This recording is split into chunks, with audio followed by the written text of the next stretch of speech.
Hello, hello, hello, hello, hello. Good morning, boys and girls. Good morning, good mornings. Whoa, Monday. Welcome in Monday.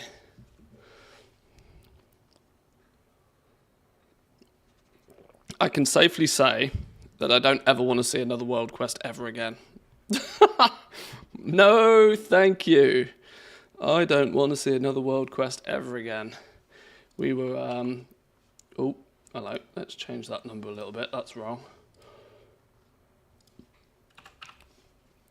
I spent a bit of time yesterday. I didn't have much time to play over the weekend.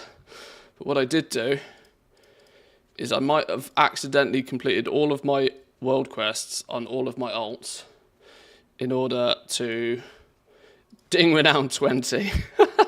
The grind is done. The grind is done. We are finished. We have maxed. We have min-maxed.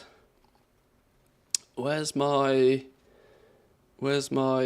gone? Where have they gone? Where have they gone? Have I put them all in the war bank? I need to keep a running total of how many of these Mechanicas we've got. Where are they? Am I up to 8 again? What's 25 plus 8? That's what, like 32? Is 25 plus 8 32? No, it's 33. It's crazy, right? 33 Mechanicas after nearly 3 weeks of the patch. It's what, 11 per week? It's an average. It's not a lot, is it? Not a lot. And my speed of claiming them is declining very quickly. Declining because I've suddenly realised there might be an even better way to farm them. Or there is temporarily a better way to farm them. But it requires a little bit of pumpage first, right? Because Dark Fuse Solutions is Dark Fuse Solutions grindable. Technically grindable sub-faction, and grindable sub-faction means only one thing: that it's the quickest and the easiest in terms of real life time to level up. Now, I know a few people have been doing some Dark Fuse Solution rep grinding.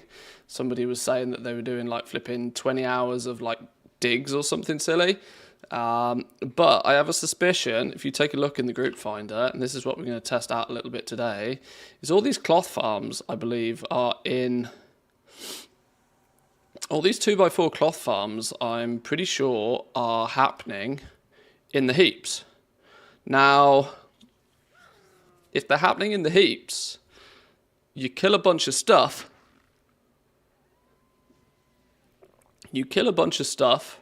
You loot a bunch of things, you gain a bunch of market research, and you win, right? That's the theory. That's how it goes. And I'm thinking that at least whilst these groups are up, and while it's easy-ish to jump in these groups, it may not be a terrible idea to take advantage of them. Now, you don't see me doing much farming in any way, shape or form, but this is like double, bubble, wombo, combo farming. I'll jump on my tailor, because then we get cloth at the same time. Now, it might be a little bit more difficult to get into a pre-existing group, but streamer privileges, we can always make our own if needs be. That's partly the plan for today. I say partly because I haven't quite figured it out, but it's partly the plan at least.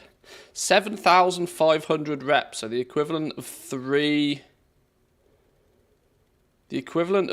whole renown levels to get one overflowing undermine trove.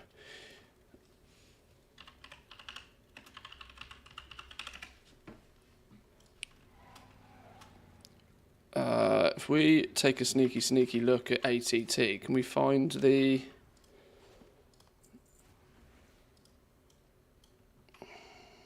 Bilgewater Trove, Blackwater Trove, Dark Fuse Troves. Okay, so here's all the troves.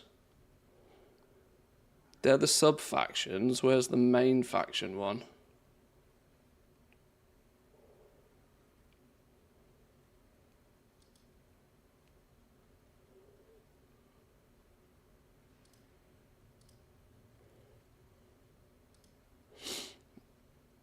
We also need to do a few things. We need to kill the Dark Fuse dude a few times. You only get one shot at this per week, per character. I'm led to believe. Now, one shot per character per week means that if we want this mount anytime soon, we need to get on that. Volt Strike is the only rare I still need to kill for any actual Mog. I've killed that many rares that I've got all of the Mog in the zone.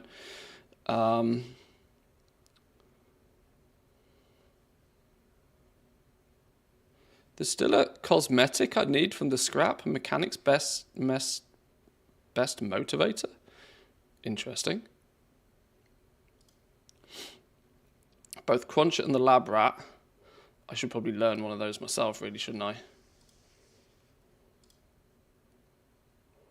We need to turn in all of the gunk in order to get the laundered and the upcycled appearances. Where's me?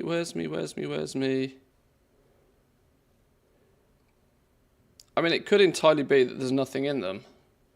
Is there not? Overflowing Undermine Trove. Where's Wowhead when I need it?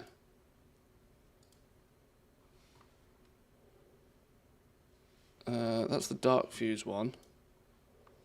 What was it called?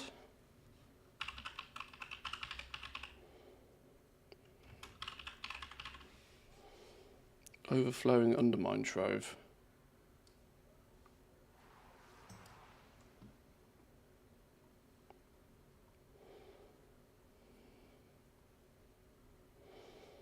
Oh, well, this is probably why there's no data about it, because nobody's got one. Yeah, that should have made sense, shouldn't it? Really, nobody would have opened one of those on the beta, even a PTR, even. Welcome in, Chalita. Good morning. Good morning. Hope you're well.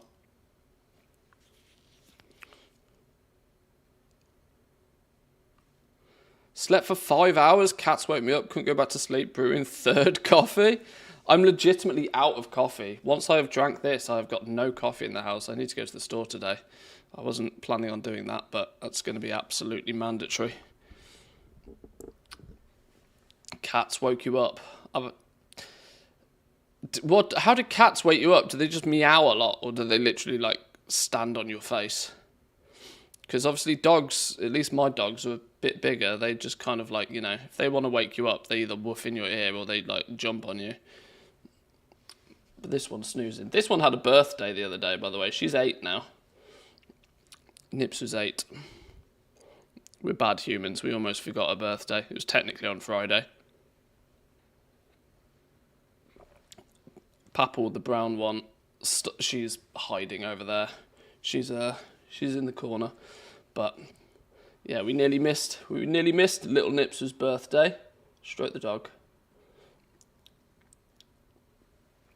Nearly missed her birthday because the brown one took the spotlight, having to go to the vets last week.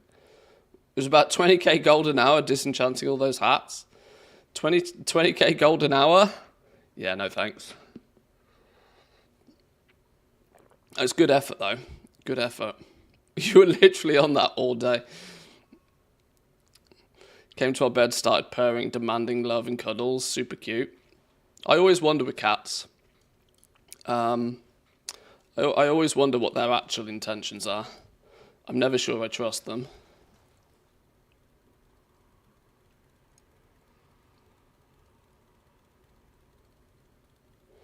Choir's honoured with the Blackwater Cartel. Honoured, revered with the Blackwater Cartel.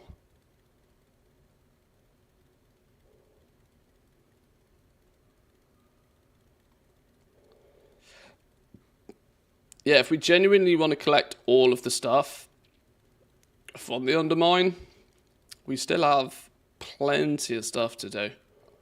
Plenty of stuff to do.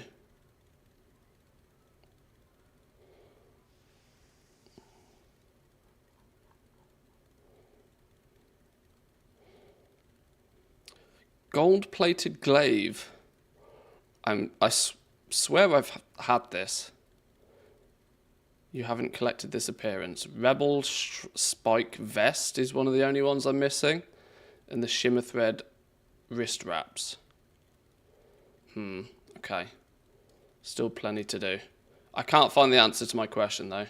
Because I've suddenly realised that the answer to my question doesn't exist. Because nobody's crazy enough to have got Paragon boxes yet. I mean, I don't think there's probably many people out there that are crazy enough to have got Renown 20 in the first place, never mind 7,500 on top of that.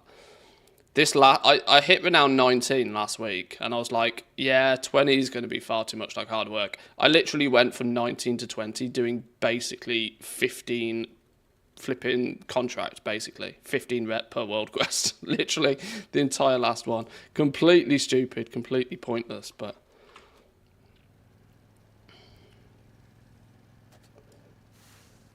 sometimes stupid is as stupid does. I have got a lot of cola cans.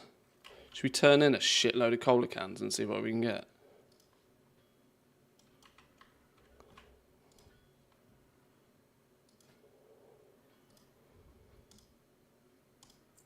Let's just transfer all of the cola cans to me.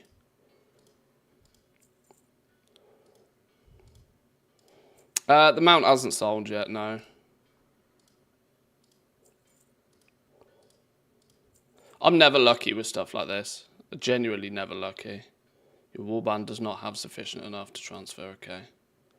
Right, 13,517. 13,517 divided by 333. That's 40. That's 40 of these boxes. Should we see how many...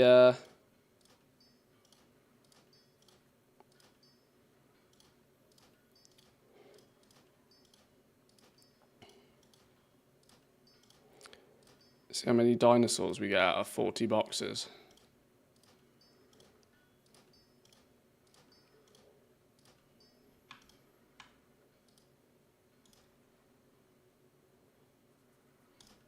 Is that going to work? Oh, love that add-on. Love that add-on. There's me clicking like a moron.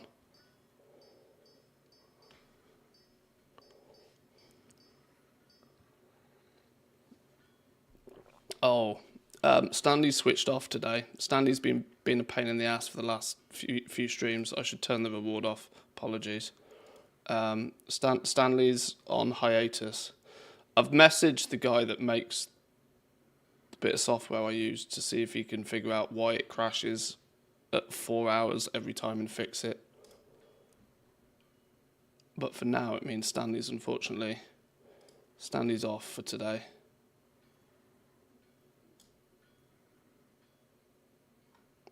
Sorry, I will switch Stanley back on when I can get him fixed.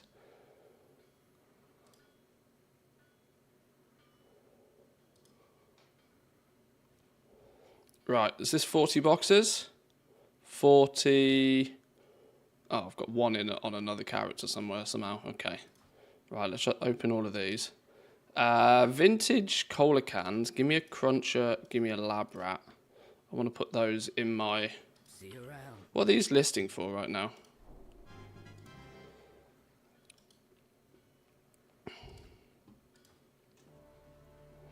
$15k on Draenor. Region market value average of 90k. I should be spreading them around, shouldn't I? What about Lab Rat? He should be 3 times as spenny, shouldn't he? He should be worth 3 times as much. Woo! Big numbers on him.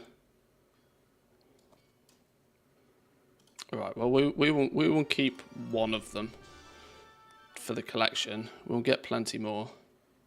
Right, let's open these boxes, see how many we get. So 40 sifted pile of scrap boxes. How many dinosaurs do you reckon we're going to get?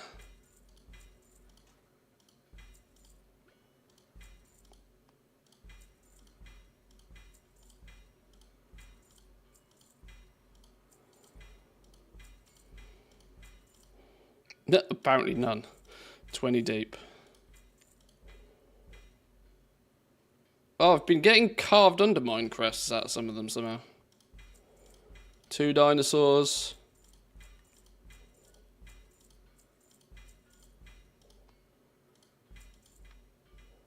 Wow. 3 dinosaurs out of 40 boxes. And a splattering of delve mats. Not much though. 3 Viridian Mechasaurs.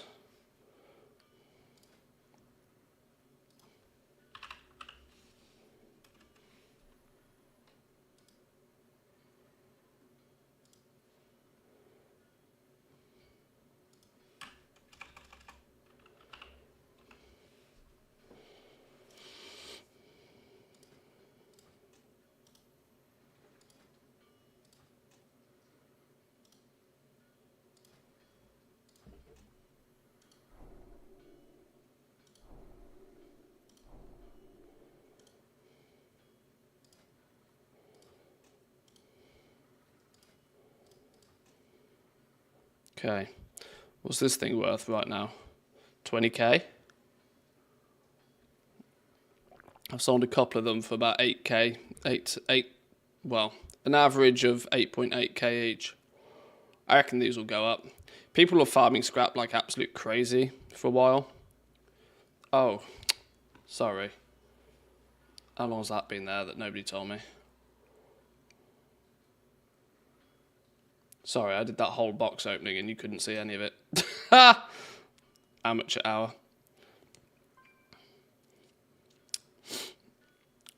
Got a mount from the cola boxes, literally second opening. Yeah, there's a mount and this little this one little pet. He's cool though. He looks cool. He looks cool, which leads me to think that he'll be popular-ish for a while. Okay, those buttons don't do anything. I mean, he's a cool little dinosaur and he's T-Rex. I don't know if he's any good in pet battles. What's his abilities? Razor Talons, Toxic Smoke, Acid Touch, Corrosion, Enrage, Super Sticky Goo.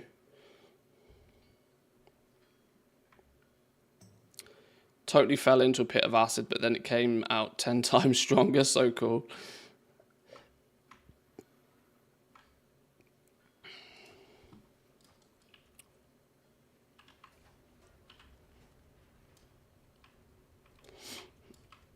Right, let's send some of those to the bank character.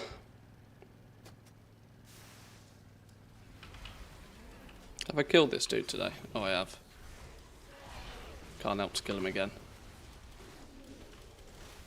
Can't hurt.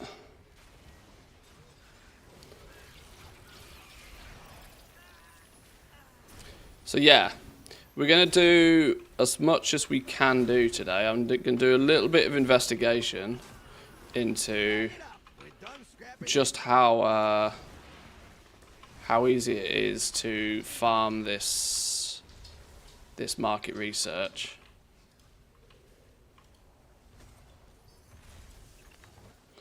It's weird, right?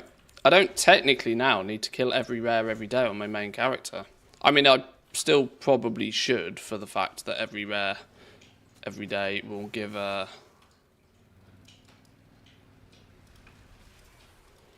It's the rares that give the miscellaneous mechanica, but it's not vital for reputation anymore, which is nice.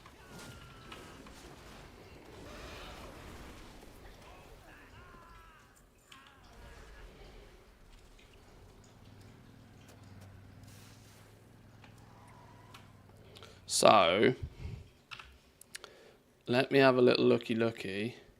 Let me investigate what's going on here. Skinning 2x4.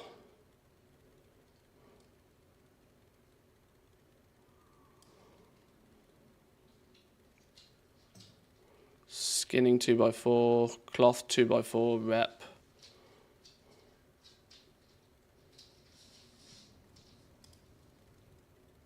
That's war mode on. Not doing flipping war mode on.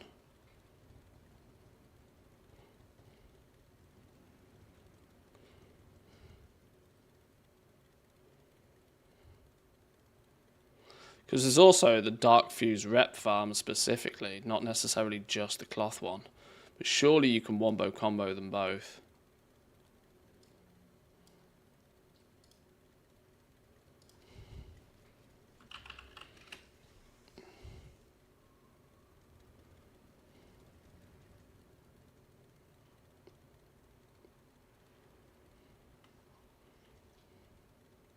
Everybody's specifically asking for a hunter. I wonder why everybody's asking for a hunter.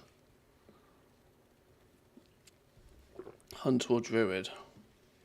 Why not a mage? Because Ice Lance can do just as well for pulling, surely. Okay, well if we're going to test this, we need to get on the right character first. So let me jump on a character that's at least got tailoring.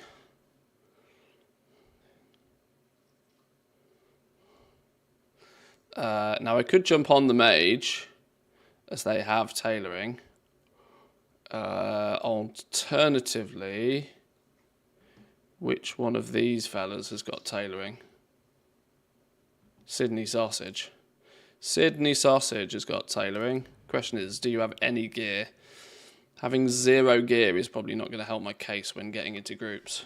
Now this is just for research. Well, once I've researched and figured out exactly what the hell's going on, whether it's even possible to both farm cloth and get this market research all at the same time. When we figured that out, then I'll just make my own group. you can't argue if you make your own group. Can't get kicked from your own group. That's the theory. Welcome in, Bakoto. Good morning. Good morning. By the way, I forgot to say hi.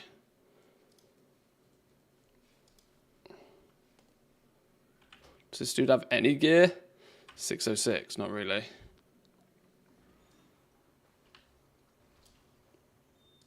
Oh, Nitro's not there. Yeah, bit of Dark Fuse rep grind, bit of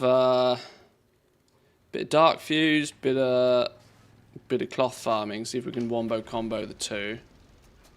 Is that actually Sal up? If it is, we'll kill it. Oh, it is Sal up.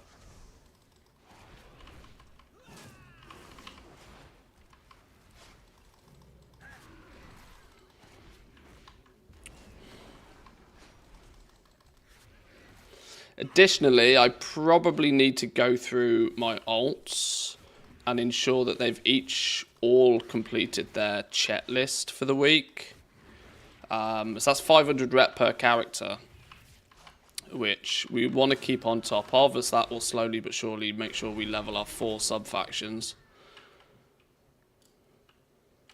As if we want all of the rewards from those as well, that's going to be quite the grind.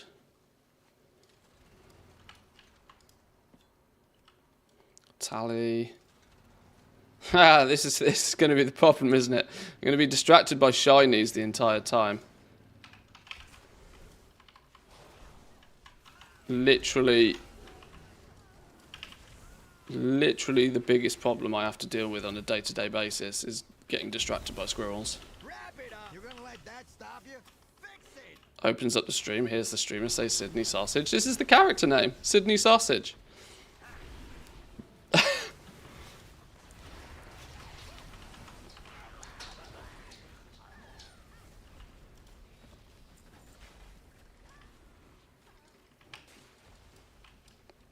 We might as well tap this for a few. So this gives us up to, what is it, up to 15 per box. This is how some people were grinding the rep, by doing these scrap piles. Now this is probably a little bit more AFK, and is something I'm tempted to do. Rotate through my characters doing scrap until I at least kill Galagio on every single one. Then jump into 2x4 cloth farming potentially. The reality is we can mix it up. But I want to get the Dark Fuse rep leveled up, preferably in the next couple of days if we can. Simply because those Paragon boxes are going to be the easiest to farm for. And if the Paragon boxes give like 1 or 2 miscellaneous Mechanica in each one, that's big. That's like real big. But obviously you've got that grind initially to qualify to be able to even get those. Right, let's try and find a group though. I'm pretty sure these cloth 2x4 farms are all cloth 2x... Wow, literally straight in. Are they where I think they are? Oh, maybe they're not where I think they are. Oh, over in Hallowfall. Oh, well that's not what I expected. Why is there a cloth farm over in Hallowfall? Oh. Yeah, okay, I'm not about that at all. I was assuming there was one in the heat. There was one at the top here, which I'm pretty sure I saw get nerfed.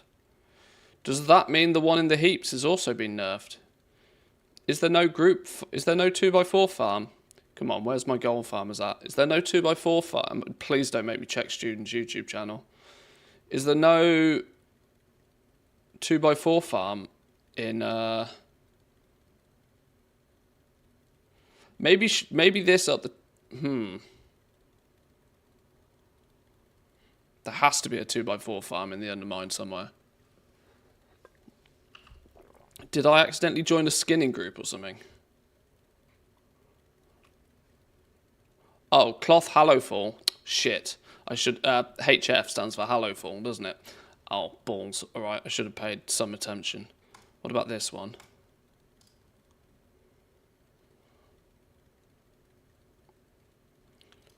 Chief Gusto. Oh my god, look how many rares I haven't killed on this dude this week. I haven't even killed the rare that I can spawn on this dude this week. Wow, that's also really bad. Bad mojo.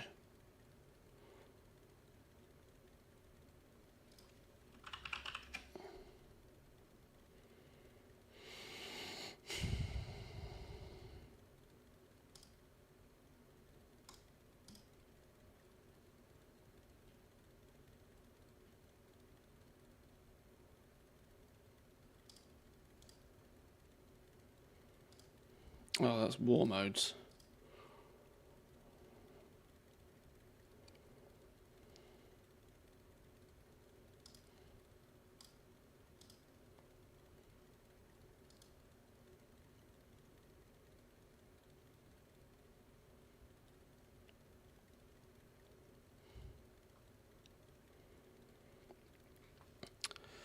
I haven't really done any Underbind this week. The burnout's been creeping in, so I took a step back. I get that. I totally get that. My flipping neck was really, really sore on Saturday. I could barely move my neck, which is an indication that I've been at the PC actively playing a video game for far too long.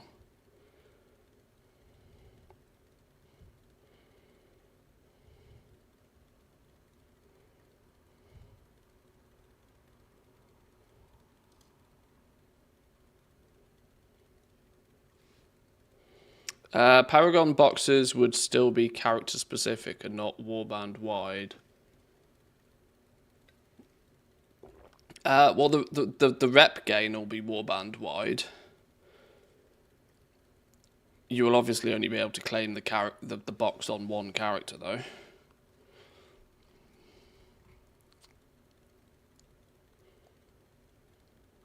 I'm going to assume it's the same, that you can stack up one box and start working on the next Paragon. So in essence, you can stack up to 2 boxes still. That's kind of how Paragon boxes used to work. I'm going to assume they still work that way.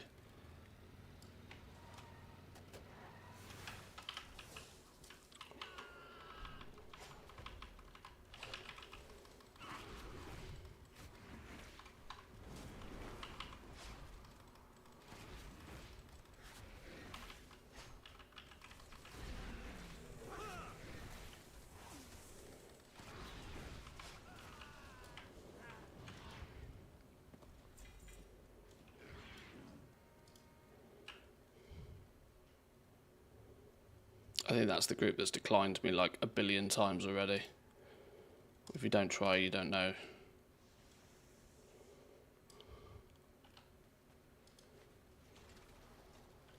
It's annoying that this dude doesn't have any gear. Should have a few pieces of 626 though. 1, 2.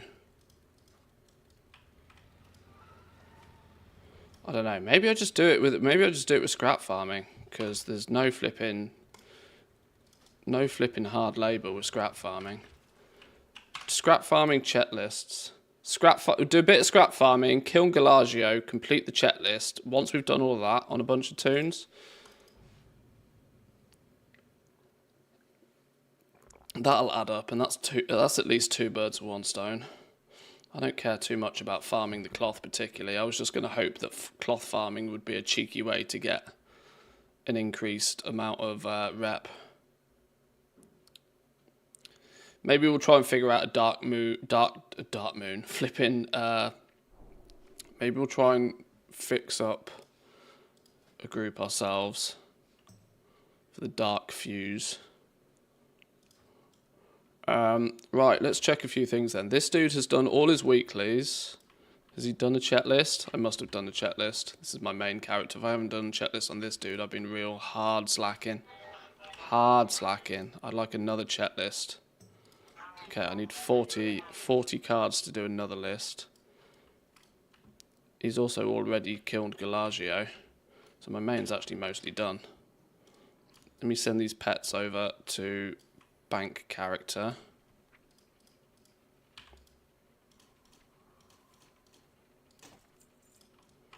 And also go kill Thwack, because it's on my screen. And he's right here. I've got to do some delves today as well. Oh my lord. Jeez Louise. Wasn't there a Wowhead comment you read on stream that the Dark Fuse rep item you can buy for farming better? Yeah, there's so these 2 items here. There's experimental Goblin fuel. Reduces your maximum health by 50% and provides a random combat benefit. Enemies drop additional market research for the caster whilst active. That's a buff that lasts an hour, so actually in theory I should just have this up all the time if I'm doing some farming. Then you got this prototype auto advertiser, which is like a drop thing, and there's a red circle, and then anything that dies within that red circle gains additional market research as well. So there's 2 items you can use.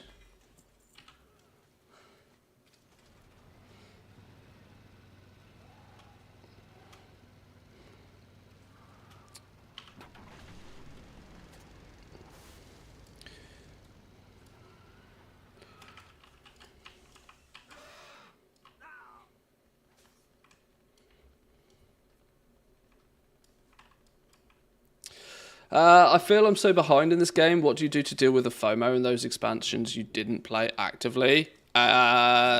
Just pretend it doesn't exist. The reality is FOMO technically only kicks in.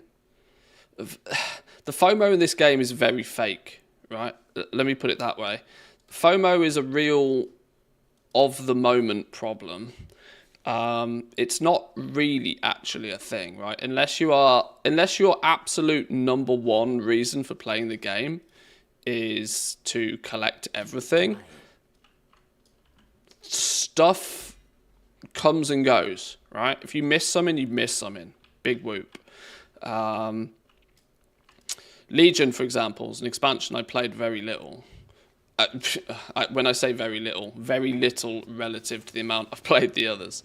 I still played a lot of Legion, but the reality is I don't really feel I missed out on anything, because there's always plenty of current stuff to keep you busy with, right?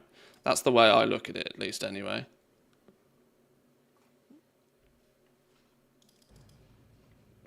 If there's anything super cool, I mean, look at like the BFA meta, for example. Nobody's talking about the BFA meta anymore. Stuff comes and goes in this game, and you're either there to play it when it's the hype, or that hype fades and a new hype turns up, and you can just ride that hype wave. you know, as a streamer slash content creator, like, I ride that hype wave because it's the thing that most people are into at any given point. But hence why I don't necessarily actually always finish a lot of the projects that I start, because just people's attention moves on to something else.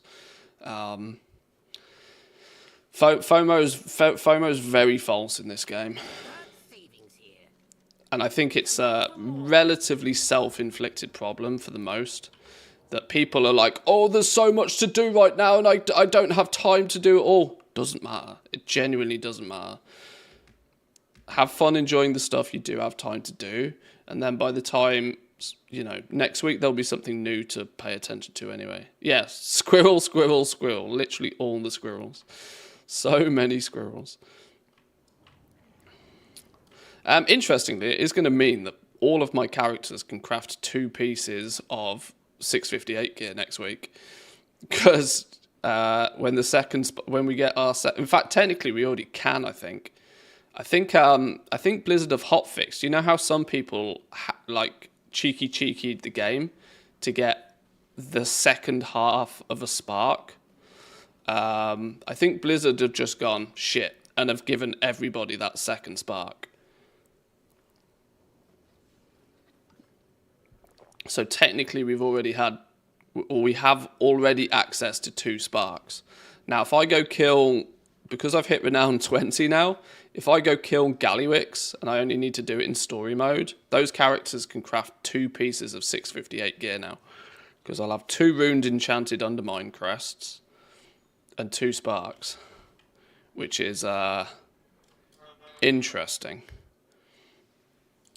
You can craft 2-handed weapon now. I'm rocking a 675 crafted staff. Yeah, I'm very tempted to, on my main dude, craft a bow. A nice 675 crafted bow wouldn't go amiss.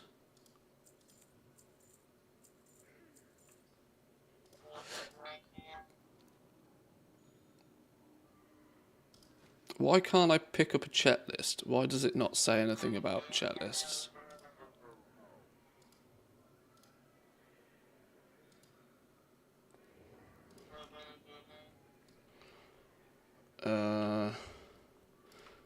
Oh, it's here. Oh, wait, hang on. It's done. Right, go hand this in then. There's 500 rep.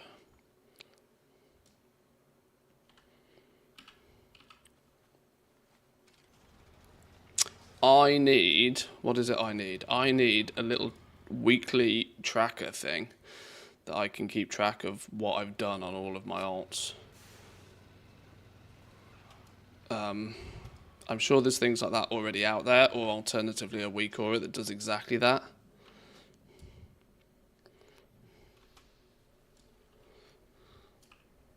Red hot savings here. I never bought these. What are these? Install this horn. I never buy these. Ban of the Steam Weedle. And a new horn.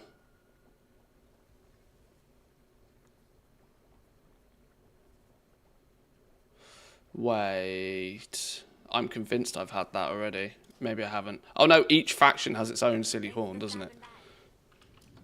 Wait, hang on. Why have you got a quest above your head? I got a solution. Oh, yoink. Well, there's my second. Oh! Have I done story mode on this dude? Oh, I must have done. God, I don't see. This is the strong indication. This is the strong indication that you're playing the game too much, when you can no longer remember what you have and haven't done on different tunes. Oh, saved instances. That's the one. That's the one. That's the one. I knew. You see, I knew there was one. I knew there is one.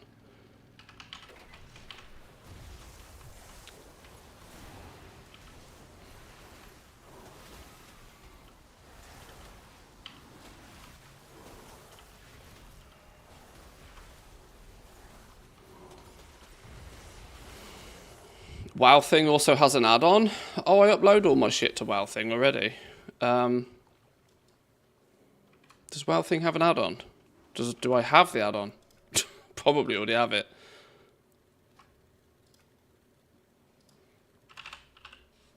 Wow, Thing Collector. Everybody.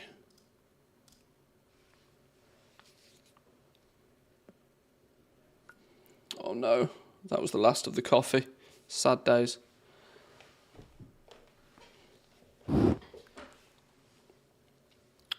Wait, I missed something. Story mode gives the 658 crest. Where does the second one come from? Second one comes from Renown 20.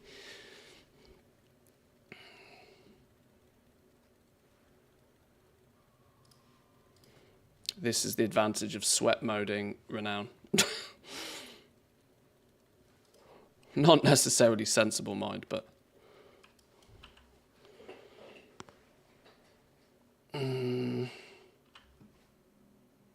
Okay, how does that add-on work?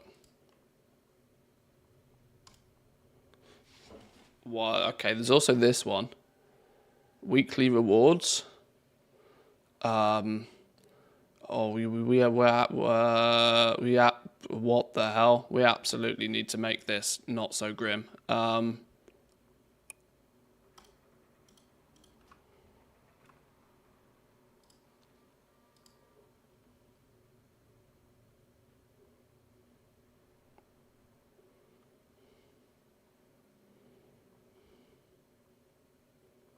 Meta achievement tracker.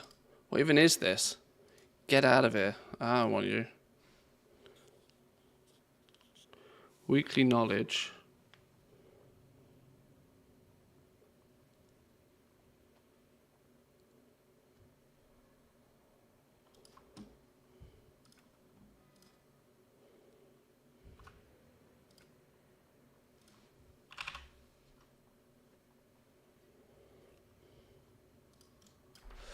Oh, their add-on isn't so strictly... Okay, yeah, that just updates. Yeah, okay, I know what that's not actually an in-game add-on per se. I am with you.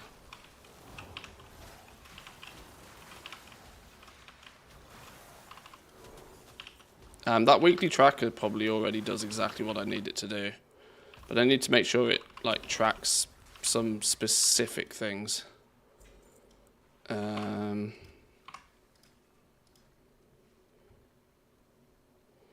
Why doesn't it have a button here?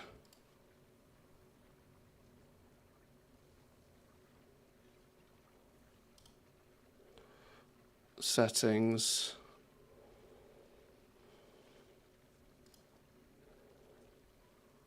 Can I not tell it to Okay. Siren Isle, no. Great Vault. Tracking, no.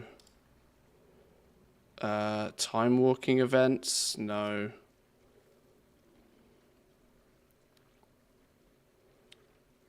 Do I need the location? Their location? No. Do I need their faction? No. Do I need their level? Does it?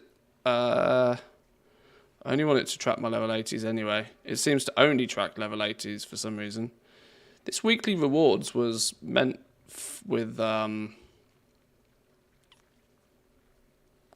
meant to be for knowledge points.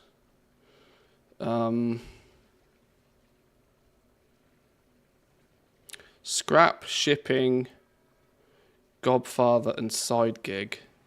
Yeah, see, that's not really what I want to track. I want to track completed checklist. That's one of the things I actually want to track, whether I've completed a checklist or not on each toon.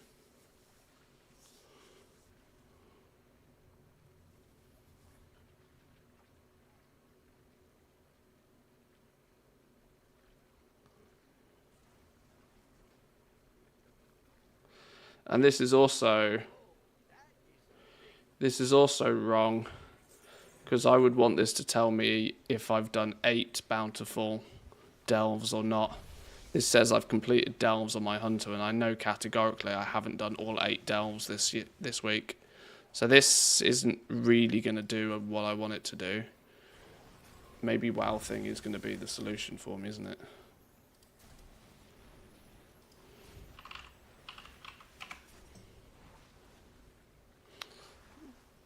What's a checklist? When you hit Renown 13, I believe, you unlock in the upstairs of the hotel. Let me see if I can quickly show you. It's quite literally a jobs list. So there's this thing, right? You can get a checklist, and I can't easily show you on this character because I've just done it. But you get a list of jobs to do, and then when you do the jobs, you can either hand it in for Valor Stones, or you can take it to the sub-faction that you're aligned with that week, and hand it in to them in exchange for 500 rep. So it's a nice way to, or it's something I want to keep on top of at least, to boost the 5 cartels. I'm likely to now feel the desire to stick with one cartel until I've maxed it. A checklist on each character each week. It depends how many level 80s I've got, doesn't it? But divided by 2. I think I've got 13 level 80s. I might have more. I don't even know. But that's like 6,000 rep a week or something like that.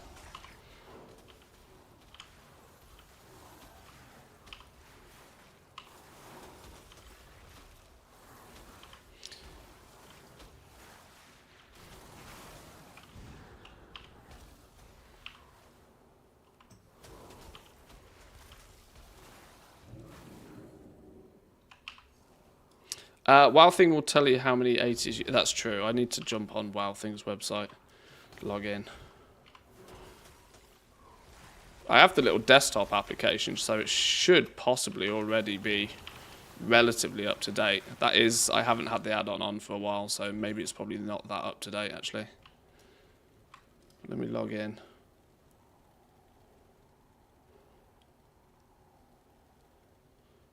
Oh yeah, this is miles out of date.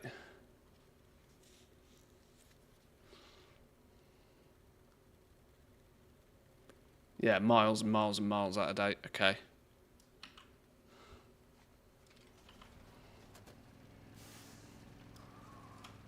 Okay, well it's roughly going to do what I need it to do. It means I'm going to have to manually do stuff for now, but with the add-on... yeah, because look, my WoW Thing is like wildly out of date. It's not got a clue what's going on. It's not tracked half of my characters properly.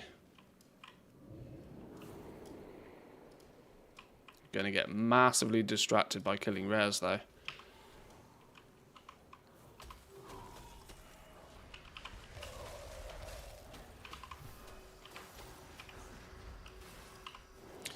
These big shot things, you know, these can suck a fat one. These are annoying.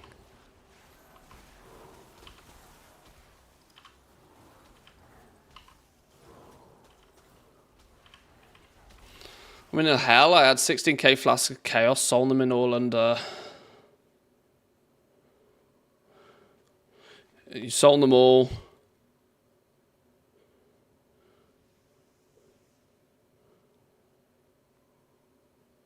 Sold them all under 900.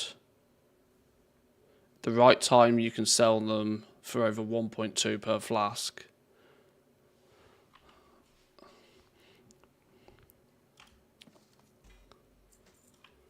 How can... I'm very confused.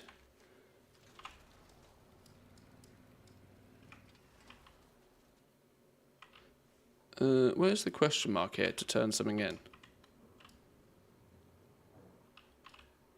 Why is this asking me to turn something in? Where is it asking me to turn something in? Oh, you up here? You got a problem? I got solution. I got your message about Renzik. Oh, I don't technically need to do that quest on this dude.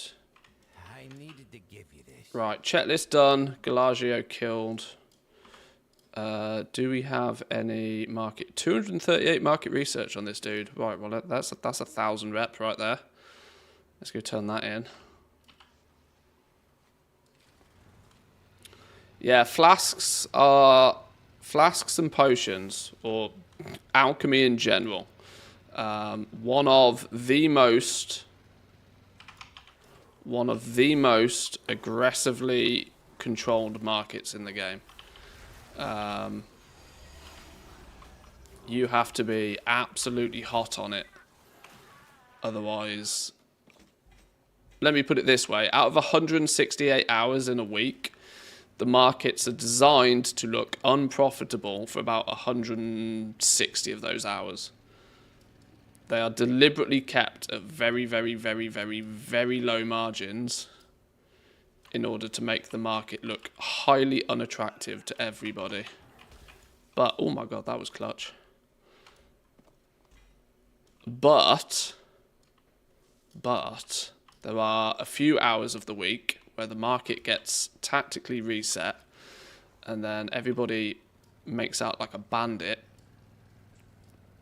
and then the market gets crushed back down to like single digit margins again. Happens every week, like clockwork.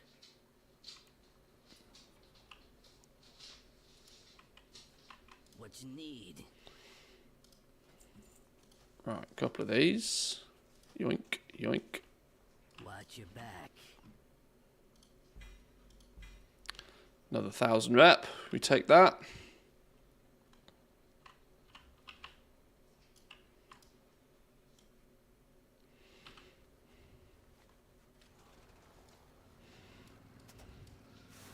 It's always profitable if you do thaumaturgy. Yeah, getting the right side of thaumaturgy is fun. I think we're about to start seeing a bit of a downturn in thaumaturgy, though. Thaumaturgy's been quite good for a few weeks. That's because, you know, prices are rising. As prices are rising, thaumaturgy's really good. They're about to plateau, and then they're going to start going down again soon. Who was surprised by how quick Gallywix dropped, by the way? I mean, I think everybody in in all of the top raiding guilds were remarkably surprised just how quickly Gallywix went down. What did Echo do it in? Like 49 pulls or something? I know Liquid got world first. GG Liquid, well done.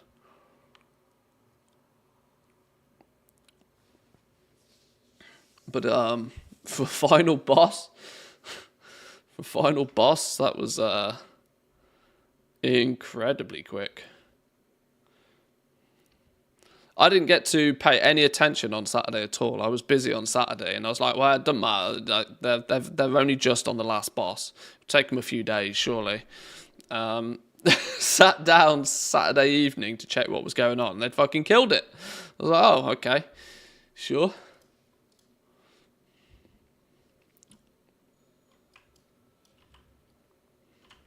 Alright, looks like this dude's probably done a chat list.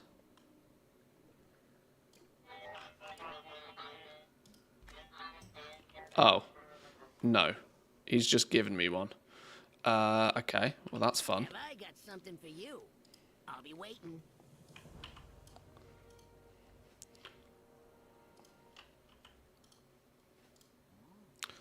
That means I need to do a bunch of stuff. 10 deliveries.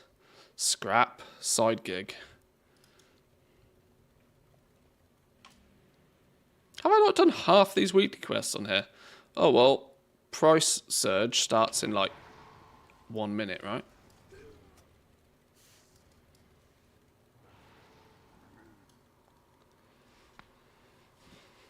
Even in normal, he's a target dummy. Probably mono-tankable.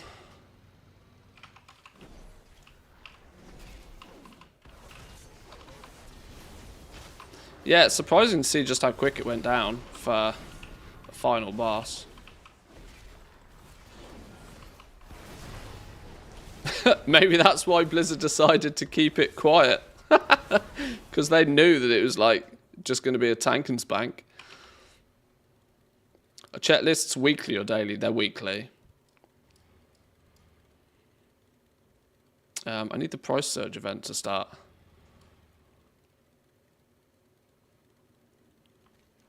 That should be like right now. Price surge. There we go. Time to work, sugar. Ready, set, go.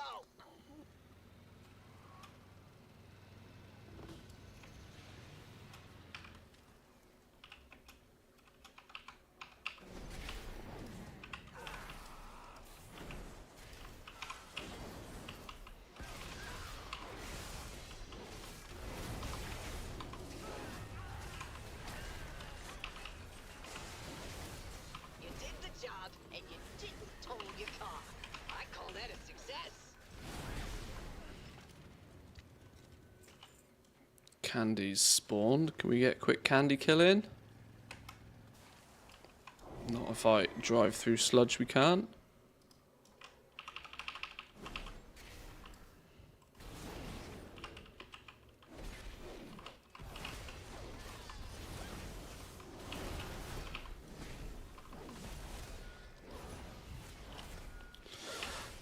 What would be a good start to grinding out the undermined sub-reps?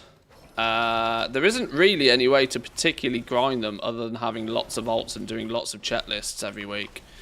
In that regard, for most players, it's very, very, very time-gated.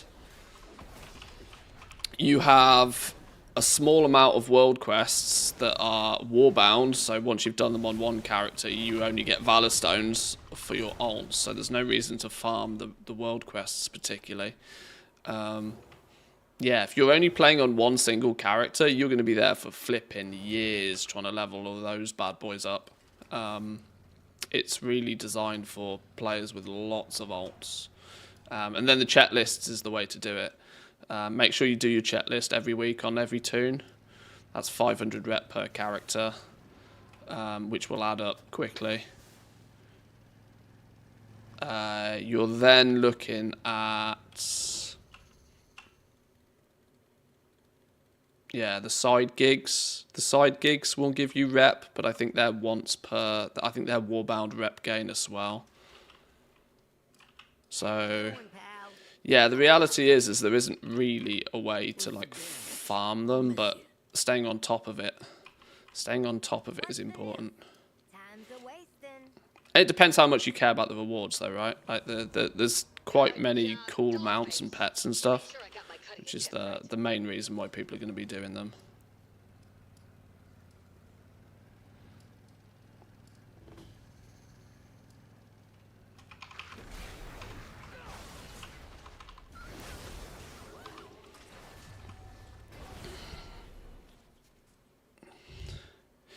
The mechanics were too easy. It just has 3 mechanics that are repeated.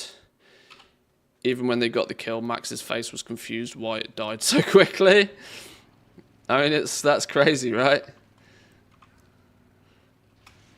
I did see that. I saw the clip of Max and he was just like, okay, it's dead. Cool. We win.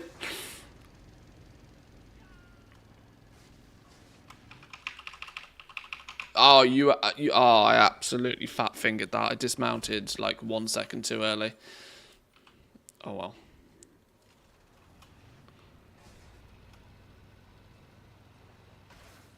Oh, I didn't finish defeating Dark Views. Whoops. I thought I was over with that one.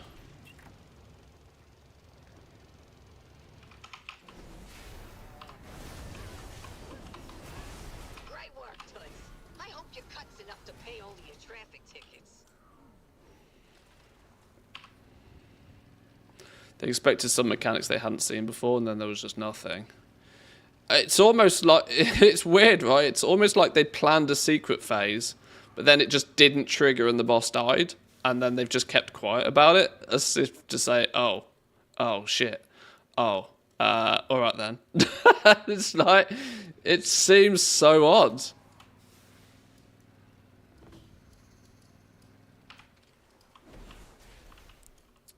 It's like they hyped it and built it up, you know, no journal for it, no PTR testing for it. And the reality is, well, there wasn't actually anything special at all. I mean, that's like literally the definition of anticlimax, right? But I find it funny.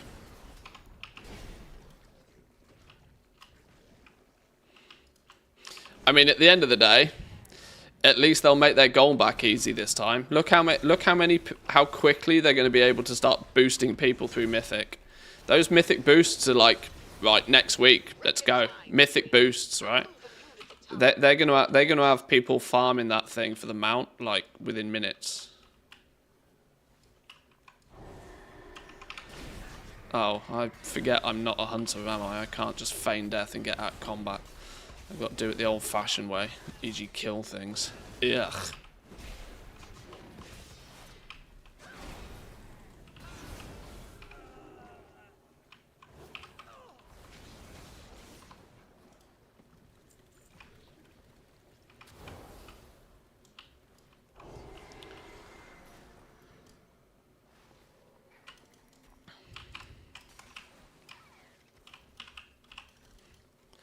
We're already on Muggsy, the second to last boss on Heroic. This raid tier seems a bit easier than the previous one, but this boss has a nasty phase, which gives us trouble. Yeah, it feels like... The irony for me is I usually start paying attention to the Race to World first when they're on the last boss, because that's usually when there's at least 2 or 3 days or even a reset, you know. There's sometimes up to a week of them smashing their face against the last boss. I'm sure it's not that great for them personally, but that for me is when it gets interesting. And this time it's like it just gone. Boof. Really weird.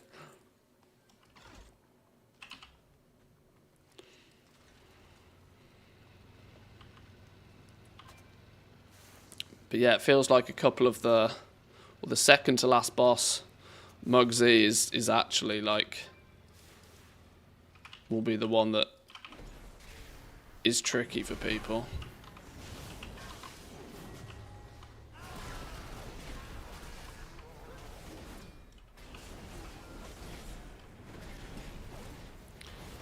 It was also weird that they were saying like, it's the 4th boss was like the hardest 4th boss in history or something, with like only 6 kills killing the 4th mythic boss in however long or something. They were like, they were starting off by saying that, oh, this could be an absolute monster. This is like really difficult mid-tier bosses and stuff, and then Galliwix just sort of coughs, has a heart attack, and falls over.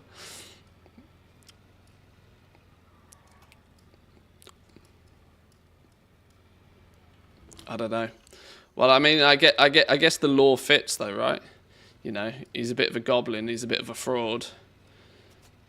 You know, bit Donald Trump in that regards. Plays the big man, but is, you know, one idly left banana skin away from clear and obvious defeat. Honey, sweetie, baby, sugar plum, angel face. Thanks for completing that job. My pocketbook thanks you too.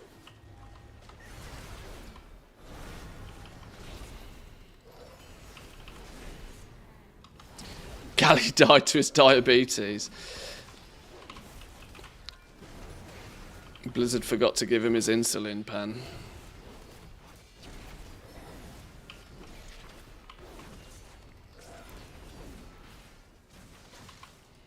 Maybe it's symbiotic of getting rid of Bobby. Maybe that's what it's meant to be.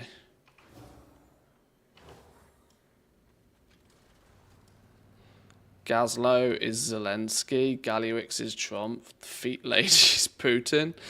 Okay.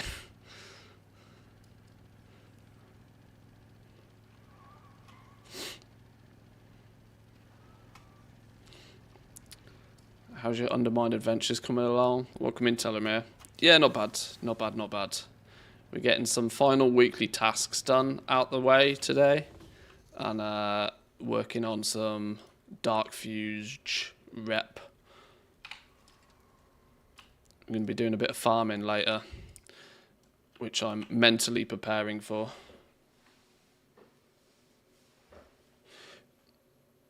Got 4 out of 8 last night in week 2, pretty good, as we had some guild drama and a few new raiders. I mean, we don't, like I said, we don't. I'm a big advocate for them having easier raid content.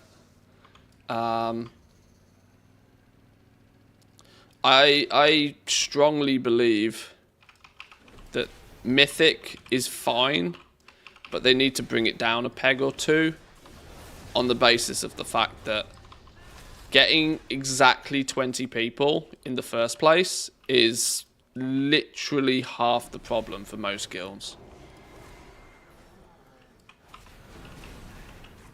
Whereas it's still to this day feels like a lot of guilds don't even bother attempting Mythic on the basis that they know that they could try hard. You know, to try and do Mythic is to focus less on heroic, right? What are the options here? We either get a more comfortable raiding experience with a flexible amount of people through heroic, which we know is not overly difficult. You know, that the in essence means that most guilds are in a good position to go do heroic, right? There's basically no guilds out there that can't do heroic, right? You need a flexible amount of people. It's not game-breakingly difficult. But most players aren't even going to bother, it feels. Or a lot of guilds, it feels like they're not even going to bother attempting Mythic because the difficulty jump is great. On top of the fact you then need a very specific amount of players. I think the jump is too big. Like I think the gap is too big. If you're going to have that strict 20-player requirement, the difficulty, I think, shouldn't really be much more than heroic. Because the difficulty is just stepping in the front door in the first place with the exact amount of people.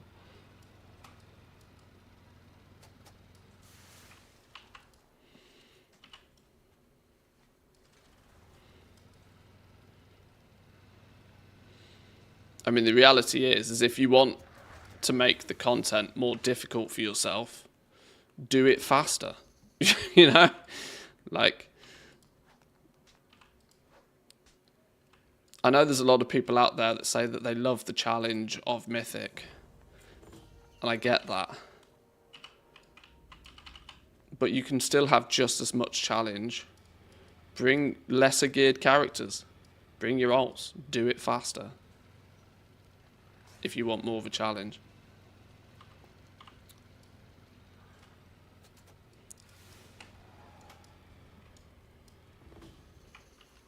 But you don't have to take my word for it. Right, 30 seconds. Let me go grab a drink.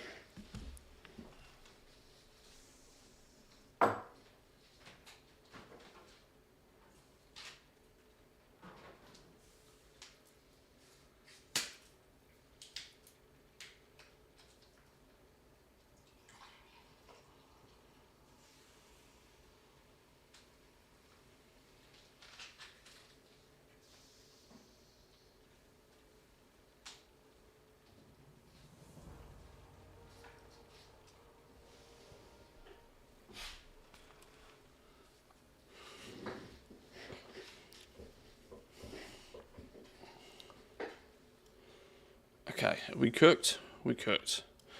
Right, that should then be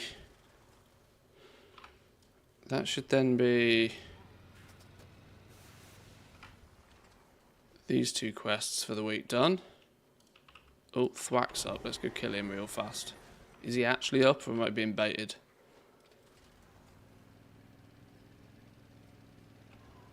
Oh, he is actually up.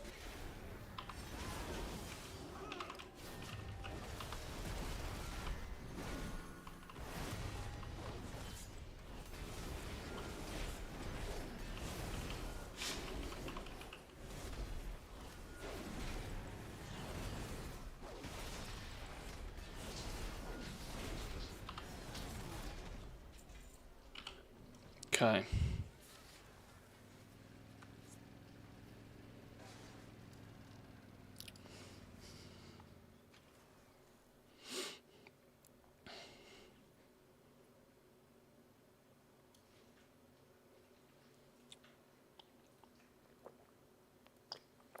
Oh, I've missed something. Hang on. Any tips for leveling Bran? I'm level 39. I think there's 80 levels now. Bountiful delves, as many bountiful delves as you can do. That does technically mean, once again, it falls into the category, if you want to get him leveled up faster, you need alts to do it. You're going to need to be doing your bountifuls on multiple characters. Thanks for stopping by. Alts is the play.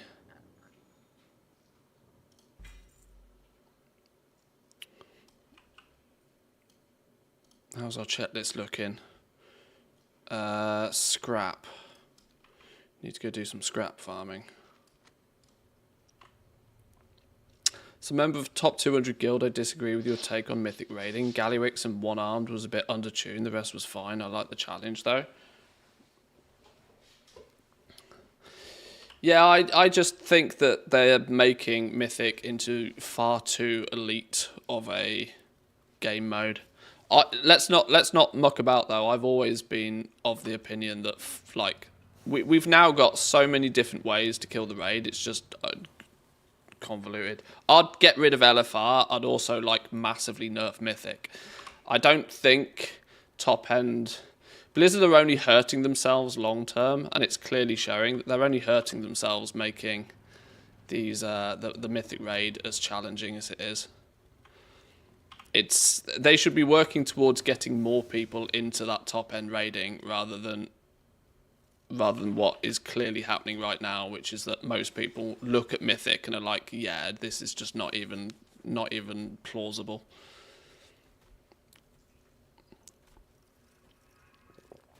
Yeah, it happens sometimes.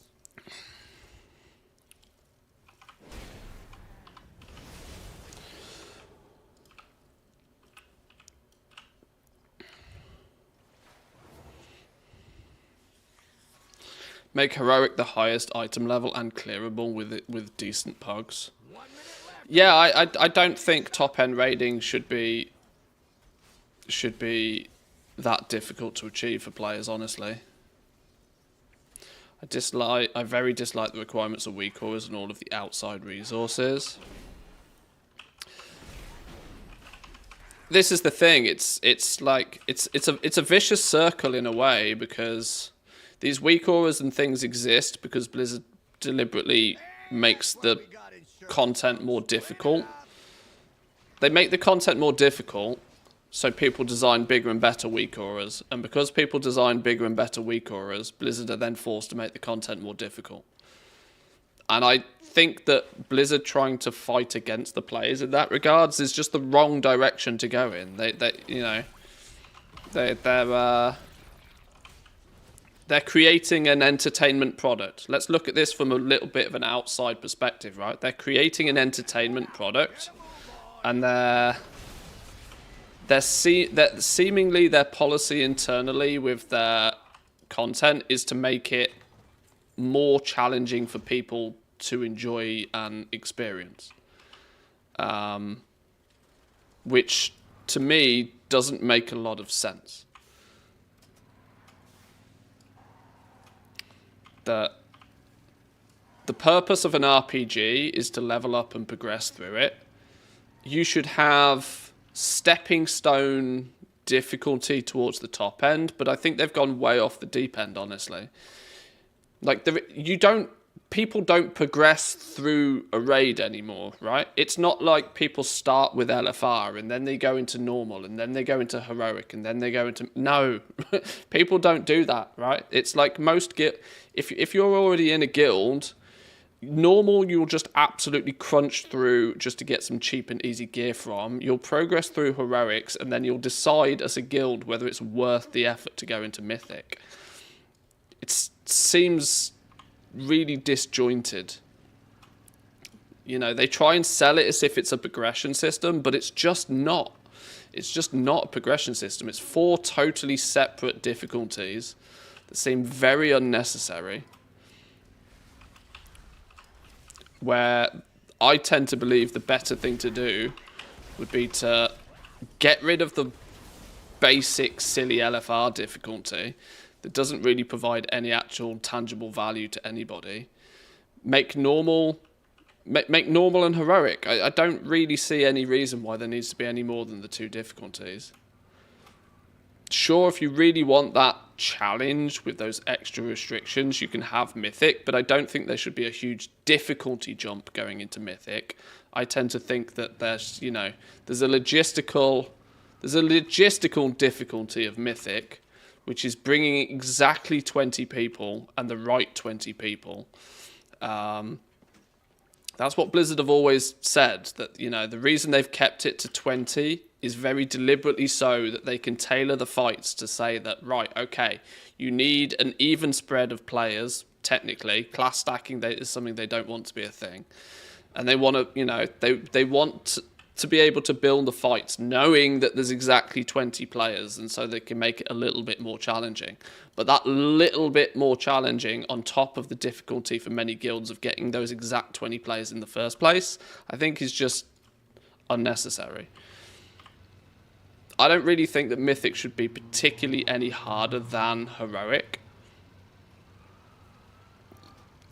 But with the, you know, the logistical difficulties for most guilds, makes it almost unachievable for many.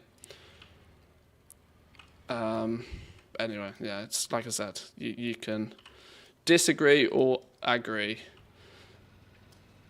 It doesn't make much difference to me.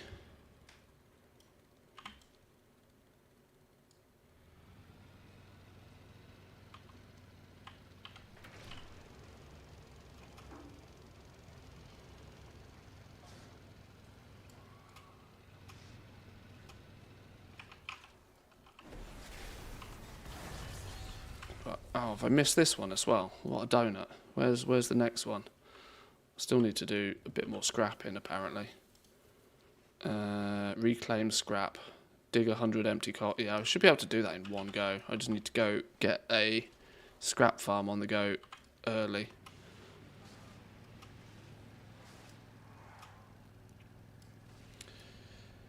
It's not exactly 20 players, there's always something coming up, so the whole having a bench and such in a video game feels bad. Nobody wants to be sitting on standby.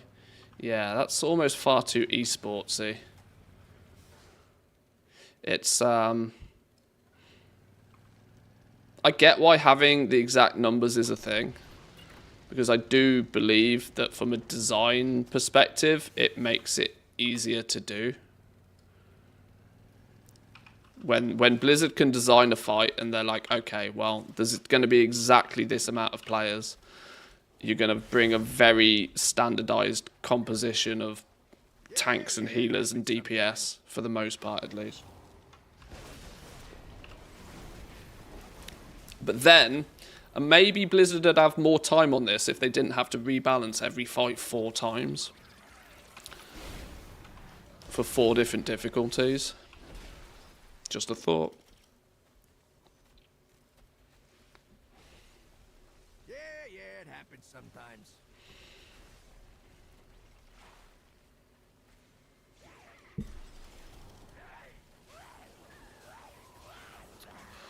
Better shovel harder. 1 minute. Out of here. I always thought about Mythic raiding as challenge like Elite PvP is. Like I said, I want to try and be clear here that I'm not totally against there being like a challenge mode for those who want the extra difficulty, but that only exists currently at the expense of everybody else's enjoyment.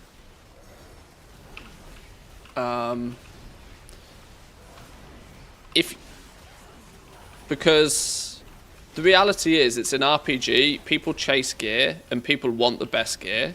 And the best gear is locked behind Mythic. And so there's always going to be a percentage of the player base that will just... They feel as if they're putting in as much effort as they can, but they're still not able to get as geared as somebody else. It gives the same negative emotions as like pay to win, right? It's not entirely justified, but it doesn't stop it from being true. That most people, if they are chasing gear, they will feel that because they can't mythic raids, they can never get the best gear in the game, however hard they try. Maybe they just, heck, you can have that mythic difficulty if you want the elite challenge, if players want that elite challenge, but here's a crazy thought. Take the gear away from it. If that's really what people are wanting mythic for, make it as hard as you want. Take the gear out of it. Cap gear at heroic.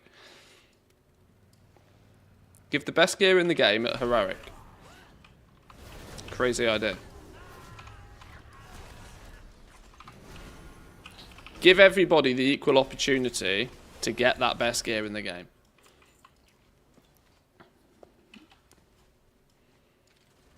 I mean, I don't think that would be an easy sell.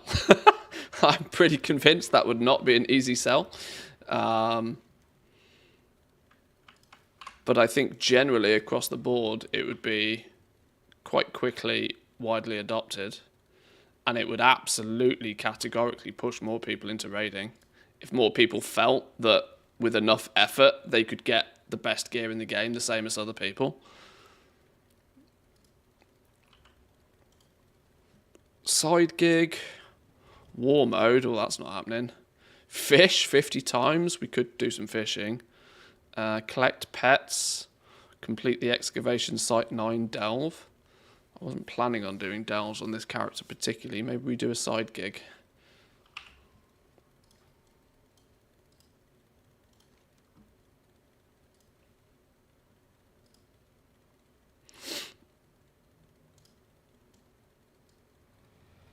Let's go grab the side gigs.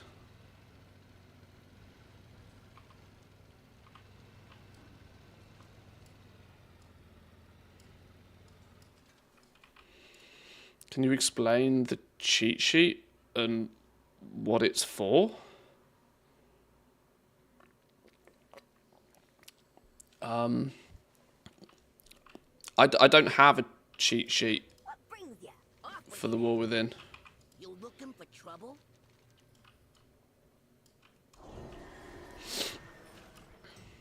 Are you referring to the terminology in general, or...?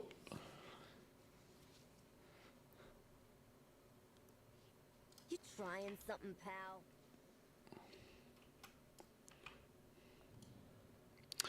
Oh, the checklist. So the checklist is something that you... Basically, it's a jobs list. You complete the jobs list, and then you get one of two things you can do. You can either turn it in for some Valor Stones. I think it's like 200 Valor Stones. Or you can take it to your sub-faction that you're aligned with that week. This week, for example, I'm aligned with the Steamweedle cartel. You can turn it into the sub-faction instead, and it's worth 500 rep with that sub-faction. What's the news? So if you want some of the shinies from those sub-factions, there's some cool pets and mounts and stuff like that. Getting on with those, completing that list each week. It's a weekly event on your characters, so alts are your friends if you want to do it faster. The Alliance to encroach upon the city. Push them back to their boots.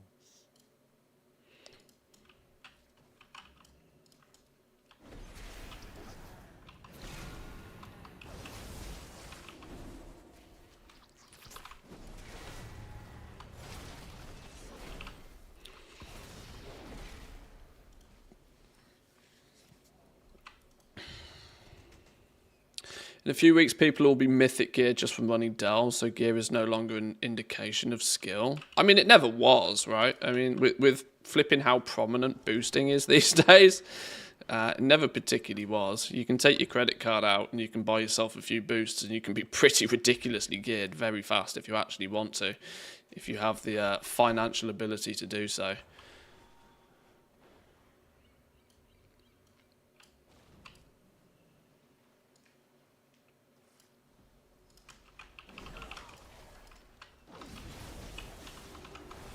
I know they try their best to claim the game isn't pay to win, but in that regards, it just really is. For as long as they allow boosting to exist. Now, the reality is boosting, unfortunately, is just one of those things that can never really go away. And so you're better off leaning into it than you are pushing against it.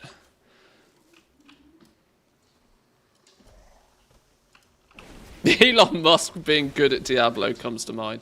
Yeah, there we go. Yeah. Yes, very much so.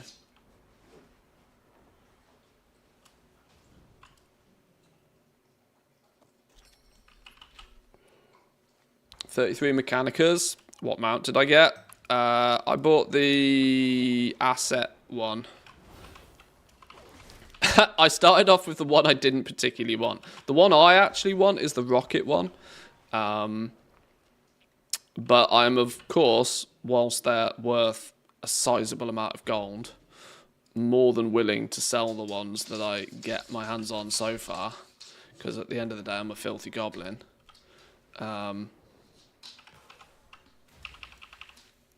So I've got one... Oh, hang on. I've got it listed on the auction house right now. If it sells, it sells.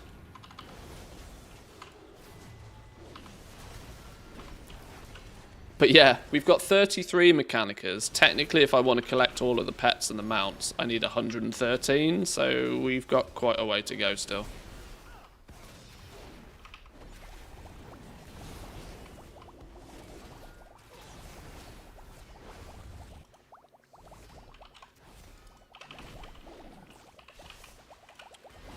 Go away, fishy fishes.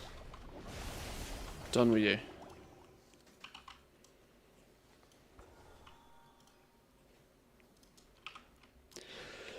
Oh, dearie me. That caught me really by surprise. I hate sneezing. Oh.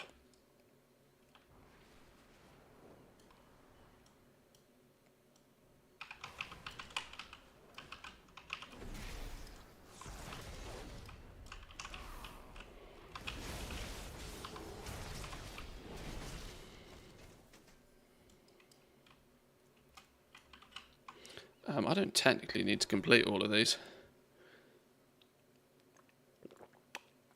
I only actually needed to complete a side gig. The question is do I have any strong desire to do the other ones? Oh, coffer key shards.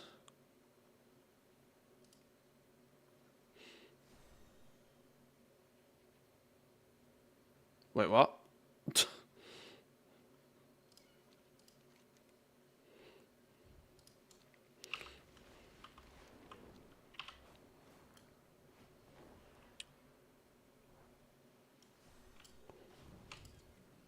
Mechanic amounts seem to be dropping in price by 1 million every few days. I wonder if people find them too pricey or they still don't know about them. I generally tend to believe it's more along the lines of that. Well, for starters, the quantity of them is increasing. There's no denying that. If we look at it sort of analytically, we can see the amount of them in existence is growing, which will forcibly push more people to the logic of let's drop the price and try and get it sold before there's too many of them. Because let's not forget, a amount of that significant value has a limited number of people that are going to be interested in it from the word go, right? Secondly, as more time goes on, acquiring those Mechanicas is easier, which will naturally over time push the price down. The very, very, very first few people to get their hands on those mounts have done, in my opinion, the right thing, starting like literally gold cap level price, because you got to start somewhere to figure out what the market will actually withstand. You know, we are starting to see people sell them at like 5 to 7 mil though. K-Chak sold one the other day, I think, for 5 mil. I know there's some people in here that have had them listed and have sold them for around the 7 mil mark. We're starting to see what some people will be willing to pay, but let's not forget the people willing to pay those prices are the people who are like the early adopters of tech, right? The people that will pay the absolute premiumest of premiums to have it now and have it first, sort of thing. There is not going to be that many people that will be overly excited about paying that sort of price for them. My theory is that eventually they'll end up being about the same price as things like the Rhino, the White Rhino, like 1 to 2 million. Because you've got to balance out the amount of effort it takes to get one in the first place. And it's not something that your average player is just going to accidentally get, right? It's not like it's a single drop that somebody can just get uber lucky on, right? The reality is you have to you have to get lucky 25 times. Nobody is doing that by accident, or at least they probably shouldn't be. And if nobody's getting them by accident, you're going to have to put some conservative effort in. The question is how long are people going to be willing to put that effort in? And is there just a surge in effort right now because the zone is new and fresh and interesting, that sort of thing? And I think that's probably very true. That means, you know, the long-term value of these things is probably going to be a couple of million a piece.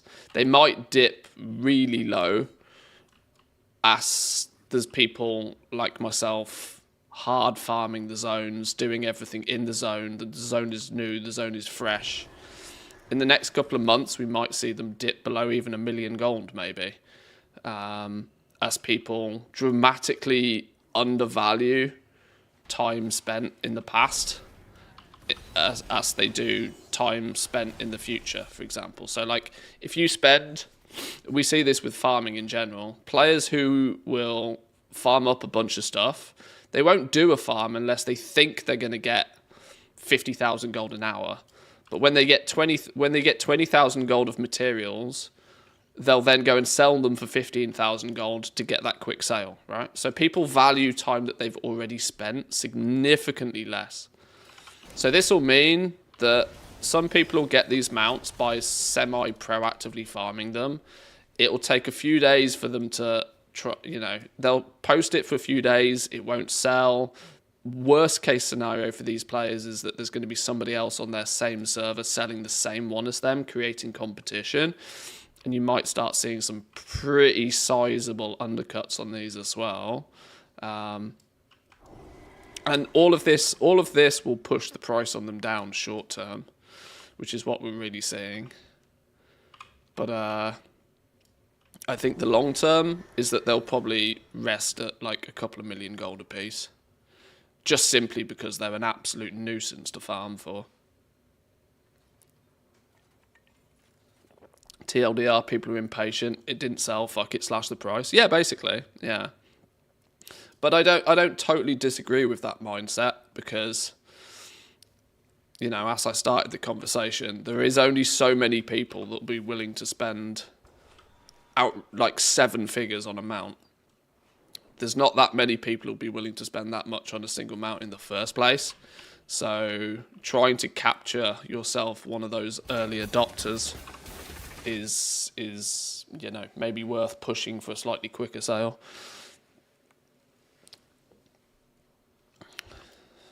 I'd highly imagine that there are some big goblins out there that will be willing to buy them when they dip like 2-3 million gold, because people will push for those quick and easy sales, and people will just buy them up and flip them. They're like absolute flip bait. People who truly right now understand how annoyingly gross these things are to farm will we'll see value in flipping these. I mean, let's have a look. How many are there? How many are there right now? Asset advocators. There is only 7 across the whole EU right now. This is Korthia Transmog on steroids. It really is. Asset advocator, 7 across the whole EU. Ranging from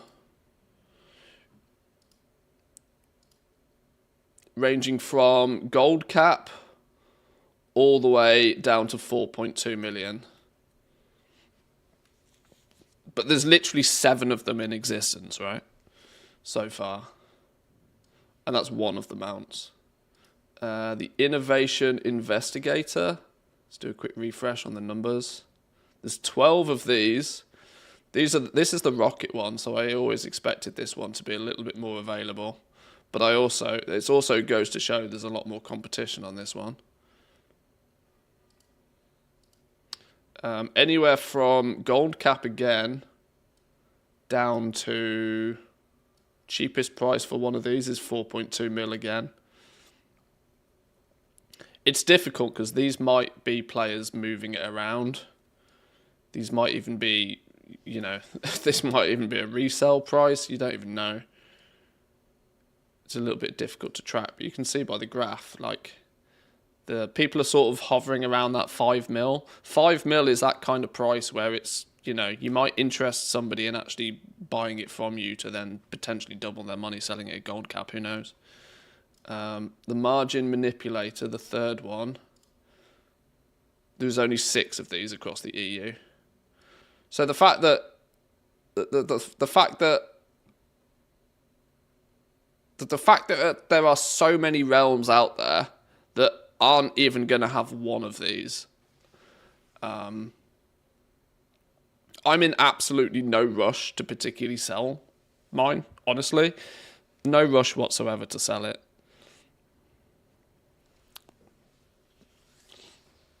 What if they get easier to farm for?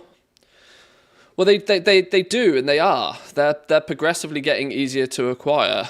Let's look at it from the perspective that you start off at Renown 1 with your only option to farm them being killing rares. By the time you get to Renown 13, you get dumpster diving, which unlocks a secondary way for you to get them. And then eventually, once you've capped out the sub-factions and capped out the main rep, eventually they drop from Paragon boxes as well. So you'll actually have, where's the reputations, right? So you've got the main faction, Overflowing Undermine Trove. You've also then got 1, 2, 3, 4, 5 sub-factions as well. So the Paragon boxes for all of these are known to drop these Mechanicas as well. So you're slowly but surely, over time, going to have more ways in order to get them. So that the drop rate is technically increasing because you get more ways to get them. They're going to be easier to farm. My theory right now is that the Dark Fuse solution, because this is the only sub-faction that is truly grindable, you can grind out market research all day long, all day, every day. And by the time you've maxed out your Dark Fuge rep and start grinding Paragon boxes with those guys, you're into the territory of you might be able to get these Mechanicas much faster. We don't know Paragon drop rates yet. Could be really quite high, going to influence the final value a lot. Oh, it's basically 1 to 2 per box from what I've seen. An average of 1 to 2 a box. People boosted these on the PTR because they were broken on the PTR and you could repeatedly turn in rep for them. So that's the only reason we know that Mechanicas come from those boxes in the first place.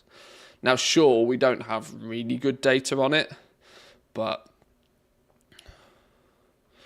anybody remember how many cloaks we ended up with in Zereth Mortis from Paragon boxes? That's true. That's true. But these main sub-factions, the Paragon boxes for these guys, of which there will be players out there that will pump these purely because they have mounts in them. The Paragon boxes have more mounts.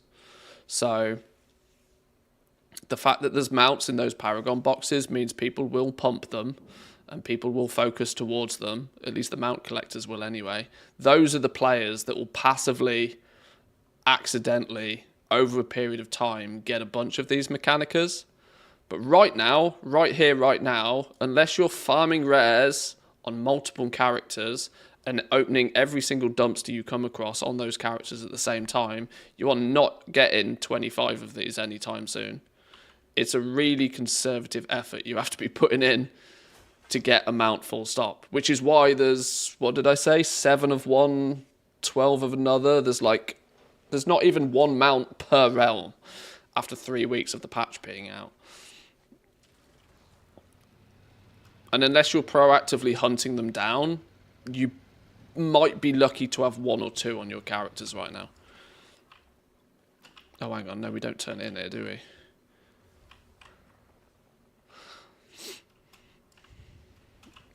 Magno? We'll kill Magno. If I can get there fast enough. Magno and Sal. Somebody's just killed Sal. Oh my god, he's being nuked. Less darts. Less darts. Less darts. Oh, you are actually shitting me. Alright. Never lucky. I sacrificed Sal to try and get Magno and ended up not getting either of them. Boo. Oh, I've left the browser page on screen again. Sorry.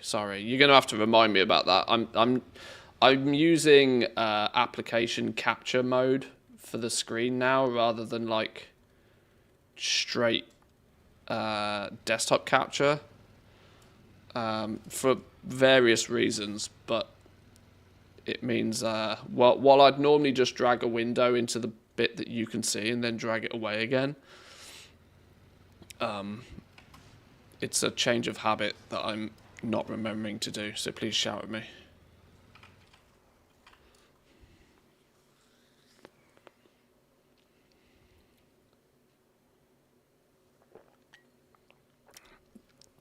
The Dark Fuse box has a 33% drop rate according to Wowhead, but that's only 6 boxes.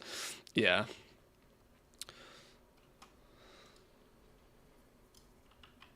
What you need?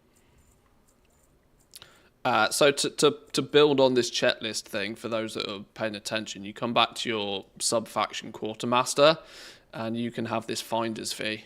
It requires you to be friendly with the factions in the first place, but that shouldn't be too difficult because I think that's the default standing with them. But you turn in your completed checklist to these guys, and it gives you 500 rep. Come back for more.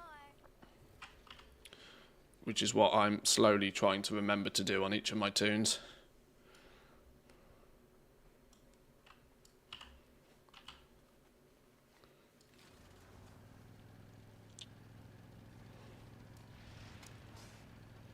Right, I think that's this dude mostly done.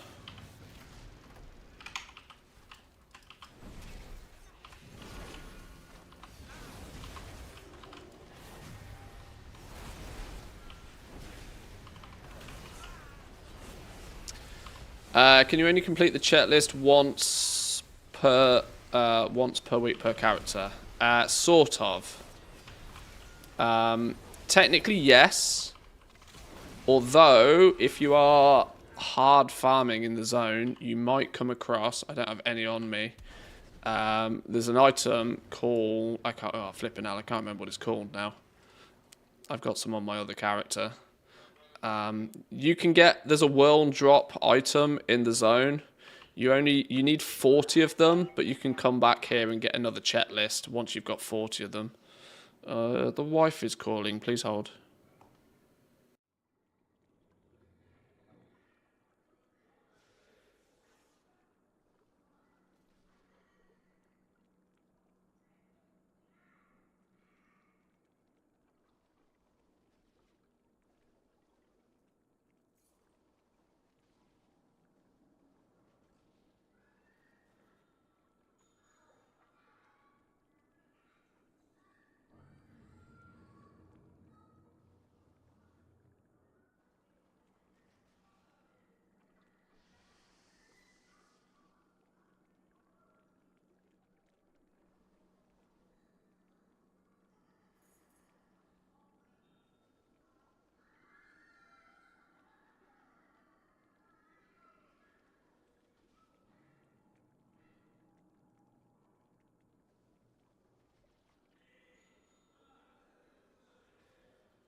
K-Check, if I had one mount, and I've not opened the mailboxes since then, so I don't know how many more I have.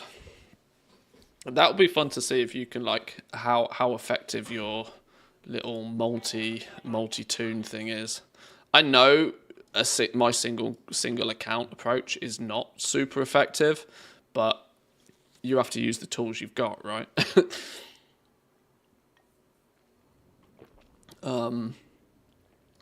Yeah, you can only use the tools you've got, so short of me trying to, the amount of time I could spend rolling up other accounts and other characters to get a multi-boxing system on the go, all that time spent is time I'm not playing on my main characters doing main things anyway. So at least short term, I'm going to continue doing it on one single account, but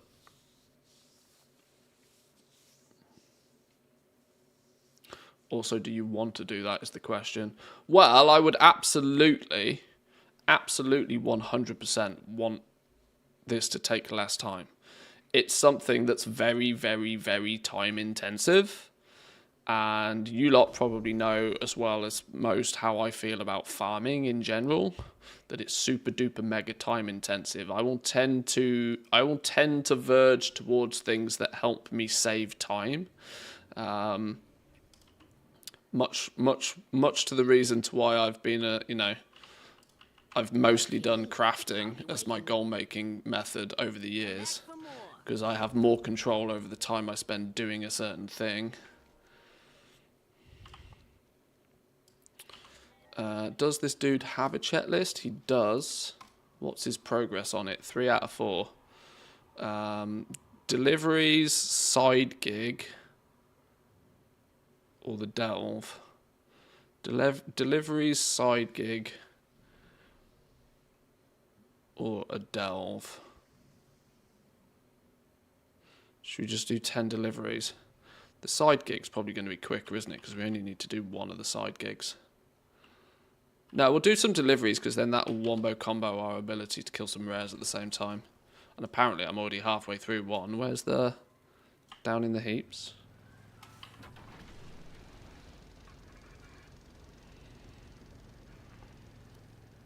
Could farm them faster, but I want a lazy way of doing it so I can maintain the long farm. Yeah, that's the thing, right? From what I've seen of your build, and I'll sort of briefly describe it for those that may not have seen, is that by having your one main character do the killing of the rares and predominantly focusing on these 4 rares in the middle, which are like by the hotel, K-Chak then has his other accounts. He's got his other tunes on other accounts. I think his 4, maybe 5 slave accounts that will get credit for the kill when his main character kills it. So by focusing on these 4 and then cycling through characters on those other 4 accounts, means every time K-Chak kills 1 rare, it's like killing it 5 times. Because those 5 characters are in a party with each other. And so then, cycling through a whole bunch of characters, but only killing like 3 or 4 rares a day on each character, is highly efficient for a very short period of time. It's highly efficient for like the time it takes to clear these 4. But obviously, anytime you try, you're not moving that whole party to the corners of the map, right? So it's kind of highly efficient for the first 4, but has aggressive diminishing returns thereafter. But, with enough characters, those first 4 rares on each character each day adds up really quickly. Whereas I'm spending sort of 15 to 20 minutes per character, but I'm usually killing like 6 to 8 rares. But of course, then I'm only doing that on 1 character. But I'm keeping myself busy by doing a bunch of other stuff in the zone at the same time.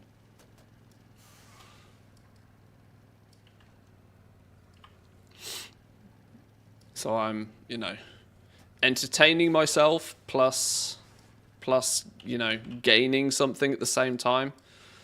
Working towards all the things, leveling all of the sub-factions and all of that sort of stuff. I don't mind quite so much that the efficiency on the actual Mechanicas is not so great. But I also know it's so time consuming that I am very quickly going to just decide that this is not worth my time or the effort. Because as soon as I run out of odd jobs to do, this is my problem, right? As soon as, like, we've hit Renown 20 already. That was, like, my main thing. That was my journey. It was like, right, do everything that gets me rep. And now I've done that, I'm very, very quickly going to struggle to keep myself occupied whilst waiting and hunting down rares. Which I know it's entirely a me problem. It's why I don't grind stuff for the most part. Record time, sweetie. I'm moving you to the top of my Rolodex. I'm inherently lazy, that's the problem. Where's the... oh, it's up here.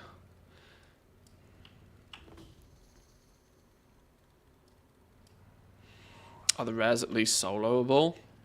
Obviously gear dependent. The weeklies are a lot more well, the weeklies you're probably not soloing without some good gear, but the daily ones are soloable by most people, I'd reckon. Anything 600, 610 plus, I think you'll be fine to solo the daily ones. Yeah, it's very gear and class dependent, to be honest.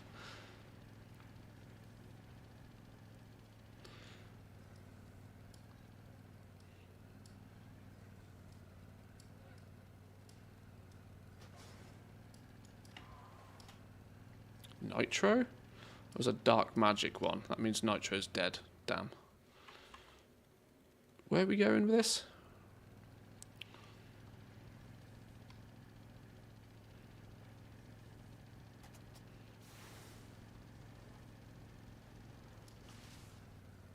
Not much of a sportsman myself, but I have some boom ball tickets. Take them if you want them. I'm not gonna use them. Dollface, honey bunches, you're my favorite driver. And just don't tell the rest of them I said that, okay?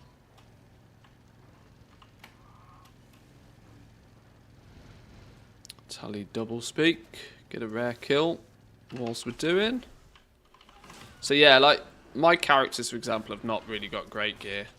But these ones, these sort of daily rare ones are mostly soloable with 610-ish gear.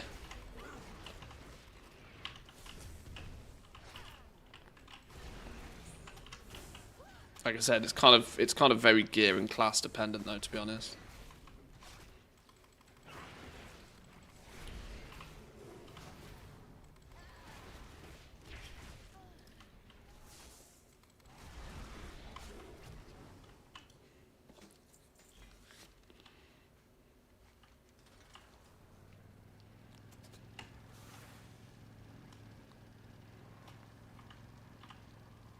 Wait, where are we picking this up? Oh, it's in the hotel.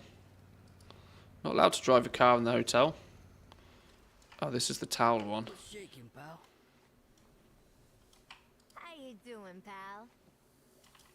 Yeah? Have a fresh towel. Welcome to the best place ever. Beautiful. You do the work, I don't break a nail. That's a win-win for me. 7. 3 more.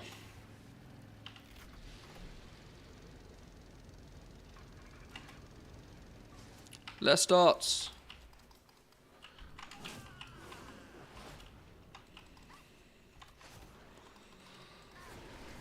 Can't wait for the next reset. Grinded about 10 volts in delves over the weekend.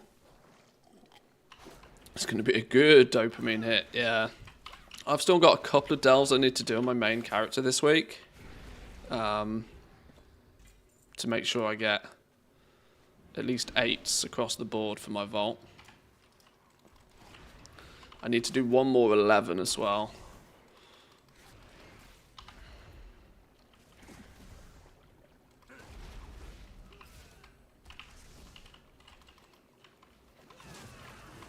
I'm still kind of nicely at the point with this patch where I feel as if I've got plenty to do and I'm quite enjoying doing it as well. None of this really particularly feels like a chore. And I've kind of said this before, but in a way I kind of like these miscellaneous mechanicas being this kind of overarching, pretty much whatever I'm doing in the zone is going to slowly get me a couple of them. You know, I predominantly focus on killing rares, but as I'm traveling around, I will certainly open dumpsters when I see them, and I will make sure I'm pushing my rep so that Paragon boxes will be achievable as well. This is kind of like quite a nice little gameplay loop as far as I'm concerned.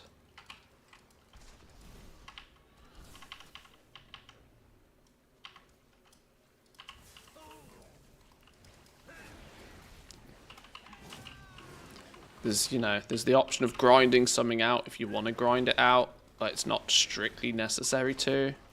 I can keep myself busy doing other things.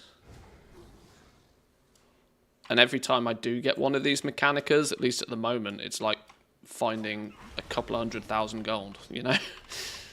Because they're worth nothing until you get 25 of them, but once you get 25 of them, as of right now, they're easily worth a couple of million. In total. What are Paragon boxes? Paragon boxes are what you achieve when you've maxed out a reputation and you continue to gain rep with them. So you can see here, Cartels of Undermine. When I get 7,500 additional rep with the Cartels of Undermine, I'll get an overflowing Undermine trove.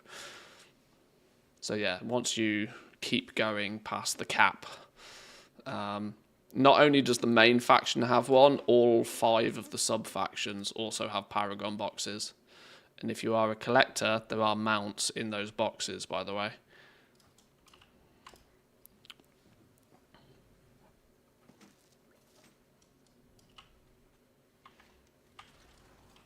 Oh no, wait, hang on, we haven't finished. 2 more of these.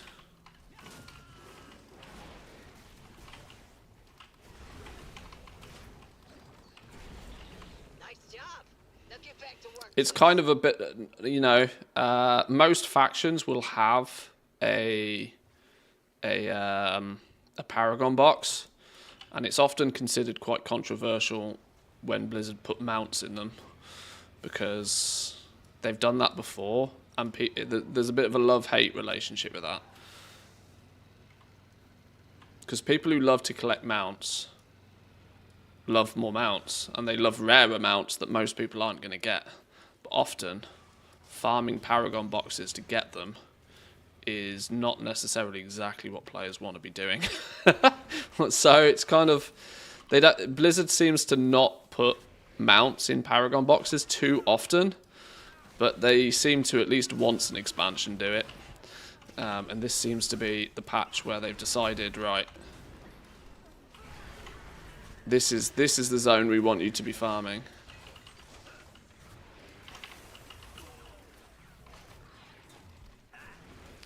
150 Dreamweavers Paragon boxes until the mount, never forget. Yeah.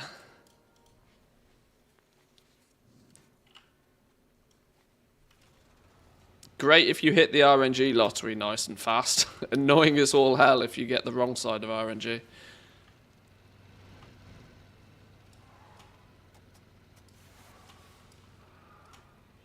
Oh, this is me 30-second mandatory sit down.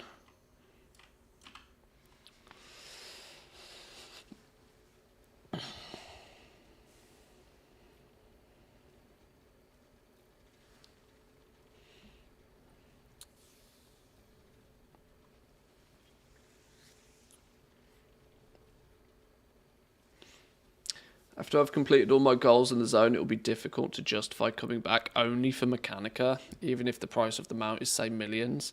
Well, that's it. I kind of agree with how long it takes to get just one mount, and you don't get any payout, realistically, until you've farmed up 25 of them. You know, it's lots of nothing until one big payday. At least it's kind of deterministic in a way, though. Like, you know that you're slowly working towards something. But there is then the other, you know, there's the other side of the story, which is, oh, you do actually have to sell the damn thing as well. Just getting it isn't going to be one instantly for instant payday. You get something that you then need to find somebody to buy it from you, which is, in a way, probably a bit too much of a gamble for a lot of people. But that's another reason to why they will probably maintain their value if they stay the same way. Best deals in town. Because if you're willing to do it, there's a good reward for doing it. But there's a lot of people that just straight up won't be willing to do it. Blizzard got a lot of shit for the Legion Paragon mounts. Every rep had a mount, basically. Yeah, and they still don't seem to have taken their foot off the gas with them. At least they don't do it all the time this time. But they're still more than happy to put mounts in the Paragon boxes. Have I got something for you? Won't find better. I didn't kill the garbage dude on this fella. Is that actually Swigs? Or is that fake news Swigs? No, that is actually Swigs. Let's go do a couple of trash piles until we get Galagio. How are you level 20? Can you farm rep from the bosses all day, or is there no limit? Because I do everything every week and I'm 12-ish. Lots of alts. Every world quest you complete with a contract up in the Undermine, not all of the world quests, but every world quest in the Undermine is worth 15 rep for you. So if you've got enough alts, you can cycle through and do all of the world quests multiple times on those alts in the Undermine with your contract up and get 15 rep per. I've got 13 level 80s, I think. So, in other words, a shitload of world quests since the day the patch went live. And I hit Renown 20 yesterday. Checklists are weekly. And to be fair, if you are doing everything and you're still only 12, you've definitely missed a bunch of things, yeah. If you've been doing quote-unquote everything, you should be around 15, 16 by now. I only pushed those last few by being a bit sweaty on my alts doing the world quests. But for like 15 a piece. I can't even begin to think how many world quests I've done in the last 3 weeks. Totally unnecessary, mind.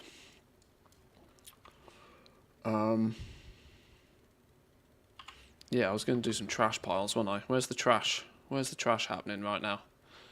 Why can't I see trash on my map? Oh, because it's hidden by a big number.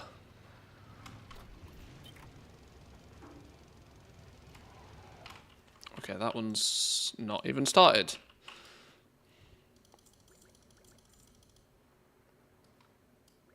Now get those shovels moving if you want a share of the trash.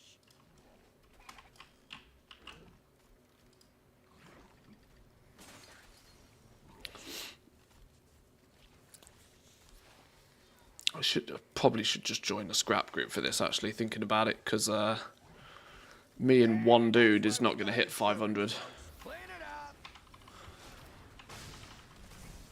In fact, I'd be amazed if me and one dude are able to hit 500.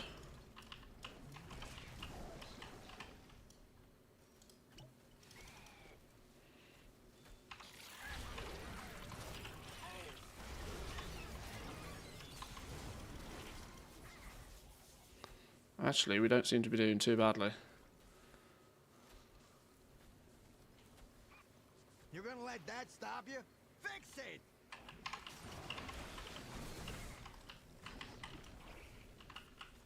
Better shovel harder. 1 minute, and we are out of here.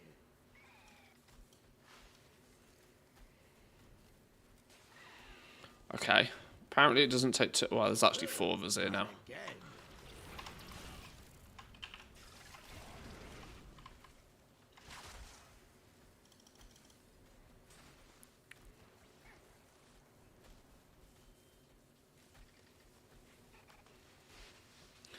Well, my quests say that it's a one-time warband bonus. That's why I don't do it with more than one character. Yeah, the main rep for the quest is a warband bonus. It's the contract that's giving you that 15 rep each time. You're not getting the main rep every time. The main reward gets swapped out for Valor Stones. But your contract, it's your contract that gives you the 15 bonus rep.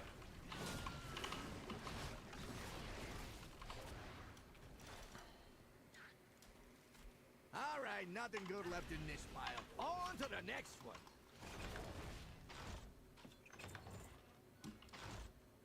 Okay, we might actually need to join a quick group for this.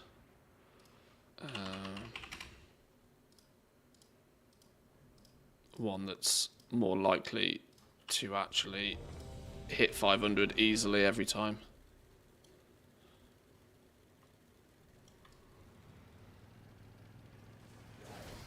Cheeky dumpster while we wait.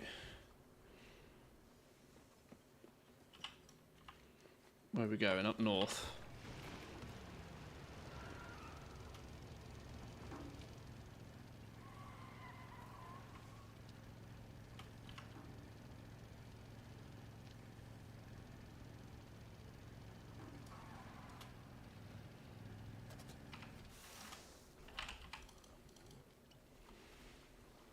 Yeah, it happens sometimes.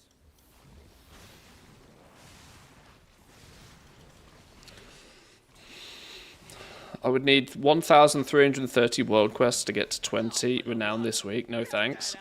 I mean, that would also mean you need probably 130 alts to be able to even have that many world quests. Like I say, I wouldn't worry about it. You get like a couple of renown basically for doing nothing every week anyway. So much past about renown. I think 16 is about where any gold making opportunities end. 16 to 20 doesn't really mean anything. I just did it because I'd started and, you know, because I did.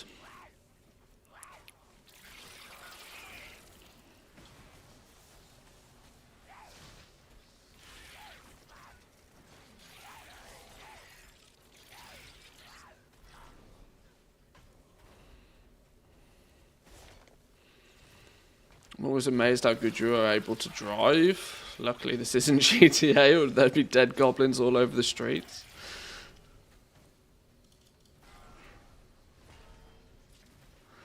Oh, you mentioned GTA. I cannot wait for GTA 6. Actually cannot wait for GTA 6.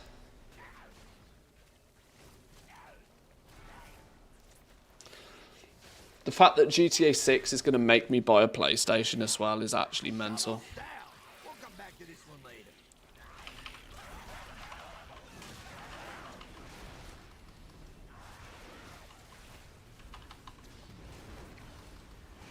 Does mean we have to have another playthrough of GTA 5 before it happens, though.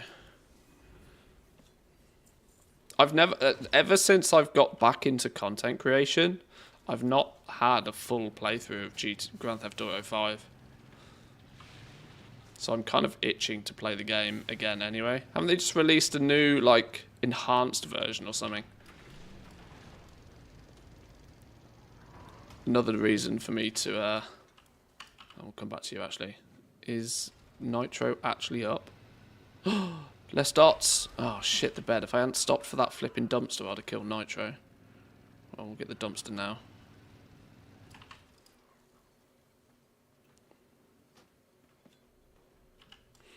I've 100%ed GTA 5 like a couple of times, which I suppose isn't really that much of an achievement when it's been out for a decade, but I go back to it every couple of years and just absolutely zone out and play it. It's so fun. One of the only games where actually playing the campaign storyline side of it is fun multiple times over. Hey, that thing snagged my lunchbox earlier. I did it with GTA 5, I bought the PlayStation, but this time I'm going to wait for the PC. Well, saying that, I'll probably buy a PlayStation. Yeah, it's... I know technically when people have been waiting like the best part of a decade for GTA 6 to turn up, an extra 6 months for it to turn up on, you know, to wait to play it on PC, you're like, oh, well, it's only an extra 6 months. That's easier said than done when every man and their dog is going to be playing GTA 6 when it comes out. You think FOMO's bad? You think FOMO's bad in World of Warcraft? You wait until everybody is playing GTA 6. You not a single content creator will be playing anything else. And they'll all have bought PlayStations to do it. I need to firstly buy a PlayStation, secondly figure out how I hook it through to my PC to then stream it. I know you can technically stream straight from a PlayStation, but we're not that rookie these days.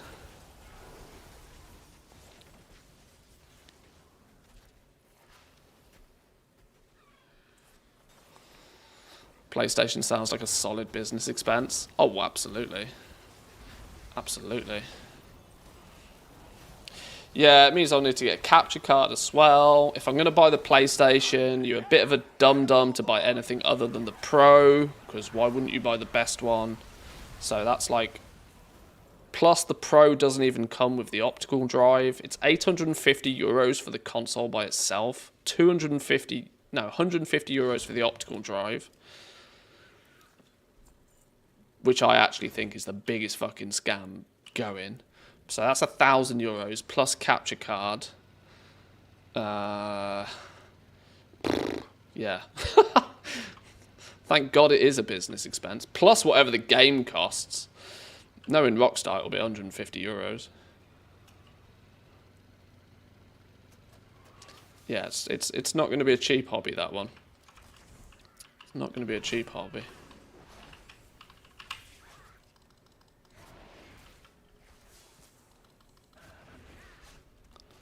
How much should I sell the rocket from Mechanica? On my server there is none. Do you have it? I will give you $1.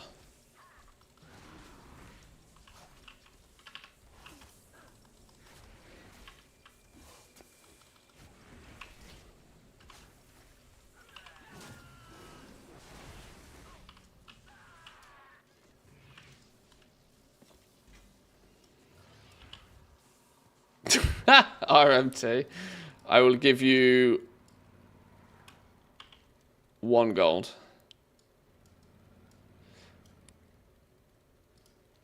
Oh, I was only doing this to kill Galagio, and I've clearly killed him apparently because he's not on my list anymore. Let's then turn in Gunks. Oh, and Rats is up apparently. This is a good way to slowly rotate through my rares as well. Oh, Rats is dead. Snooze you lose.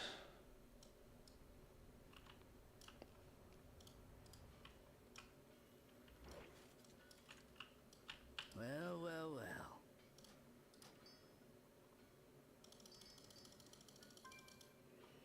Time's a wasting.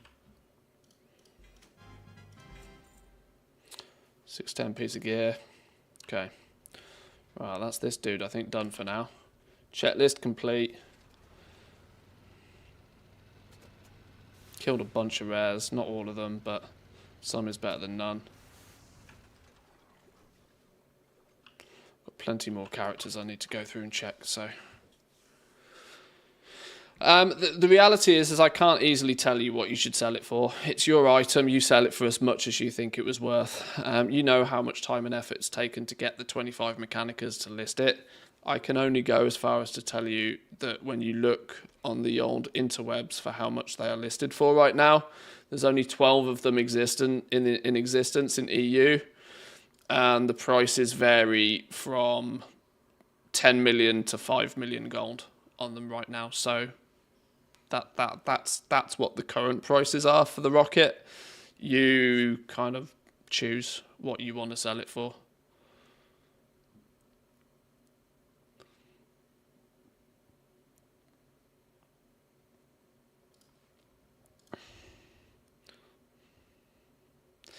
If player housing ever makes gold 10 times more expensive than they are now, I'd be so tempted to do RMT and just sell all of the gold. I wouldn't advise it, but And the only reason I say that, more so than anything else, is not because it's against the rules, but on the basis that nobody ever quits World of Warcraft.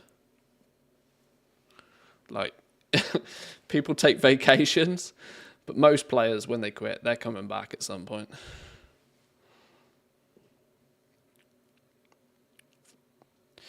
Yesterday, the order of my flipping account characters got randomly swapped around. Now I'm confused. I can't find one of the sellers.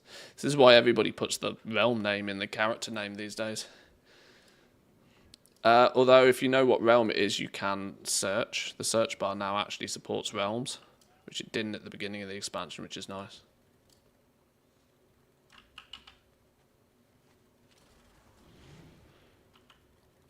Right, checklist. Oh.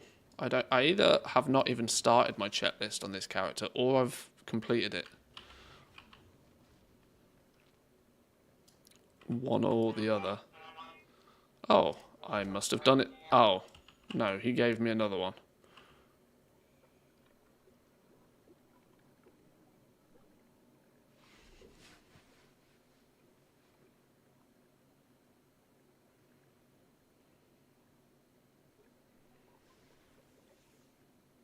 I'm almost convinced I've done it on this character this week. Which makes me very confused as to why it's now giving me another one to do. Our checklist something that's going to randomly reset on a Sunday or something stupid? Oh, God. Oh, Lord have mercy. Hang on. Give me 2 minutes, boys and girls.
Welcome in, Ginny, by the way. Sorry, I missed your message on YouTube.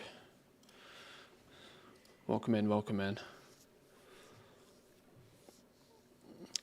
Token could well hit a 10-year low on the launch of Midnight with housing in the economy, with the amount of people coming back for that hype.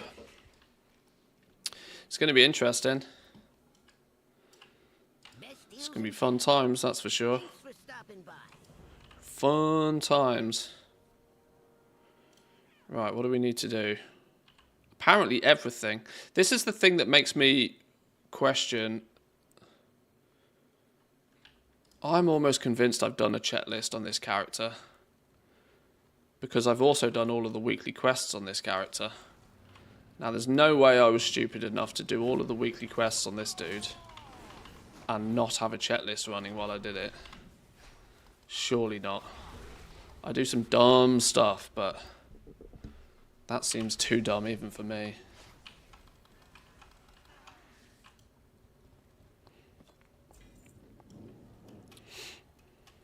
Pretty sure we'll get housing before the expansion. I actually agree with that. Yeah, I don't think they're going to tie housing to Midnight in any way, shape, or form.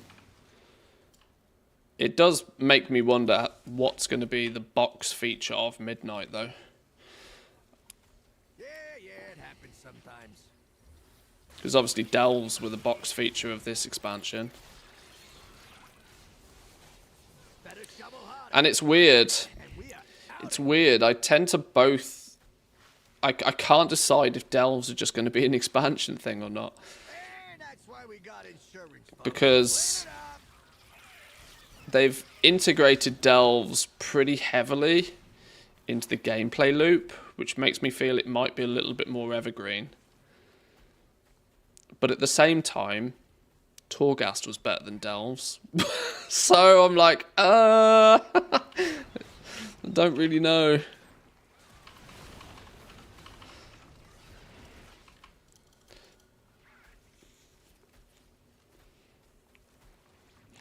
As cool as that sounds, do you really think the marketing team are going to let player housing not be used as a headline feature? I suppose. Yeah, they might make it a headline feature all the same.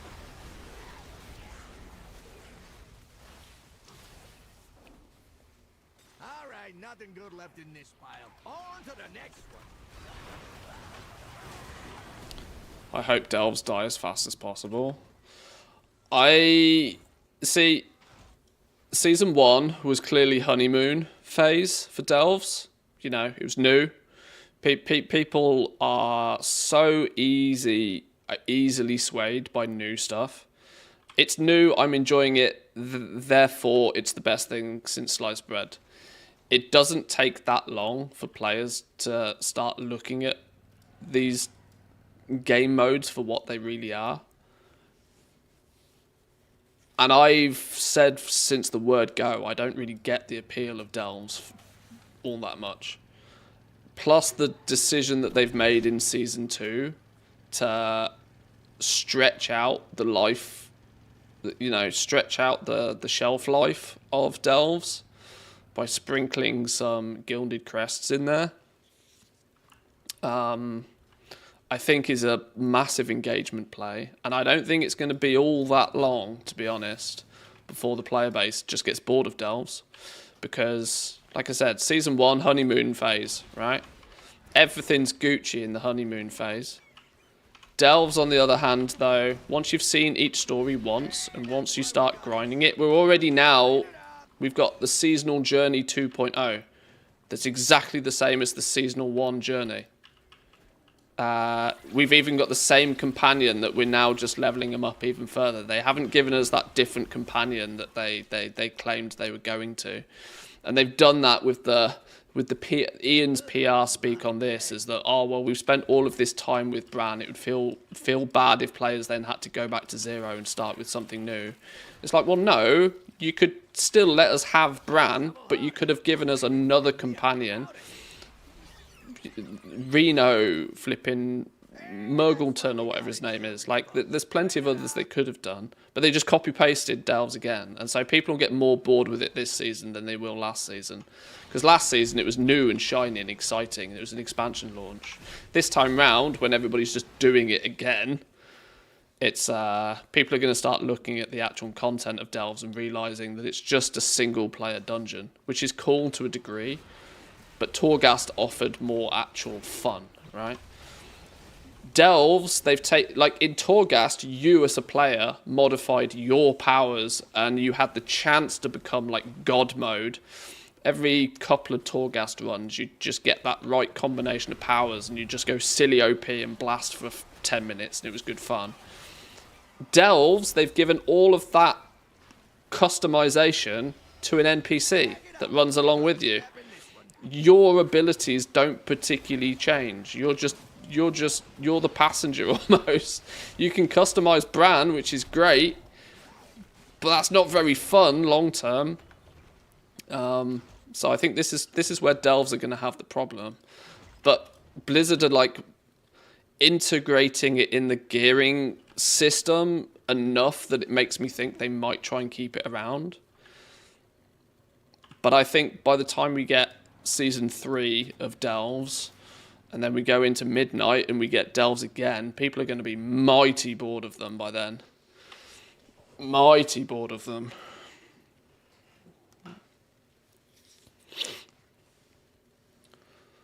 Delves are basically just the end game for people that don't want to do group content. Yeah, I mean, I absolutely fall into that category. But at the very same time, I also know that delves are not going to keep me interested for very long. They're a nice, convenient way to get a bit of easy gear at the beginning of a season. But soon as I get to 649 item level, I think. Soon as I get out of delves, what I can easily get out with delves, I'm going to be not very incentivized to continue running them for the fun of it. Nah. Because other than, you know, okay, I went into this one delve this time and there was this story. Next time it was a different story. You're still going to very quickly get to the point where it's just like 3 slightly different variations of each delve. Super grindy. No real change. You're gonna let that stop you? Fix it! Mr. GM said the new enchant recipes are going to be dropping in delves next patch. Why would they make them drop in delves? Why don't they make them drop in the visions themselves?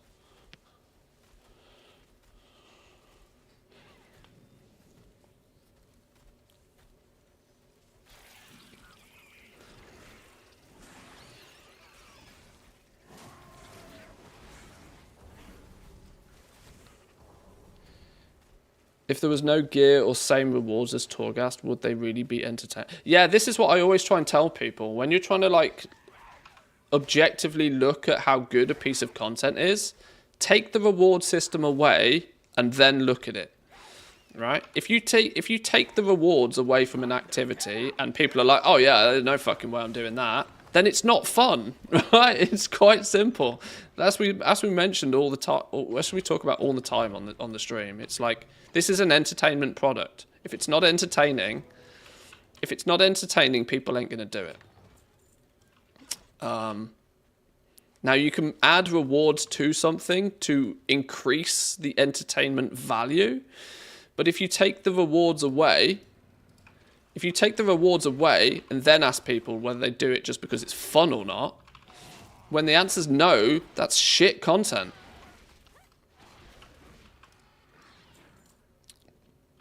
Wow, did you literally spawn on me? That was crazy.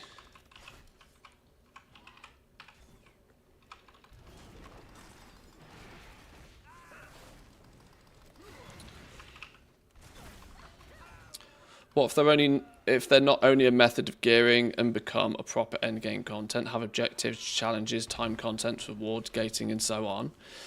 Well, this is the thing, right? When we first heard about delves, we didn't see very much of delves for quite a while after they announced it, and this got people thinking. That, right, well, for starters, for a long time we thought delves were going to be procedurally generated, which would have been an interesting twist, you know, kind of like Greater Rifts in Diablo or whatever they're called these days. The fact that every time you go into it, it's going to be slightly different mobs, slightly different layout.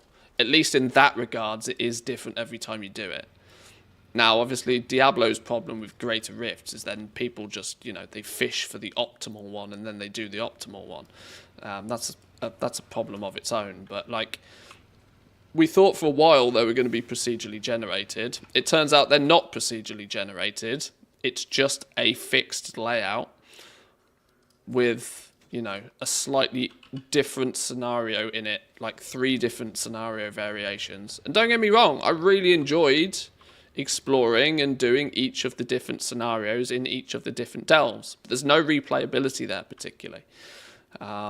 Once you've done that little mini scenario, done that little mini story, cool. You know, it was good quantifiably in that regard. I enjoyed it whilst I did it, but I have no strong desire to do the same storyline multiple times. They weren't that fun. They weren't that engaging. They weren't humorous. They weren't that interesting. It was just, oh, this is slightly different from last time I was in here. Cool.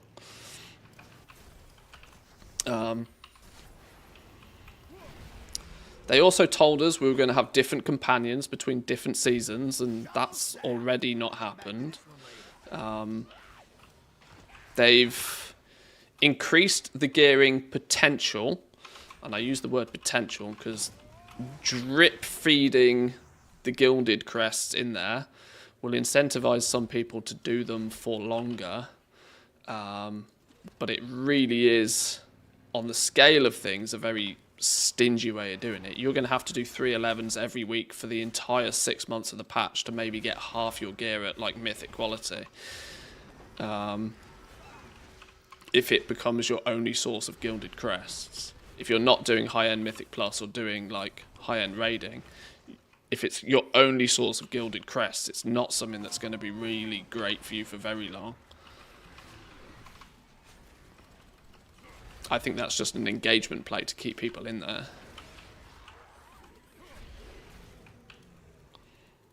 So yeah, the TLDR to all of this is I am not convinced that delves are actually going to be that prominent of a piece of content in Midnight. Even though Blizzard pushing for engagement in them this season is going to mean that the metrics for them are going to be good. Which, as we know, if the metrics say that something's good, then it must be good, right? The metrics will say that they're good. The question is what will the general consensus of the player base be? Collect 50 cans. Oh, okay, that's easy enough. What will the general consensus of the players be in a few months' time once the honeymoon phase of delves is worn off?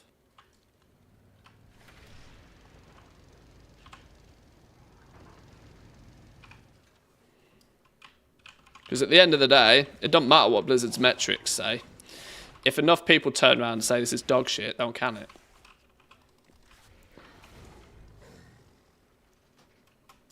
Let's not forget, once upon a time, they considered warfronts were going to be the next big thing, right?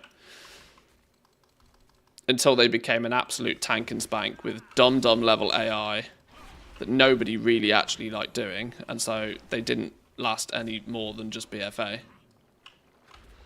And then they come out and claim, oh, well, we make some content not to be evergreen. You know, they've always got an excuse. They've always got a PR answer to this stuff. But if you've got half a brain, you can see through the PR speak.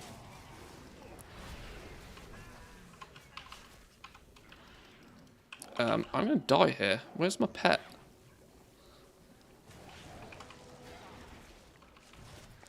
I was clearly not paying attention.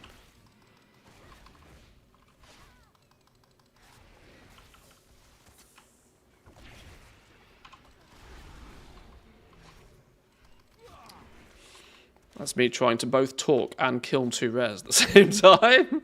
I am not up for that level of multitasking. Holy. Why was I even here in the first place? Oh, I was going to go do more scrapping, wasn't I? Oh, it's now moved. Time it took me to kill them, the scrap pile's moved. Where's it moved to? Oh, it's down by Pigeon Land.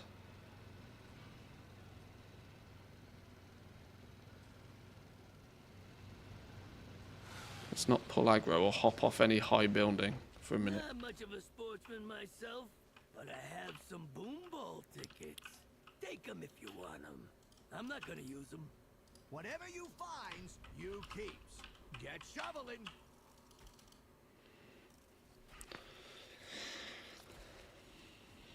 Blizzard should never have called Professions and Delves evergreen systems.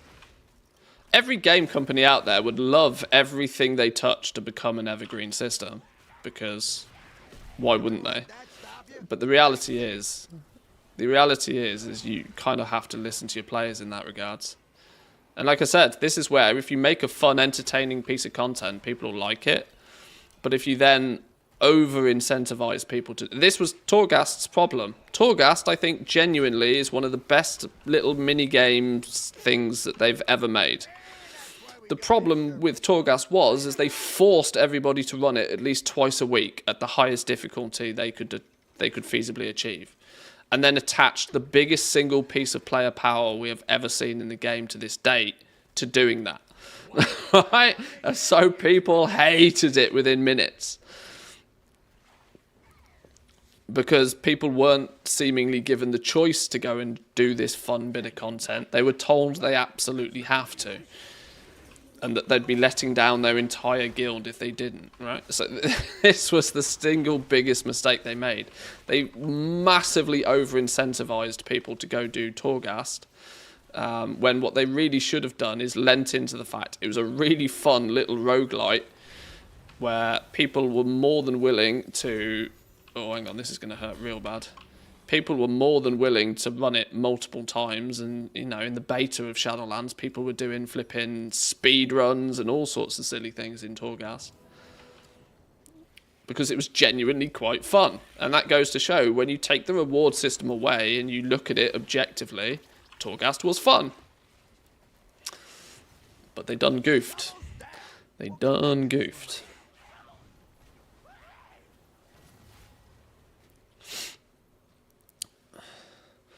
It's one of their biggest weaknesses, in my opinion. They continue to do this play content A to get reward in content B, like Delves are here, Plunderstorm rewards and so on.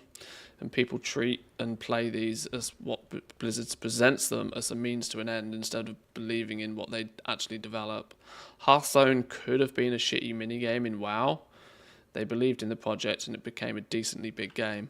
I, for years, have been so surprised that they have not integrated Hearthstone more aggressively in WoW. Like, it doesn't make any sense to me. They've got this absolute because that's all Hearthstone is, right? Hearthstone costs basically nothing from a developmental perspective. At least in the grand scheme of video games anyway, it costs basically nothing. Yet it prints money. Absolutely prints money. Every time there's a new expansion pack for Hearthstone, I bet their, you know, revenue numbers go to the moon for a few weeks. Let's make sweet, sweet profit. I'm amazed together. they have never actually integrated Hearthstone cards into World of Warcraft. Like, why have they not done that? Why have they not given you know, if you do certain activities in World of Warcraft, you acquire Hearthstone cards. It seems like such an obvious thing to do. You've got these two pieces of intellectual property, two video games that share a lot of common, you know. I mean, one is literally based on the other. And they did it with the minis as well. I don't know why they haven't done the same thing with Rumble. Like, it's perfect cross-pollination between games. If you keep it cosmetic and you keep it optional in World of Warcraft, there's no reason to say that, you know, oh, at Exalted, you get this card in Hearthstone. I don't know. How did you get max renown with Undermine? I farmed world quests like a crazy person for the last 3 weeks. And did literally everything I possibly could that gave me rep. There's not much more to it to say than that, unfortunately. Chat, my man, thank you very much for the tier 1, by the way. I did not miss it. I'm just working through my verbal diarrhea. Thank you. Welcome in, by the way.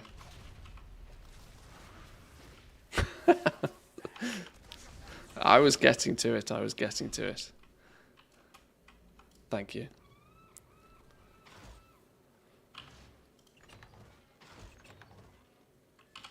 I've absolutely picked up at least 50 cola cans. I've got flipping 400 of the things. Why is it not? Why is it not giving me?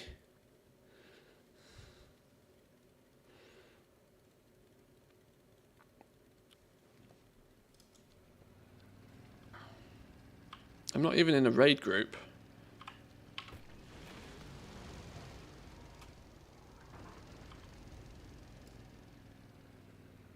Where is the trash pile? This way. Do you get rep from the chat lists? No. In essence, what I've been doing on my main character, I was doing every rare in the Undermine every day, because they give you a small amount of rep for each kill, once per day. So every rare in the zone every day, and I was completing every world quest on my main character on the entire map. Every single world quest on the entire map. I had a contract up basically permanently, which was giving me 15 rep for every one of those world quests. I did the full storyline. Every side quest in the zone, every quest that gave rep. Week 1, Bountiful Delves were giving rep. They seem to have switched that off though now.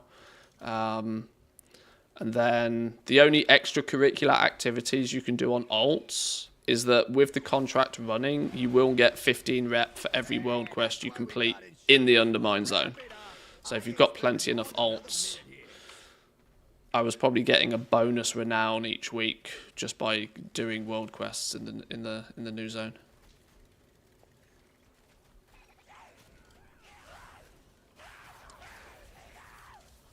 Okay, there's no question at this point I haven't picked up 50 cans. We even got a vintage cola can.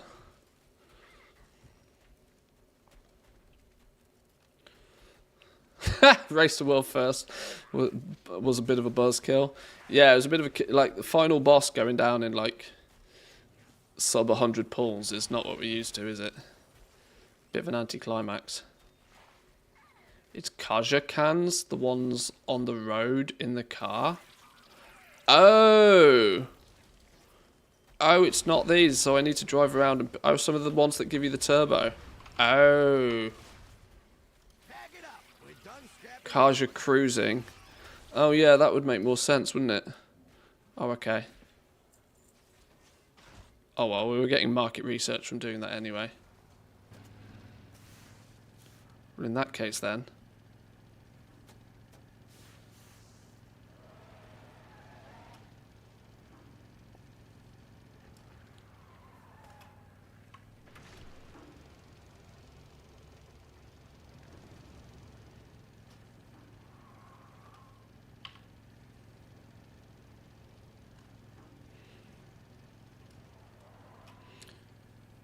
Yeah, I didn't actually watch an awful lot of the race because I tend not to pay that much attention until we get to the last boss. And then just as I was about to start paying attention to it, it was over.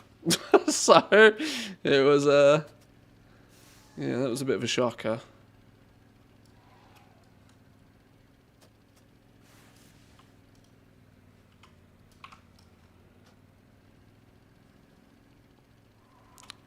But then again... We did sort of mention earlier, not every raid has to be this absolute ball buster of a 250, 300 kill final boss.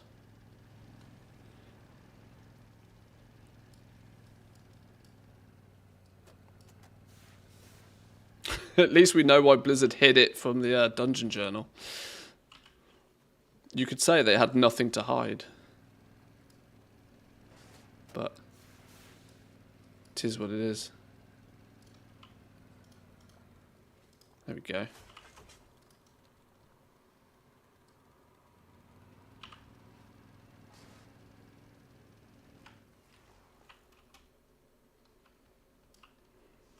Turn you in. There's 500 more rep with Steam Weedle. What I don't understand, and what I can't quite figure out, is that half of my alts don't seem to have any... There's clearly some parts of the story or something I need to do to even...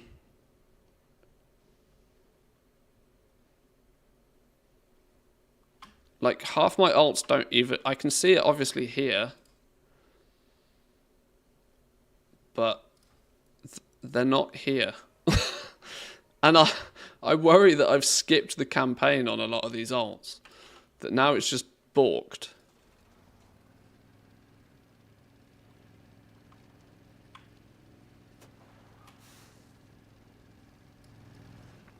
It's not really the end of the world. But... Because I can even come here and I can say, what's my standing with them? And I can see it all here. But it still doesn't really help the fact that I don't get the icons here. I clearly need to do some of the side quests. Or complete something. But I've skipped the campaign. So I can't do the basic shit anymore. It should have technically... I don't know. Something didn't work right. But...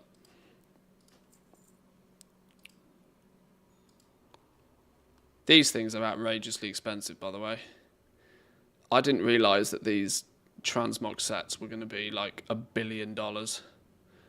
nearly 10,000 resonance crystals for each one. That's 40,000 resonance crystals just to get 4 transmog sets. Come back for more. Wild. Okay, killed a bunch of rares, done the checklist. I think we can move on to the next tune.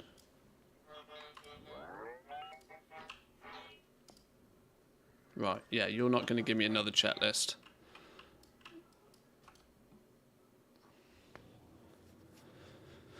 What I do need to do actually... Oh, we got 338 market research. We need to turn that in. They need to make market research a warband transferable currency as well. It's annoying have to turn it in on each individual character. Check gives 5... If you turn it in to your sub-faction, it's worth 500 rep. If you turn it into the check box in the hotel, it will give you Valor Stones. So it's up to you what you want. Do you want more Valor Stones or do you want more rep with the sub-factions?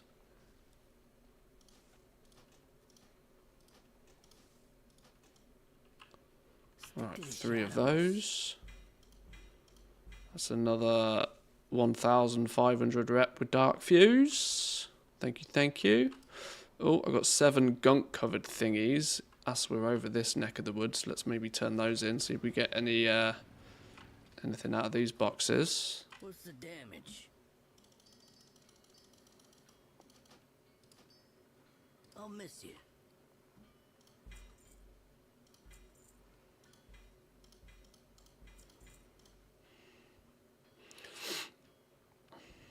Bunch of resonance crystals.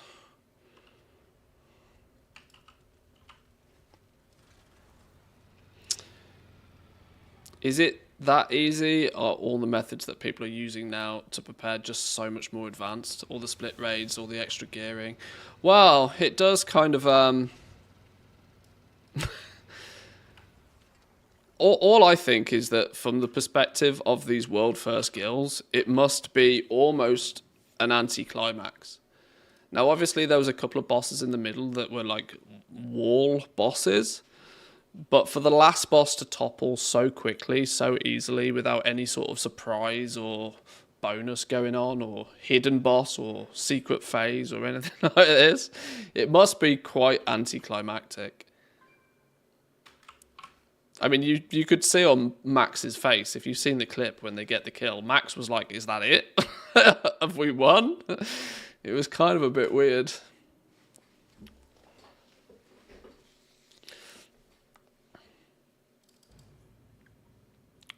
Quite funny though.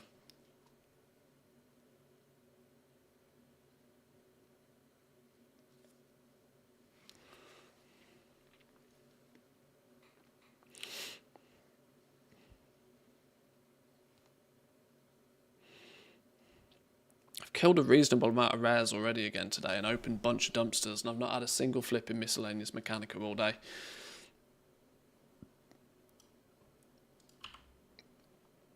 Right, what's our progress on this dude?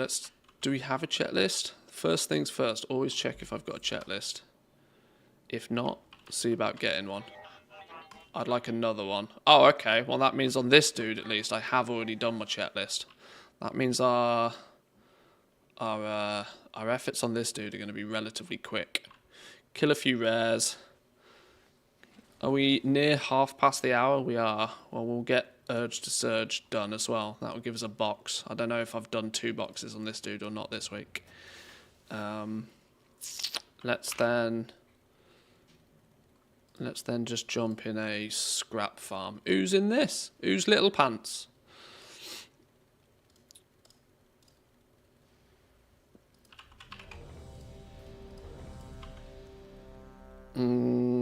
Where is it then? Down there. Let's kill some rares. Get Galagio. Probably won't spend too much time on this dude then if he's already done his checklist.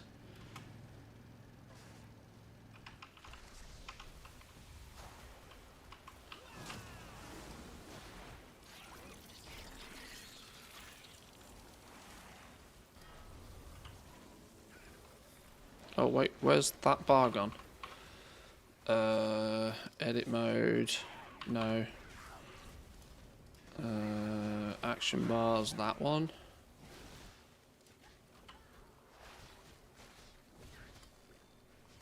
almost down. We'll come back to this one later. Oh no, where's the... There it is. Oh, flipping out. All that time trying to set up me buffs and then I forgot to actually do the thing. THD's was the best reaction. His reaction was crazy. I haven't seen many of the clips of the kills, to be honest. But I did see Max's, and I thought it was quite funny. He was just like, "Is that it? Are we done? Race over?" Trash is down this way.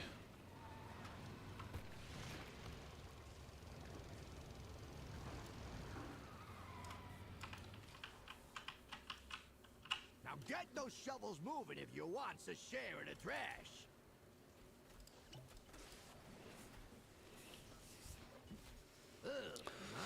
Remember with the answer at kill, after grinding all of those pulls, he screamed, smashed the headphones, and ran out to hug his teammates so quickly. It's basically just a couple of frames. Yeah, I bet the adrenaline dump in that situation is wild.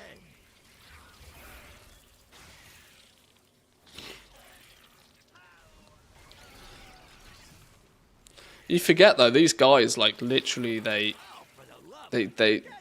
best part of 24 hours a day, they're thinking about World of Warcraft for literally a couple of weeks straight. Not to mention any preparation before the race even begins. When they actually, you know, get that win, it's pretty monumental. Better shovel harder. 1 minute and we are out of here. How many tries for the Galagio mount? Oh, it's really easy to get these days. It's really easy to get. It seems to have like a... I think I got it in like 30, 40 kills. But the fact that he spawns like every other time, it seems.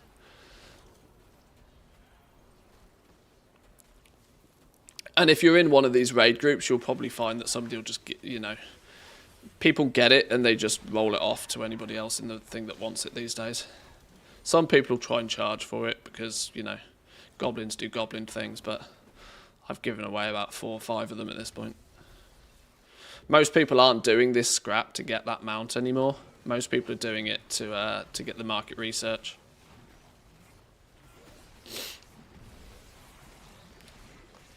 In fact, I'm at the point where when the big dude spawns, it's more of an annoyance than anything else. Because it means less time I can stand here scrapping.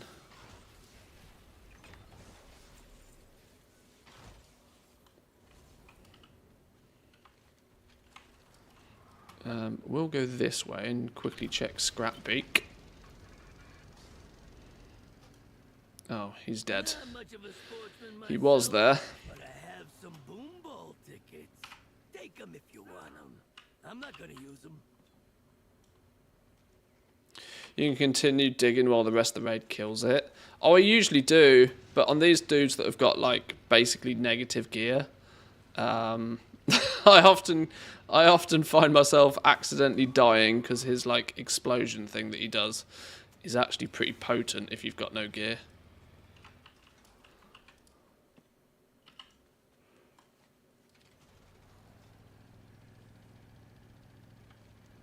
Where did everybody go? Up top. It's funny to see some of them immediately loot the boss to see what dropped after a little bit of celebration. The funny thing is half of them just alt F4 out the game. Like, they get the world first kill and they're like, fuck that, we're done. Maybe not so much this time because it, you know, went down in like 100 pulls, but often it's kind of like a big sense of relief more than anything. Oh, well, here he is. Speak of the devil.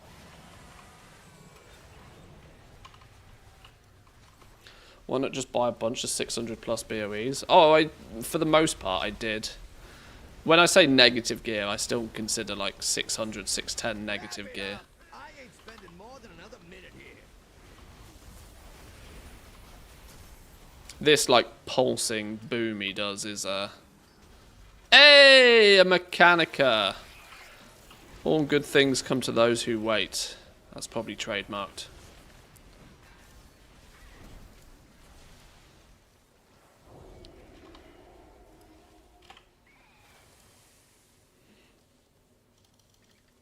That also needs to go down in my notepad.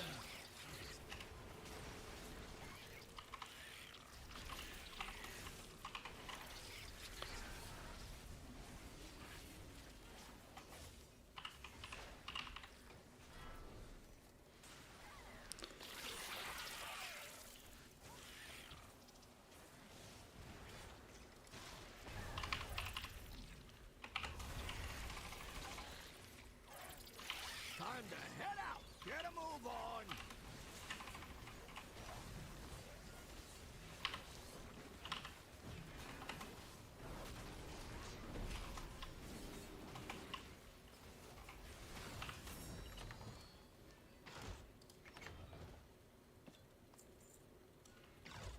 Yeah, the 12 market research you get from these boxes at the end is actually the main reason I think most people are doing this these days. I was hoping to get another couple of rare kills a bit quicker than that. I don't have much need to be on this dude other than killing rares.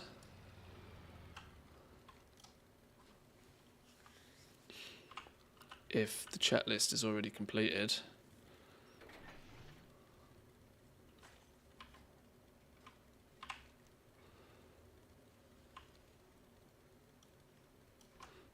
Maybe we'll leave this dude for now. We'll come back to him later if needed. If we need to kill more rares.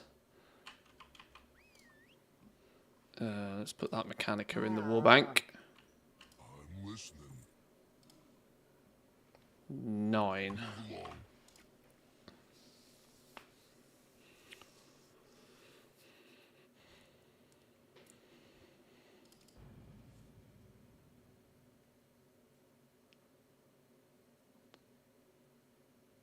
Half of them just stop playing till the next PTR. The other half gets home and logs in again. At least that's what Echo Caster says. Depends how deeply rooted in it you are, I guess.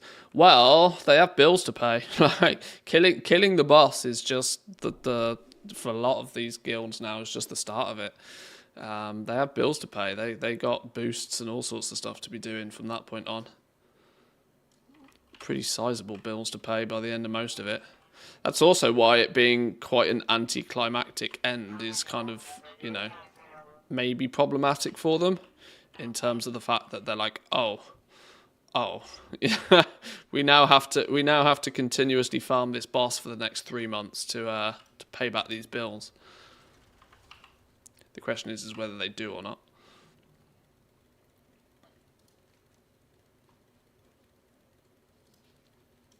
Time to work, sugar. Ready, set, go. I've always I've wondered for a little while now just how businessy these top tier raids are, in terms of the fact that all this gold that they give out to players, all this gold they give out to players for all the splits and stuff like that, how much of this realistically these days is coming from boosting and how much of this is just, you know, business funds and they buy tokens with it. But when you think about how much gold they spend, you would suspect there to be a dramatic decline in token price if they were to do it. And I also think there's a limit on how many tokens an individual account can buy, so the vast majority of it must come from boosting, surely, right?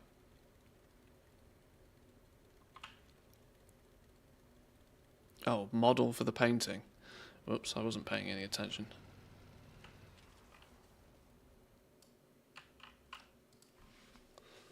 Imagine spending 400 million and not getting world first, being stuck farming the boss for boosts. Well, that's it. Like, like killing the boss is just the start of it, it feels. You did the job and you didn't total your car. I call that a success. Normally the race to world first is 3 weeks, but now Mythic started at the same time as Heroic. Fun for the other guilds to get a shot, but it makes it shorter. So what I have known was that Echo was struggling with gold. This is the thing, right? Like they're you know, they used to, their biggest expenditure used to be buying all the raid BOEs and transferring them across servers and that sort of stuff. Now, without a shadow of a doubt, their biggest expenditure is splits. Because they're paying like 10 million gold every split run to everybody in that raid to funnel all of the gear to them. It's outrageous amounts of gold that they spend on splits these days, which are also somewhat of a necessary evil. And every race they seem to put the amount up that they dish out, which is, you know, it was in the EU, wasn't it like 300,000 gold? Basically an entire token's worth of gold per person in the raid, which is can't be cheap. Cannot be cheap.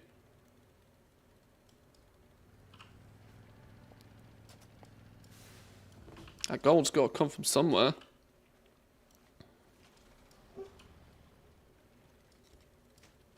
Because they sure as shit ain't farming. You know that for a fact.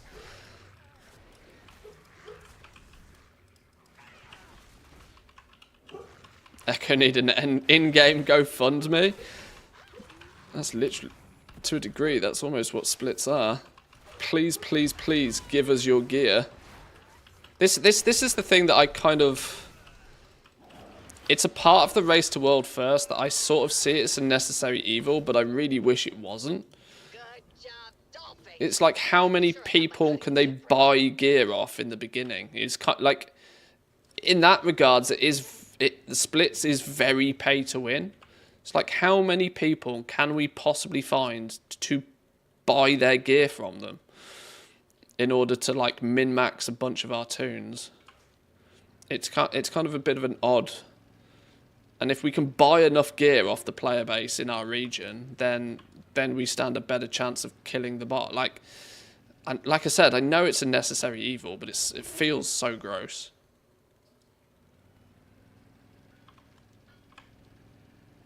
This is why I think, and Blizzard don't seem to want to do this, and we've had this discussion a little bit recently of why Blizzard might not want to do this. But it feels to me that one of the reasons why Blizzard distances themselves from the race to world first is so they A, don't have to fund it, and B, don't really have to take any responsibility for it. Because what Blizzard could do is just put these players on tournament realms where they actually can't engage with the rest of the community. That's one really goddamn good way to kill splits. But then the problem is that you might actually, you know, you can't stop real players doing it. And so it's weird. You're kind of like, okay, well, how do you qualify to be a tournament realm race to world first guild? Like it's like two different races then when you do it that approach. But that's the only way you're going to stop splits, is by putting them in, you know, on a completely separated realm with different rules.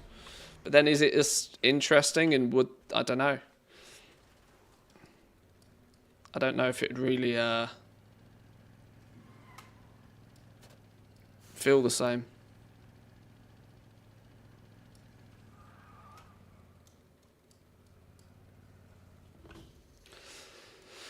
Simple solution, the Battle.net account-wide raid lock.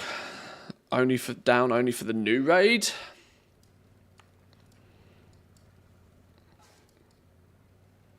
Or for the first 4 weeks of a new raid or something, say. Yeah, this is the thing. I mean, it's clearly difficult because Blizzard permanently are fighting this community opinion that Blizzard designs the raid for the race to world first, and they're like, no, we don't. Yes, you do. So they're not really winning that battle particularly. Most people are not stupid that they can see that these raids are initially tuned for the race to, like, literally the very second these guilds start taking down these bosses, all of the nerfs kick in for like regular scrubs playing the game. This is the thing, they distance themselves from the race to world first just enough so that they don't really have any requirements to do anything particular to make the process any better.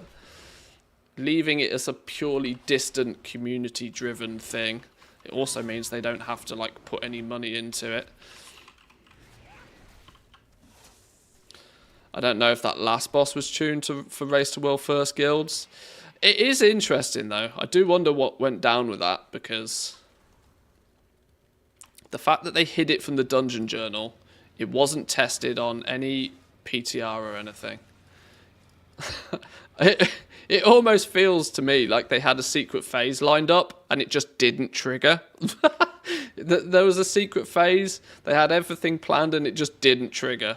And when the boss died and they got given loot, they were like, okay, okay.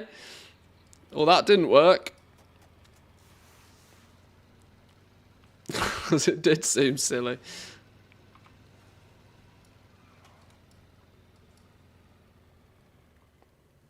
Honey, sweetie, baby, sugar plum angel face. Thanks for I think it was just completing badly that designed. The fight is fun, but on Mythic it's very basic. Well, like I said, I don't even really know much about it, because I usually don't pay attention until the last couple of guilds and trying to take down the final boss. And by the time I got to paying attention, they'd already killed the damn thing. So I don't really know much about the encounter. But all I've heard is that it was very sort of like, there wasn't really any strict mechanics in it. It was just a dance, and if you do the dance, you win. And by the time you've practiced the dance in normal and heroic, you kind of knew how to do the dance, and then GG.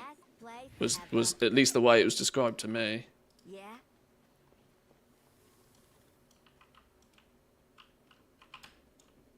Actually, is that dude actually there? Can we kill him? I need to remember I meant to be killing rares. Too busy nattering. Oh, less dots. Less dots.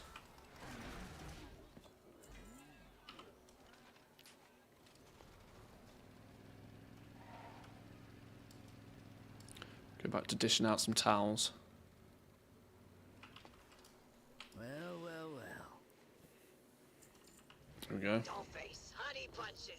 You're my favorite driver. And just don't tell the rest of them I said that, okay? Shipping and handling complete. Nice. Why was I doing this? Oh yeah, because I wanted to get the box, What you need. at least. Thanks for stopping by. Won't find better. I'll be waiting. Come back for more. Oh. Well, it was worth 1,000 gold at least. Turns out I have opened 2 boxes on this dude already. Alright, well, today we learn.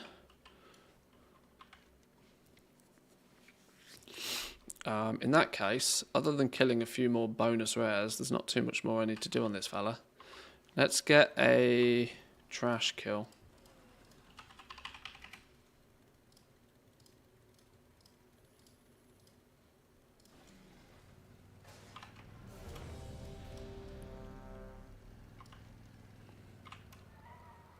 Was he actually up? Oh, that was lucky, wasn't it? Phasing into a realm with Nitro on.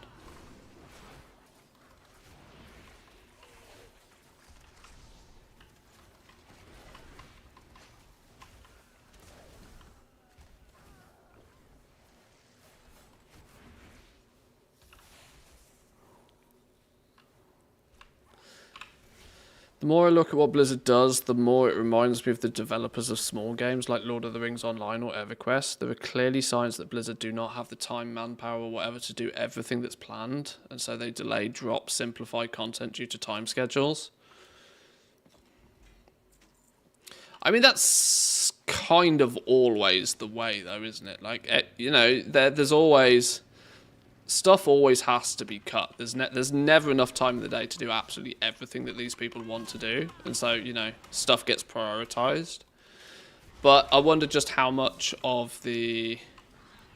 Well, this is clearly something they're practicing, though, isn't it? We've spoke about this, that because they're so rigidly sticking to this 8-week content cycle, and have done for a little while now, it's kind of... They're still clearly learning how it works, right? This is the first major content patch that's turned up shortly after the Christmas break. This patch did come out a couple of weeks later than players were half expecting, and that's probably because of the Christmas break. Or festive break, or whatever you want to call it these days. But yeah, there is also part of me that does have to wonder, this time restriction that's being put in place of that there must be something new every 8 weeks is clearly a challenge internally. Some of which some teams and some devs are clearly going to be better at than others.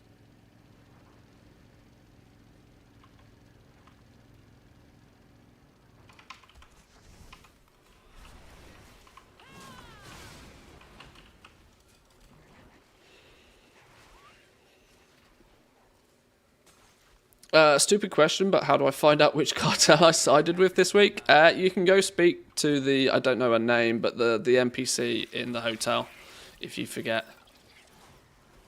They should make it more clear, though, I agree with you. And that's why we got insurance, folks. Clean it up.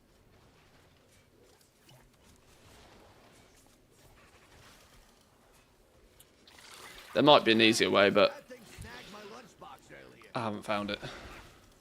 Wrap it up. I ain't spending more than another minute here.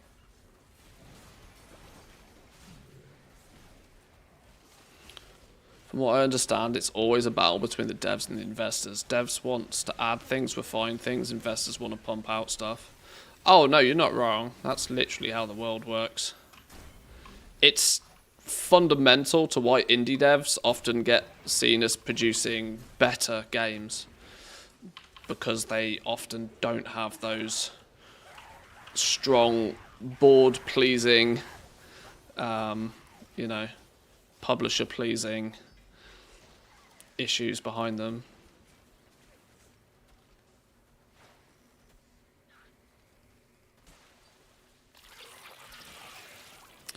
In fairness, a ton of content this expansion has just been rehashing of old stuff. The anniversary event was reusing Silithus, the Siren Isle was a repurposed island expedition, and next patch we're doing Visions again.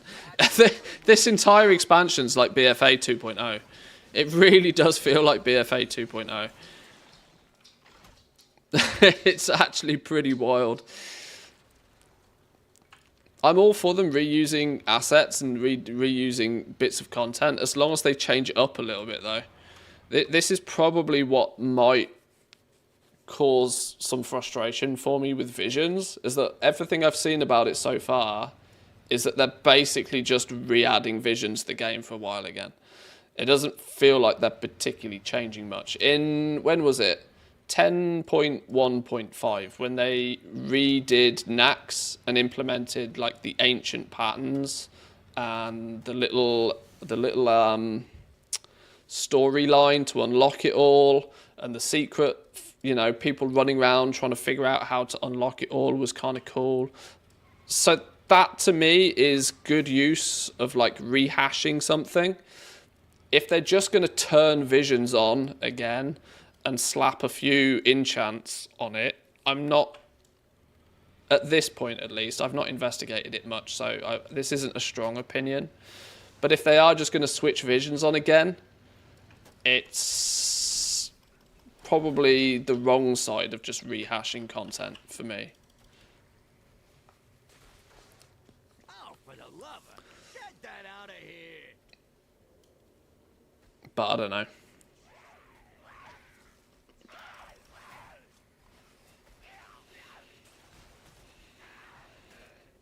Yeah, it happens sometimes.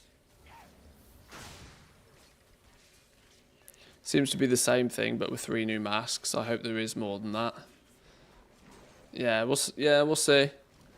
I also don't understand how all of this is meant to fit in with a new storyline. If we're meant to be tying, the World Soul Saga was meant to tie off loose endings, right? That's how it was sold to us. 3 expansions, tying off loose endings in order to start a new chapter.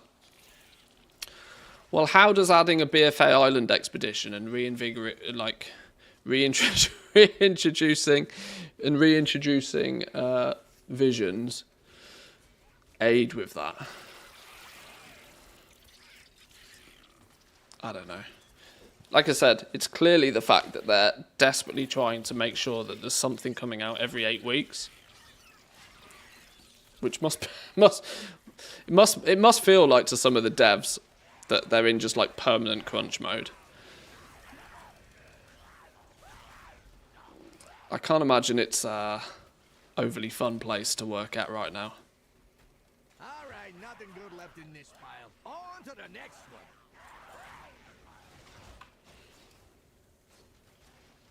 101 market research. That's a good stopping point for this character. Let's turn that in.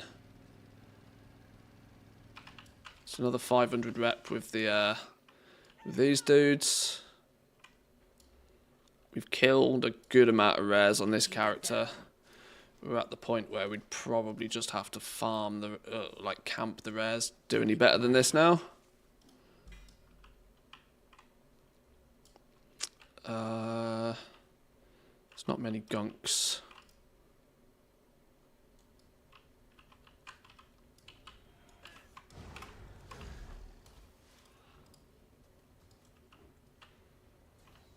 Don't they have like 700 plus staff these days? Well, it was recently reported that they have the largest dev team they've literally ever had. I don't know what that technically means, but I have heard that number floating around.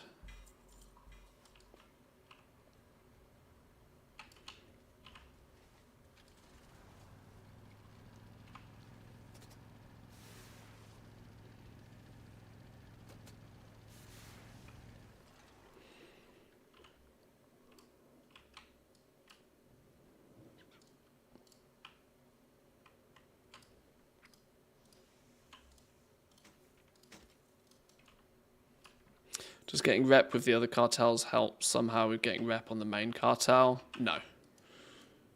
No.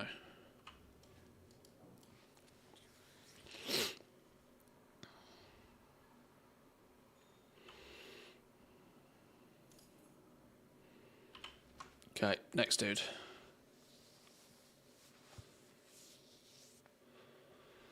The simple TLDR to the main rep is kill every rare in the zone every day. Complete every world quest with a contract up on your main character, and work your way through the campaign and all the side storylines in the new zone. The extracurricular activities for gaining even more over and above doing that is do the world quests on your alts with the contract up in the Undermine, but you're only literally getting 15 rep per world quest for doing that, so your desire and mileage may vary.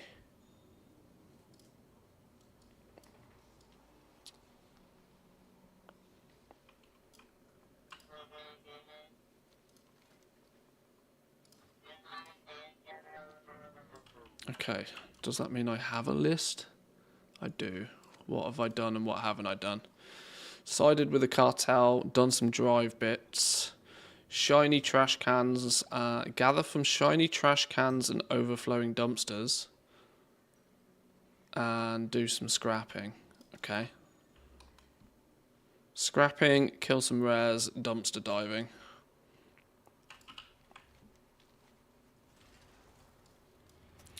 Which means we can join a scrap group.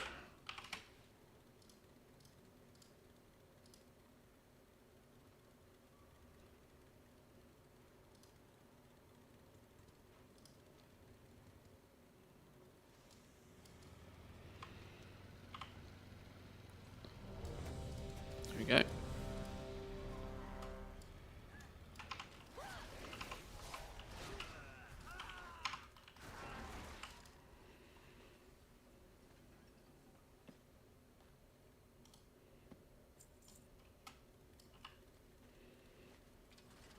Can't wait to do island expeditions again.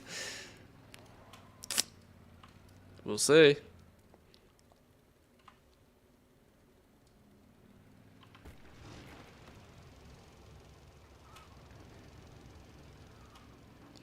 Island expeditions are another one that I don't really mind island expeditions.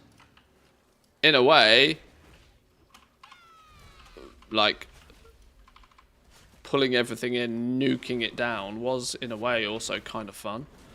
I didn't particularly mind island expeditions, but as I say so frequently, they made the big mistake that they made quite a few times in a row of far too aggressively attaching player power to island expeditions.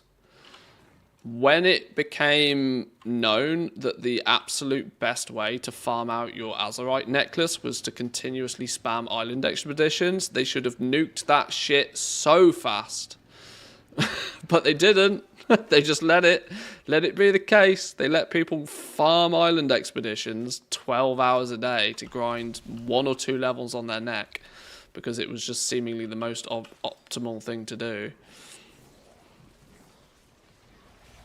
And so by the end of the expansion, every flipping body hated island expeditions again. So silly. And time's up. Grab your gear and let's go. People want a lot of content, but it all has to be easy. Those two things don't really work. This is why I always say that flying made the content half the time. Get a quest, fly to the spot, no need to kill mobs, just get to the spot, do your thing, fly off again. No need to kill mobs, get out of there, fly back. That's not content. Those tasks are minimal time. Yeah, flying's always had this difficulty for the devs, that whenever flying is available, it does sort of normalize the amount of effort that goes into doing anything.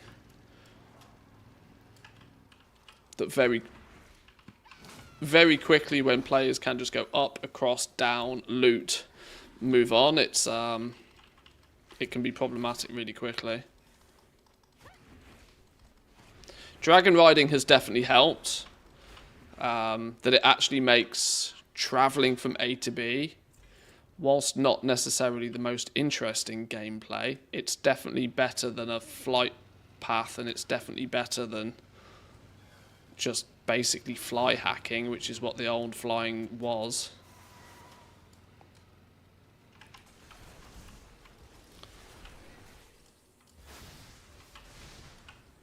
Now, whether you personally like it or not, it's not really that's not really the discussion here. The point is that it is a more engaging way to get from A to B. And Vigor, at least, was kind of designed to make it so that you couldn't just zerg fly from A to B. You had to kind of think that, right, I do need to maintain this Vigor a little bit. The problem with that was it was hella boring. Nothing worse than having to, like, stop because you've run out of Vigor.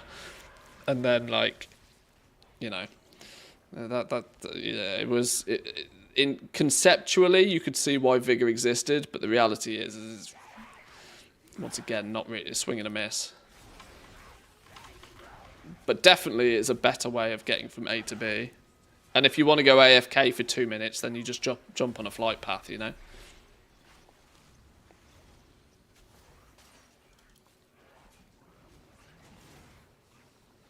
Where do I hand in the checklist for rep? At the machine or at the rep quartermaster? No, you've got 2 options when you've completed the list. If you hand it in back to the chet machine in the hotel, you'll get Valor Stones. Fine to do if you want Valor Stones, but if you want the rep, you need to go hand it in to the quartermaster of that faction. So yeah, be careful, because obviously once you've done it, you've done it.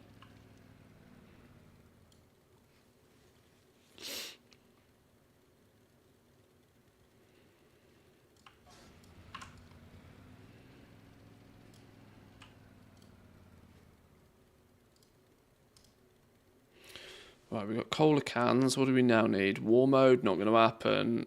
Battle pets, not going to happen. Complete the delve, not going to happen. Gather from 25 shiny trash cans or overflowing dumpsters. I should just do that one. Go around, pick up treasures. That's on my to-do list anyway. Let's kill Nitro and then we'll leave this raid group. You can get reps since when? It was a bit buggy at the beginning. And And there does still seem to be some requirement that you have to hand it on to... You have to... There's an achievement I think you need before you can hand it into the sub-faction cartels. It's the achievement for just handing it in normally twice. Oh, hang on. Petstead, what's going on here? How... What... Why am I left... Why am I left cleaning up the trash here? What's going on?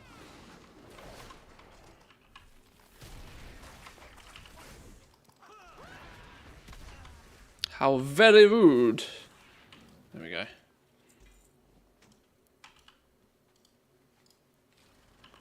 Right. Fly around, pick up some treasures. Oh, hello. Dark fuse. That's actually something I need to do either today or tomorrow. Make sure I've absolutely killed the dark fuse dude on every one of my level 80 alts. Because I still need the mount.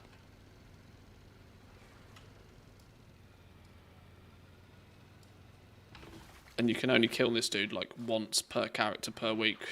One chance at a mount per character per week is spicy.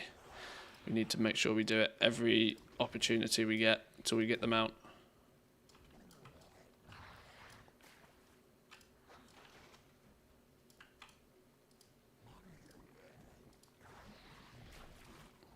That answered my next question, so I couldn't hand it in.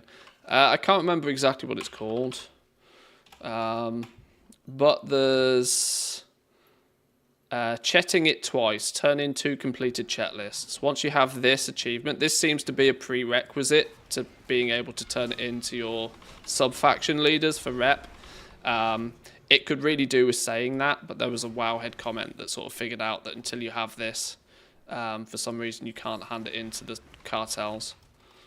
So you might need to, on your, a couple of characters, hand it in normally, but after that you should be able to hand it into the sub-faction cartels. Cartel quartermasters.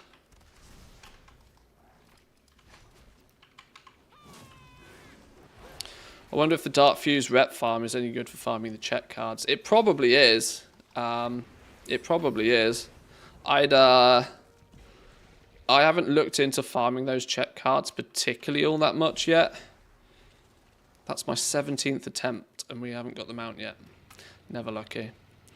Yeah, I've not looked into farming those check cards particularly much, but yes. Simple science of the more things you kill in the zone, the greater the chance you have of getting them. The fact you need 40 of them to get 1 extra checklist is... And then you've actually got to complete the checklist again as well. It's not like you get 40 of them and you just get 500 free rep. You still have to then go out and do the work. Is quite a challenge in itself. Is there any way to... No. I was hoping this could be like, could you track this or something? Because like I've got to open 25. I've got to do 25 treasures, but how do I know when I've done 25 treasures? I've just got to magically know, do I? Well, it'll be 25 market research at least by doing it, plus or minus any mechanicas, plus or minus any mog. It's quick enough to do. Nobody else is picking up the treasures.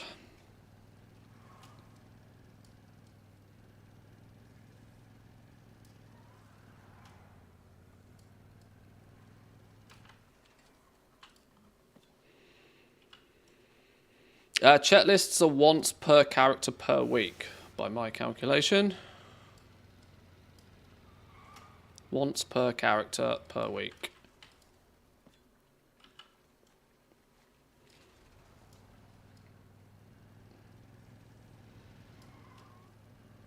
Unless you can find 40 additional check cards, which then will allow you to pick up a second check card for the week. But that's... unless you're doing a lot of like 2x4 farming or rep farming or something. You're probably not going to come across many of those. They drop most frequently in delves, actually, I believe. Some people have looked at farming them in low-level delves, like tier 1. The delve, this one. you can farm them in there. If you just do tier 1 delves, if you've got reasonable gear, just blast those delves, you'll get a couple of those check cards. It's probably not very optimal use of your time, but it's technically the way to farm them.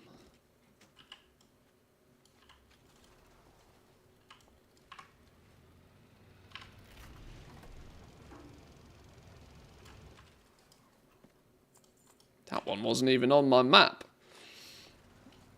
Sneaky, sneaky.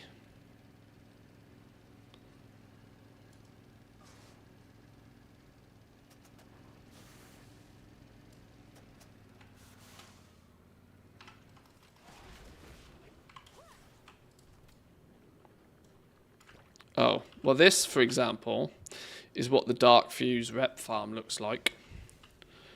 You have people putting these down and then pulling everything into the middle. If you kill them within this radius, you get a bonus to the amount of cards you get. This looks like people are doing... Is this 3 different groups doing this? It looks like 3 different groups. I wonder if the bonuses of those things stack. Probably does.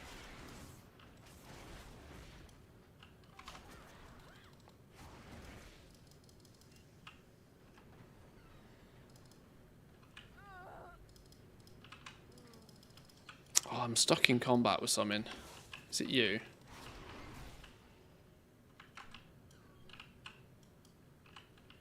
Oh, screw you, treasure. Too hard.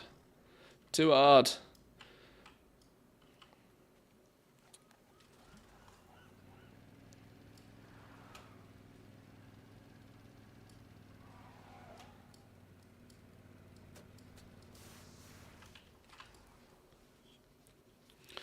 Is there any catch-up for the old reps? Not that I'm aware of. Other than the dungeon weekly quest now gives you... This, in fairness, is warband wide. You can only do it once, but the dungeon quest will give you 1,500 rep with each faction now, rather than you having to choose. So that's going to very quickly help you catch up. You know, one follower dungeon, GG.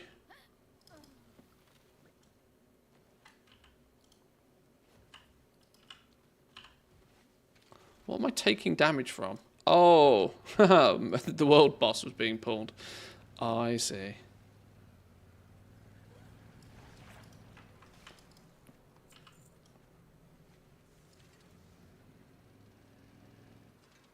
Shit. Missed the bridge. Right, we've killed, like, basically no rares on this dude either. Let's do a quick lap for the rares, and whilst we do it, pick up some more dumpsters and trash cans.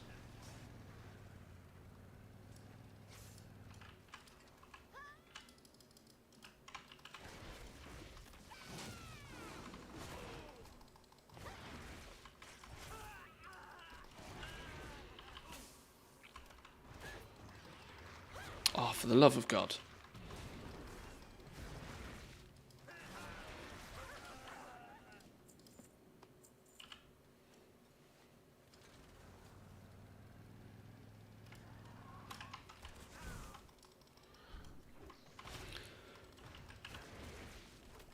Oh, these two are going to get pulled as well, aren't they? While I say there's not many people picking up dumpsters, I have definitely noticed a significant decrease in the amount of them that I'm able to farm this week, though. Clearly a lot more people have hit Renown 13 and are now opening these things when they see them. Last week it was funny. I could literally realm hop and have the entire map full of dumpsters. It's one of those hindsight moments where I probably should have aggressively farmed dumpsters a lot more last week, knowing that I had the place to myself.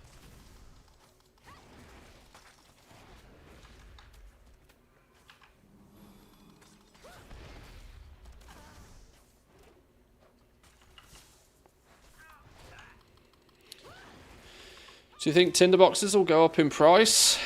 Not short term.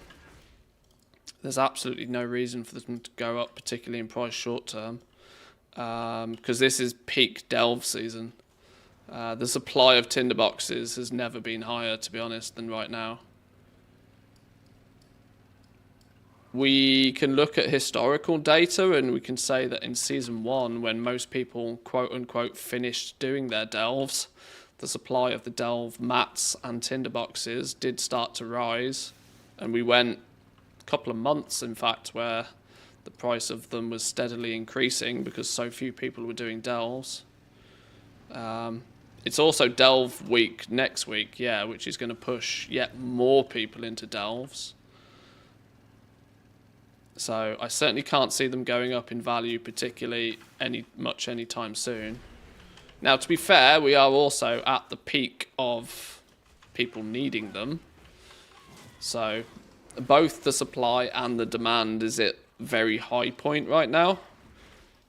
The question really is, will there be enough people that finish delves and then stop doing them to slow down the rate in which the materials are provided? We don't know.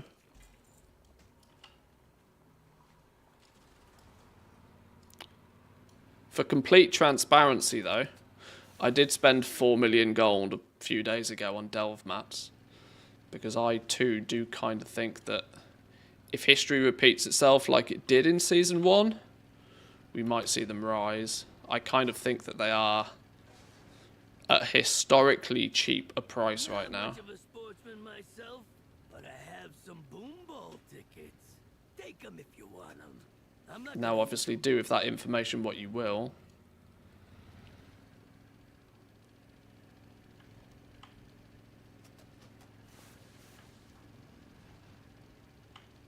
Okay, we're not getting many more rares, are we?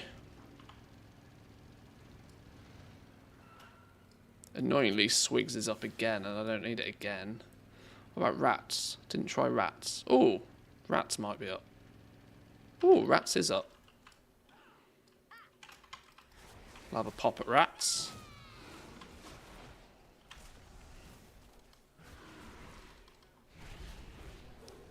$10,000 each of them. I saw the ingots, etc. go to 250 gold each. Got a bit excited. Well, without that crystal ball, it's always hard to know exactly what's going to happen. I try to, at least my best when talking about this sort of stuff, sway away from talking about whether the price, the money, will go up or go down, because that's literally guesswork. What I try to focus on more is whether I think what I think the supply and the demand will do. Season 1, the supply dried up because people stopped doing delves, whilst even throughout most of the season there is a somewhat steady demand for crafted goods, and so this caused there to be a slowly rising price on the delve mats in Season 1. But will Season 2 repeat history, or will something else happen? We don't know.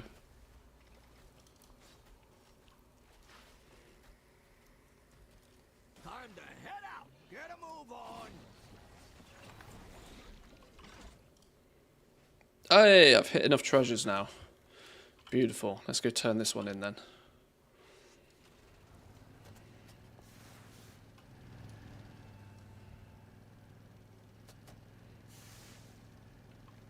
Actually, I never killed Garbage Dude on this fella either, did I? Could do with a garbage kill.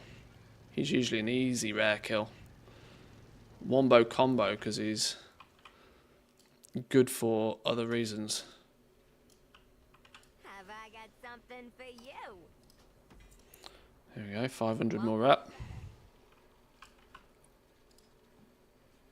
Steam Weedle. Nearly halfway through Honoured.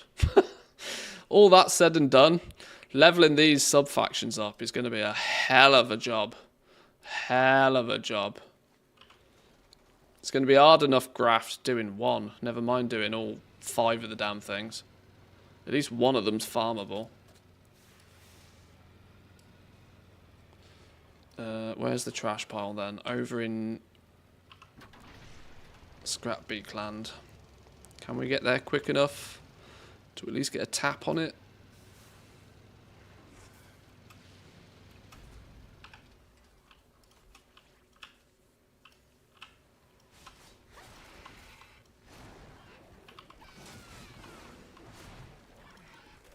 This character doesn't seem to have the action bar enabled.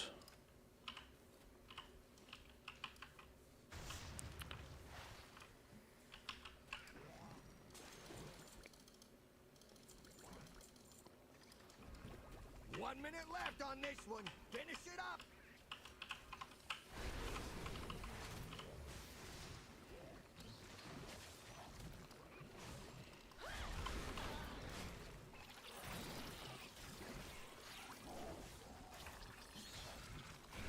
Yeah, it happens sometimes.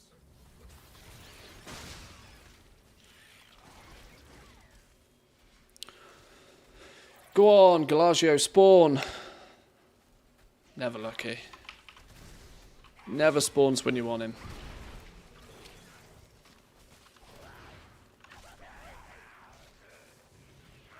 Plenty of miscellaneous Mechanica mounts on realms across the EU. People be farming. I would question the word plenty. Some, yes. Plenty, not so much. We looked earlier and there was no... I think there was 12 of the rocket one and only 6 to 7 of the others. Which, for an entire region in 3 weeks, is not what I would call plenty. But there's definitely enough to start seeing some of the prices being pushed down.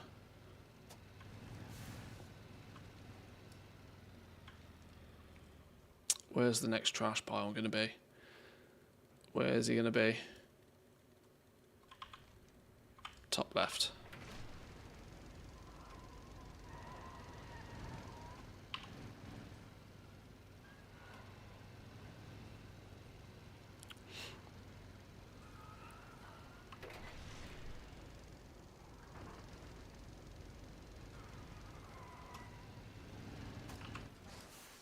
Bonus dumpster.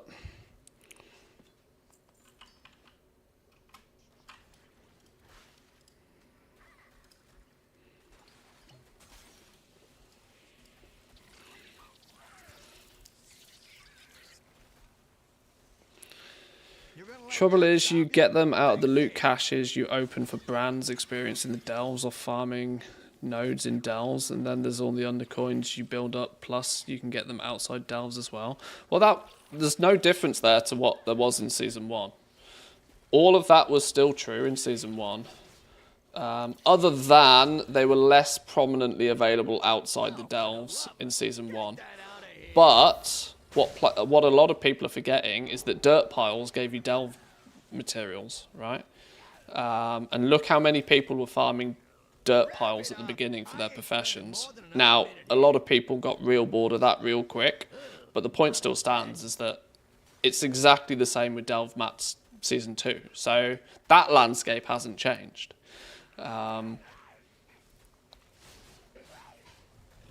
What we do know is that people are probably going to be in delves longer on average than they were in Season 1, because Blizzard has deliberately designed it that way, heavily incentivizing people to stay in delves longer. So there might naturally be a steadier supply of delve mats for a longer period of time this time round, but counteracting that, delves were in the honeymoon phase in Season 1. There's a lot of people in Season 2 who will be like, yeah, I don't care. You know, if you raid Mythic, if you do any Mythic Plus or you raid to any sizable degree, it's entirely possible that those players completely ignore delves this patch, because they're like, well, I did it last time. I did it last season. The reward for those players, the reward for the endgame players isn't really there. So those players might actually just peace out real fast from doing delves, which could affect the supply of the mats even further.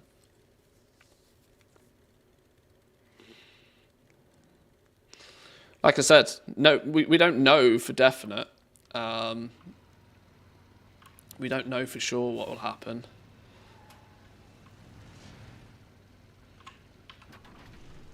But my educated guess was that I feel that the delve mats will, you know, hit a low point, stay at a low point for a while, but then will slowly rise again towards the end of the season as less and less people are doing delves.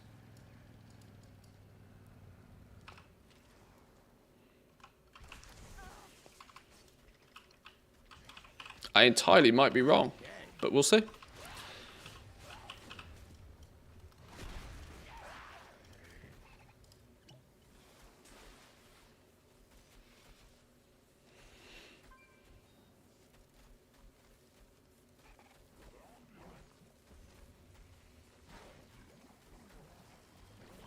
that's why we got insurance, folks. Clean it up. Honestly feels like my best source of income right now, just farming the satchels of cooperation, getting the augment runes. I suppose if you've got a tank or a healer spec, then I imagine that pops up quite frequently, I guess. 1 minute left on this one. Actually, not true. The XP caches didn't give the reagents, only herbs, ore, and fish. They also increased it threefold.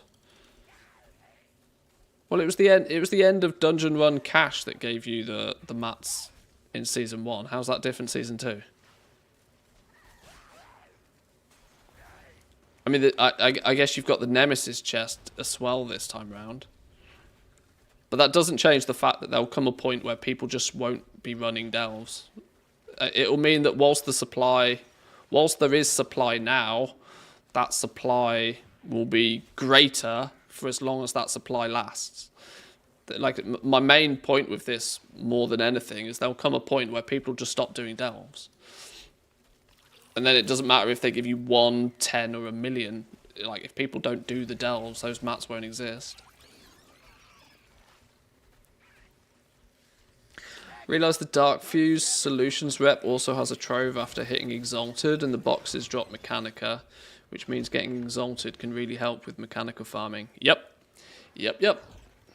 I've not done too much of it myself, but I am proactively keeping market research at the front of my mind. Where is flipping Mr. Garbage? I go entire days where he seems to spawn every single time. And I've been farming trash piles on this dude for what seems like half an hour now, and I've not seen him once. Where's he gone? Right, I'm going to make this easy for myself by joining a big old scrap group.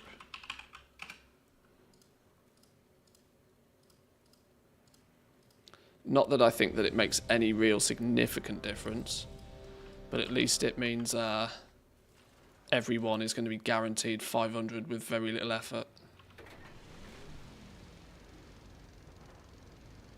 Haha! Maybe it makes a world of difference. Flip it out. Let's make sure we tap the node a few times.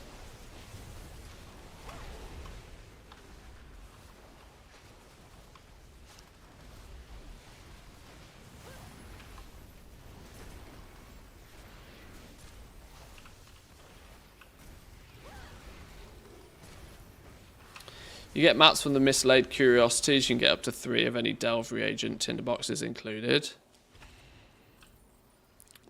Well, that might have some effect to how cheap the materials go right now. Like I said, whilst the supply is there, it's probably going to push it down to be very, very cheap. But there's always that same risk, and this is what I've banked on. Banked on the fact that there'll come a point in the season where people will be like, yeah, I'm done with delves. And that will dramatically cut off the supply of mats full stop. Right, am I safe in saying that this dude is mostly done now? I think I am. Let's do one last lap. See if Scrapbeak's up, because we will have phased onto a new realm. Scrapbeak's dead. Let's go check Grimewick. Oh, why did we dismount? I'm not gonna use them.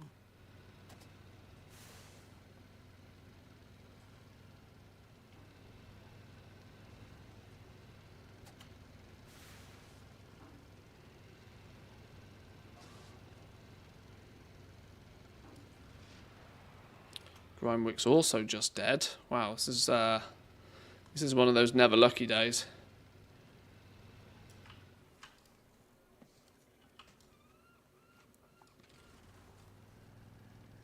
Can anybody activate Magno?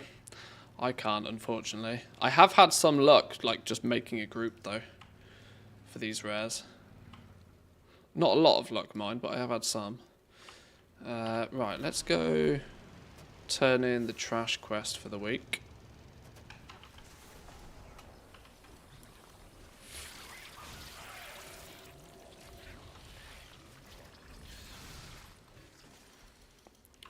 How much we got? Bunch of cola cans. Oh, nearly 300 market research. It's probably worth staying on this dude until we got 300. So that's 3 turn-ins.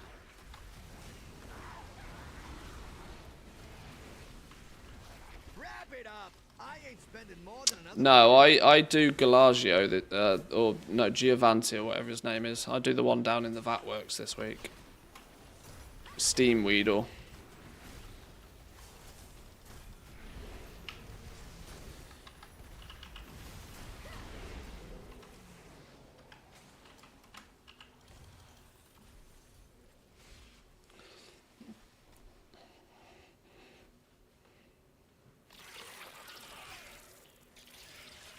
On my server, it's rare to get 500 at this point. I have to realm hop to do it. Oh, I just instantly jump in one of these groups. There's always a few of these groups about.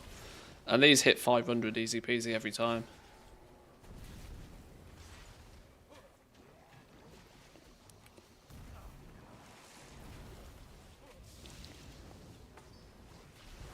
Yeah, doing it practically solo, it's a bit of a challenge to hit 500, but...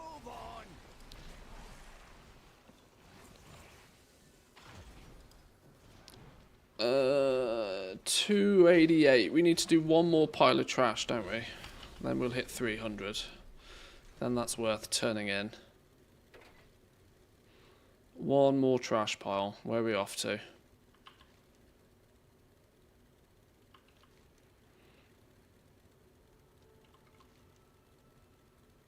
Where is it? Oh, Pigeon Land. Right across the other side of the map.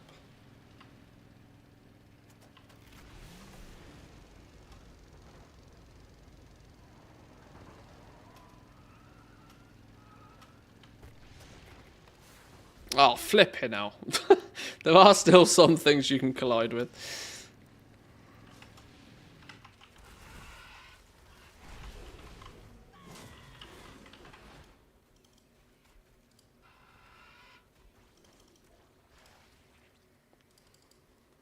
Why can't I buff up?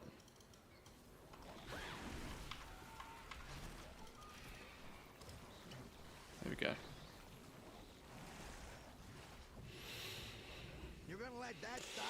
What are we farming at the moment? A little bit of everything. Quite genuinely a little bit of everything. The Mechanicas are my main focus. Meaning if I see a rare, I kill it. If I see an overflowing dumpster, I loot it. But secondly, as it's getting towards the end of the week, I'm making sure that I've got all my chet lists done for the week on each of my alts. Because chet lists are worth 500 rep with the sub-faction. At the same time, I'm doing all different stuff in the zone. Most things you do in the zone get you some market research, which I'm going to die. The market research is a strong focus of mine right now as well.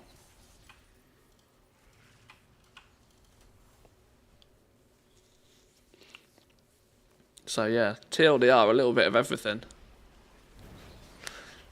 Honestly, for goblins, this is not a bad little patch, to be fair. Like, your overarching goal is to get Mechanicas, because they're worth, you know, big money. Get 25 of those things, turn them into a mount. Get 5 of them, turn them into a pet. Whichever you choose. I have not even looked at the price of the pets, to be honest. But they're million gold pets. And whilst you're doing all of that, you can be grinding trash, which leads to yet more pets. There's lots of pets you can be selling from this zone, this patch, this zone. Lots of pets. Whole bunch of pets and mounts. Right, I think though we are done with this party. Let's see if we can find... Let's start handing stuff in. We spent way too long on this dude. Quick check for Grime. Bomb boy. Yo, bomb boy. You up? No.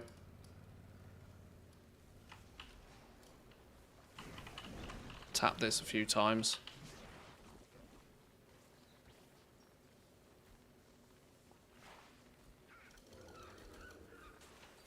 See a trash pile, tap it a few times, even if you can't be bothered to stay here till the end. Just because it means you'll get a box and you can pick it up next time. That's what I do anyway. If I see somebody doing some of the trash, even if I can't be bothered to do it now. Oh, it's kept me in combat though. That's annoying. There we go.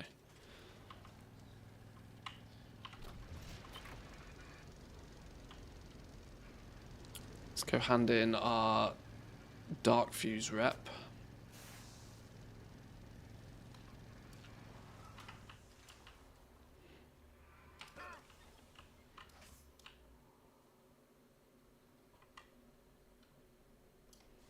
You been followed? One of you, one of you, one of you. Whoa, whoa, whoa, whoa, whoa, whoa. What are we doing here? Stick to the shadows. Right, how are we doing on that then? Dark Fuse. Oh, we're honoured with Dark Fuse now. 10,000 rep, or what's that? 20 turn-ins? 2,000. We need 2,000 market research just to hit Revered. And then we got 21,000 rep on top of that to hit Exalted. Holy mother of all that is holy. This is going to be a stretch, isn't it? Without doing the dedicated farm groups. What did we get at Honoured, by the way? Did we get anything cool at Honoured? Atomic Regoblinator. It's a toy. And the Electro Puncher test model. Send invigorating voltage through the target, increasing haste by 20%, reducing damage taken by 25%, and causing them to pulse nature damage for 3 minutes. Usable on most rare creatures in the Undermine. Ha! What? Hello?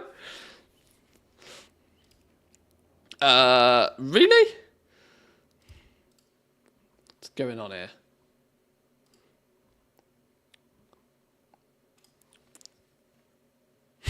Might need to buy a token, boys.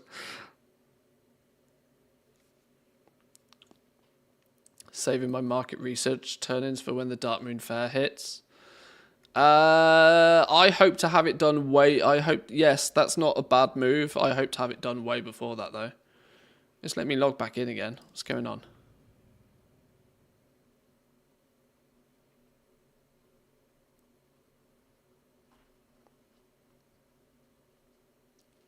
What's it doing?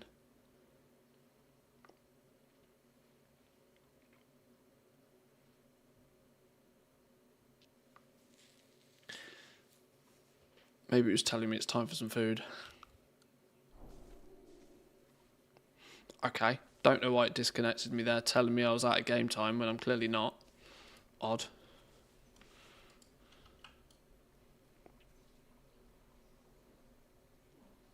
Keep it down. What was this? Oh yeah, usable on rare creatures. Target drops additional market research for all players while active. 10-minute cooldown, but only 3 charges per use. Oof. That doesn't sound fun. These things both have value. That doesn't sound particularly fun.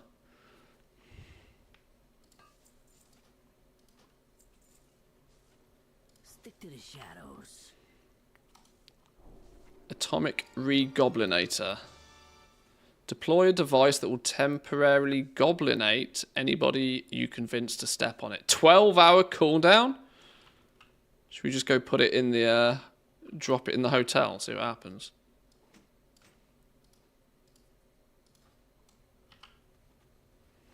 high traffic area. What about all the people lurking in the capital city? Let's try that, shall we?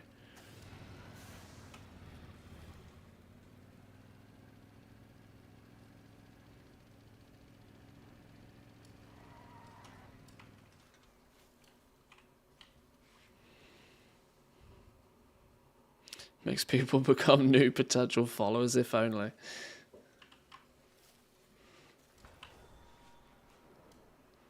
Let's go find a nice high traffic area. Do we reckon the bank? Or do we reckon... Where do we think the most high traffic area is? These stairs? These stairs look like a prime place, don't they, to drop one of these, to drop this down. See how many people we can catch, turn into goblins.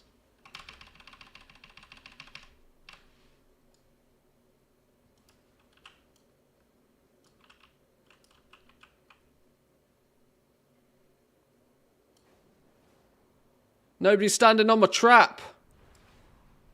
I'm already a goblin.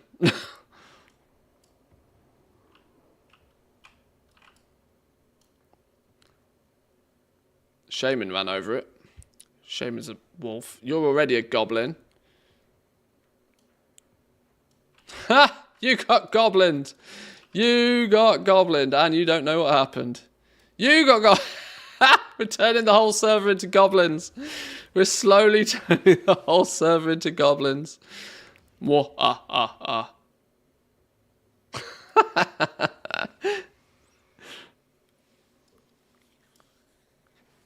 Atomically re-goblinated.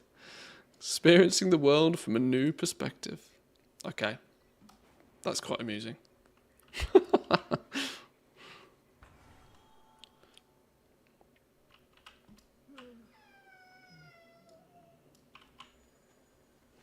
Right, let's go hand in that weekly quest though.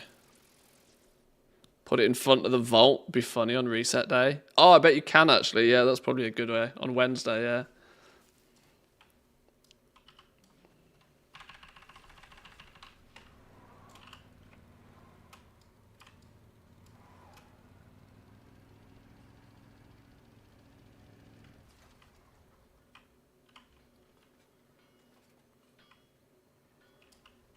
Well.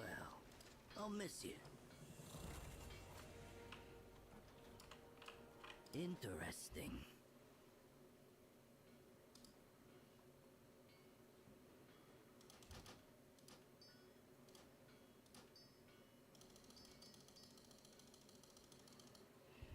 Watch yourself.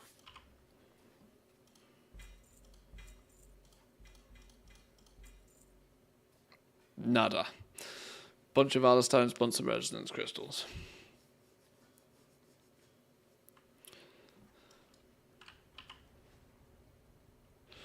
By the way, funny shit about goblins. Do you know the lore reasons why goblins can be shamans? They basically made a deal with the elements that basically make the elements slaves of the goblins. Is that how it works? Interesting. I did not know that myself.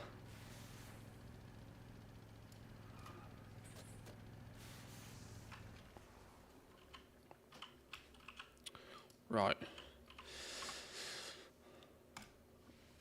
Can't log out? What do you mean can't log out now? Oh, hello. Hello, we're on board for a big old tip box. Sorry, we're, It's go time, sugar. Let's make a buck. do me a job. I'll have an epic tip box. I've not seen an epic one of these in flipping forever. Shit, I missed. Reckless driving.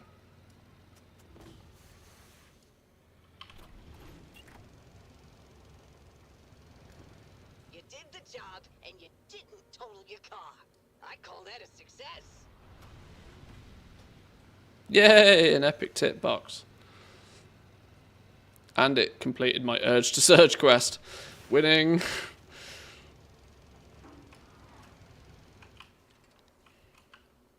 Yoink. Red hot And you in. here. Yoink. I'll be waiting. Come back for more. Boom. Well worth 1,000 gold. Right. Next dude.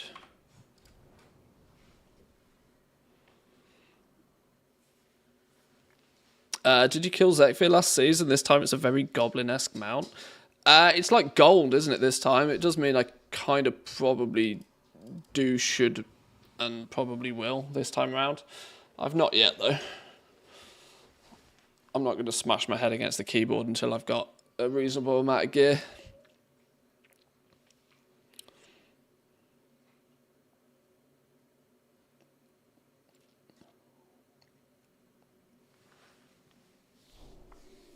Oh my god, look at all the rares.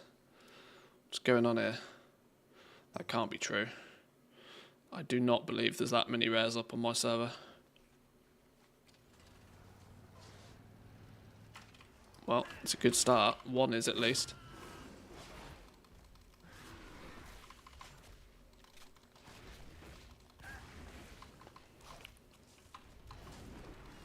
Swigs, Thwack, Tally. Okay, they all seem to be showing on the map. What's going on?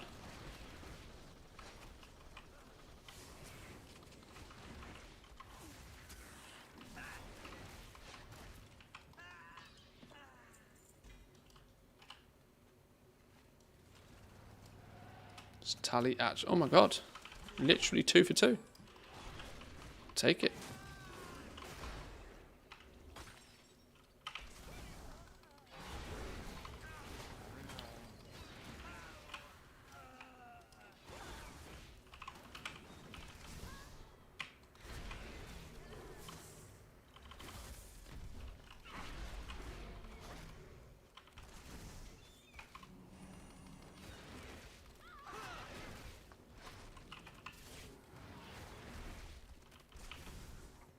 Oh, how did I manage to pull more? That wasn't the plan.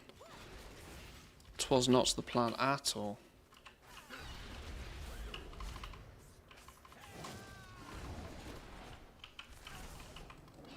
Stop rallying. Okay. 2 down. On the very slim off chance that Thwack is still alive. Oh my god, what is up with this shard? Just go from one rare to another, don't mind if I do.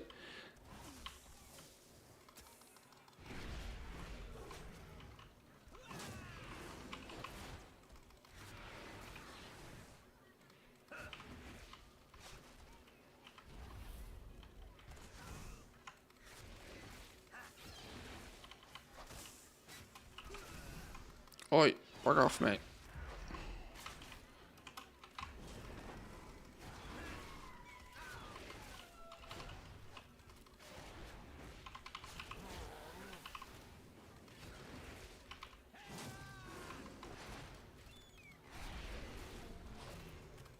It doesn't look like I've skipped the campaign on this dude, actually.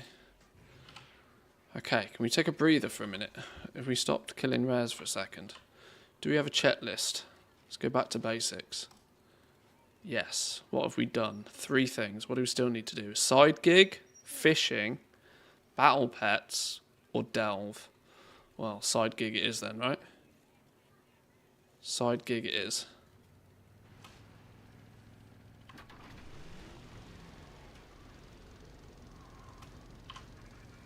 Do the easiest one. Takes us out of the zone, to be fair, which is annoying when I need to kill rares, but...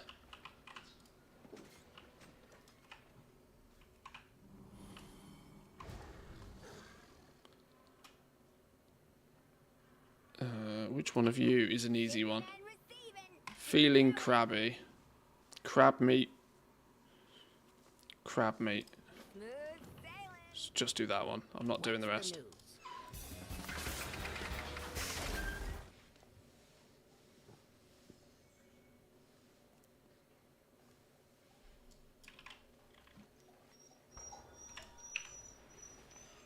Oh, doggo, is it time for a walk, is it?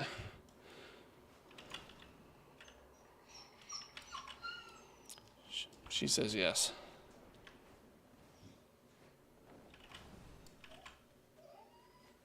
Damn. Now I've picked the crab one. There's no crabs to kill. Did everybody else pick the crab one too? These little crabs don't count. It's only the crab bomb things. Should have picked an easier one, shouldn't I? Here we go.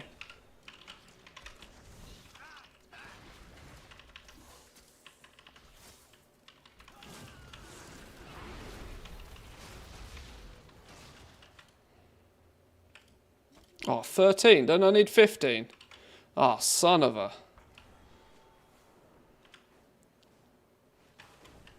Ah, shit, I do that every time. I need to re-keybind my dismount ability.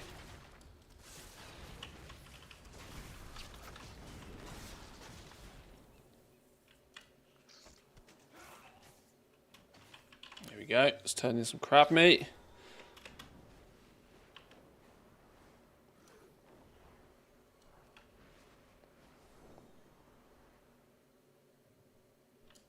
Can't be bothered doing all the side quests.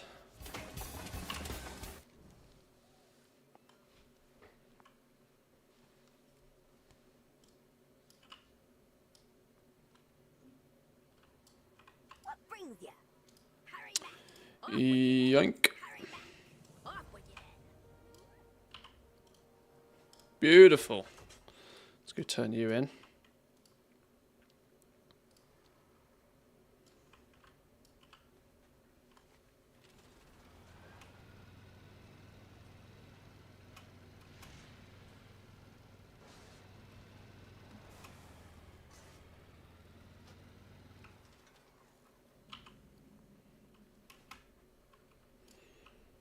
Have I got something for you?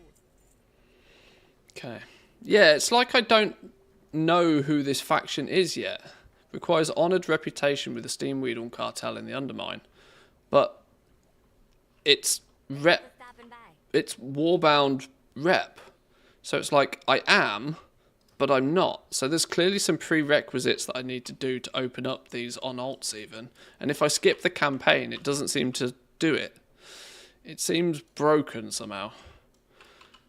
Either that or I do need to do some of these side quests with the relevant factions to unlock them first, which I'm never going to do on alts, but it seems weird.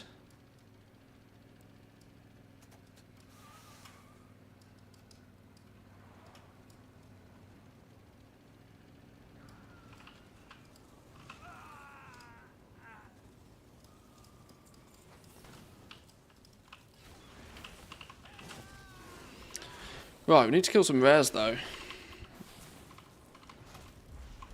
We've done the checklist business. Let's pull you out here, otherwise I'm going to have this problem that... There we go, get you gone.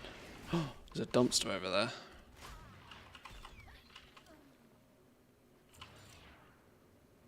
Alright, we'll go get the dumpster. Hello? One thing I will say about this zone is I have real... even as a hunter, I seem to have real problems with getting stuck in combat. I don't know if any other people are having this same issue, but driving around in the car, it's kind of nice that you don't pull aggro a lot of the time when you're in the car. But then if I hop out the car, I often seem to have like perma aggro on something that I just can't seem to drop. I'll feign death and I'll lose aggro, and then the second I stand back up again, oh, boom, there you go, have some aggro back. So there's something funky with the car. Something's funked up. Let's try track down some rares. Ooh, Grimewick.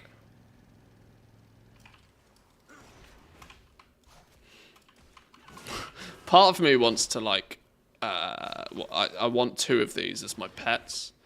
But the problem is every time I see it, I need to kill it. Because it drops something far more valuable. It's worth more to me dead than it is alive.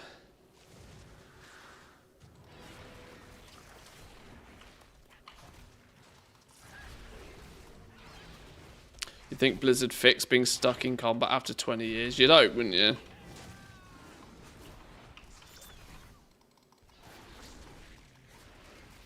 You would hope. Ouch.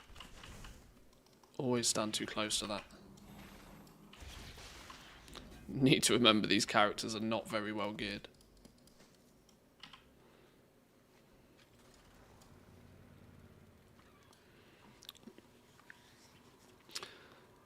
There's a radioactive rat that can be a pet. That sounds quite cool.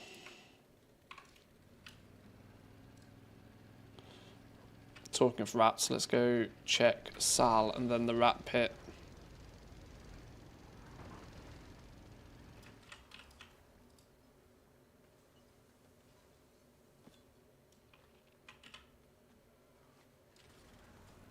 This dude hasn't cleared the map of treasures, which means there's lots of decoys on my map that aren't actually proper treasures. That are the one-time treasures you meant to pick up, but I just haven't been bothered to do it on all of my characters, because, you know, because why would you? Any rats? Any rats? No rats.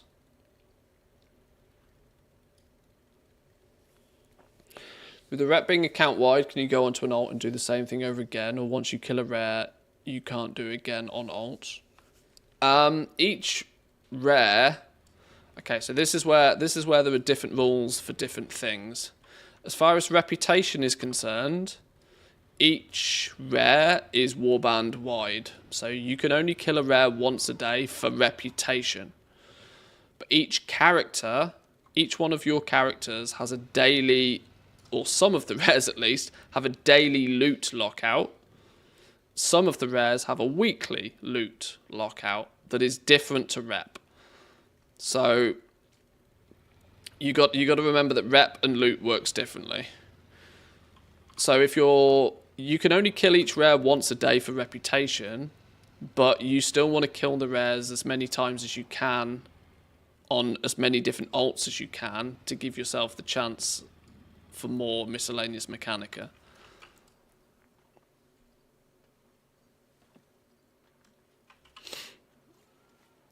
But you can still only loot a rare once per day per character.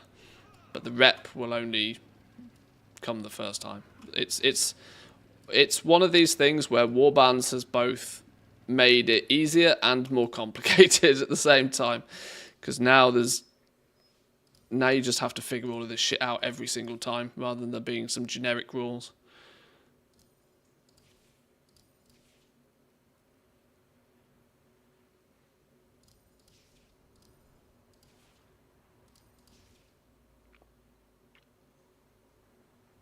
The hell's going on here? You go over there, you go there, you go there.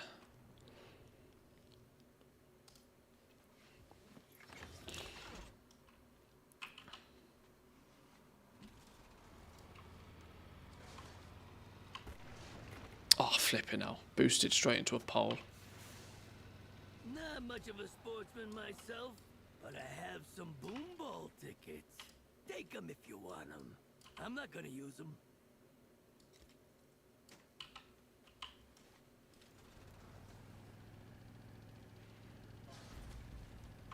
No, as far as rep is concerned, you for the most part only get you only get rep once per day per activity that you're doing.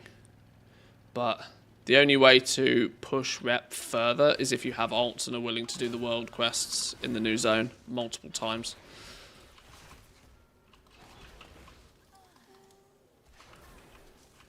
But at the end of the day, the main reputation it's not that impactful. Even passively playing so far, you'll be like mid-teens at the moment, I'd imagine, most players. And there's absolutely nothing worth jumping for past 16 anyway, other than some cosmetic-y stuff. Oh, well, that is excluding the fact that you get the second crafting crest at 20, but you either need that or you don't.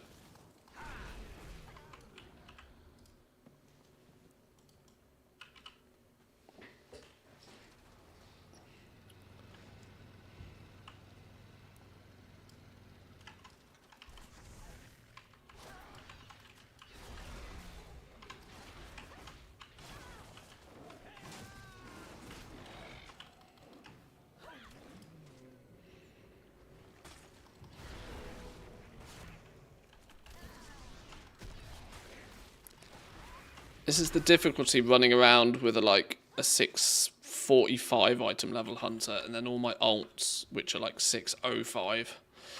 Huge difference in their ability to kill things.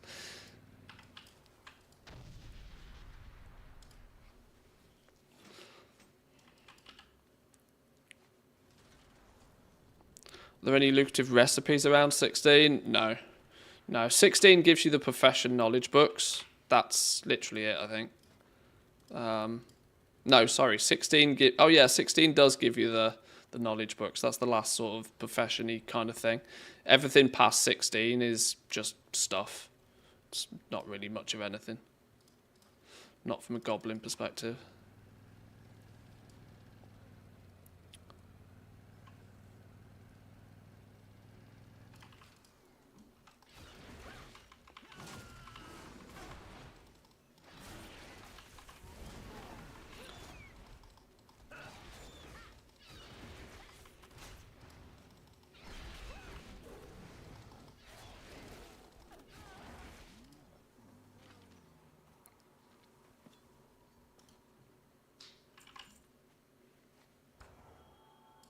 No, wrong mount.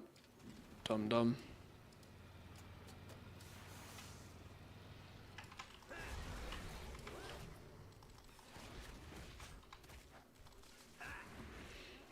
I'm in LFR and there's some evoker named Manthis. Named Manthis on NA.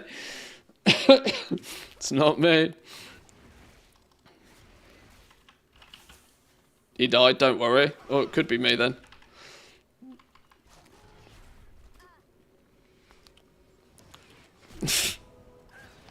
Are we at that point, are we?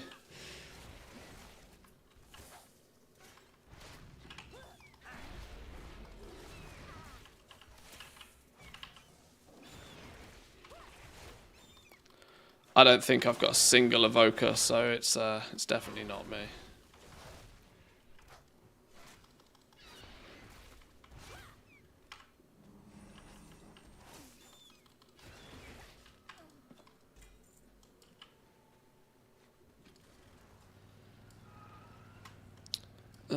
We do some garbage kills. Where's the trash going on?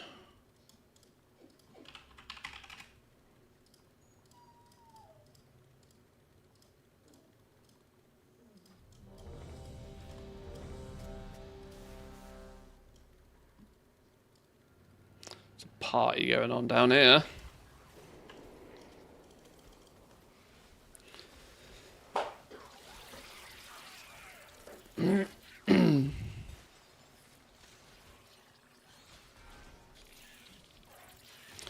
I thought there was flying at Renown 19 with the jetpack. No, it's a jetpack cosmetic. It doesn't allow you to fly. Or if it does, I've missed a trick. I'm pretty sure it doesn't allow you to fly. There's no flying in this zone. All right, nothing good left in this pile. On to the next one. Why is nobody killing the trash?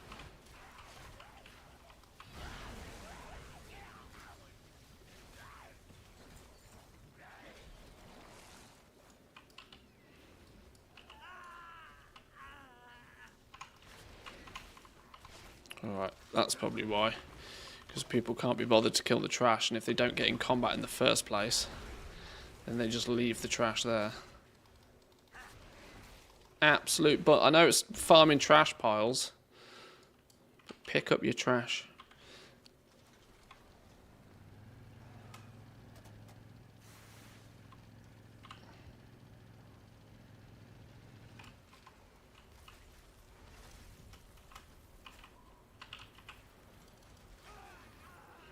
This dude also doesn't seem to have the action bars.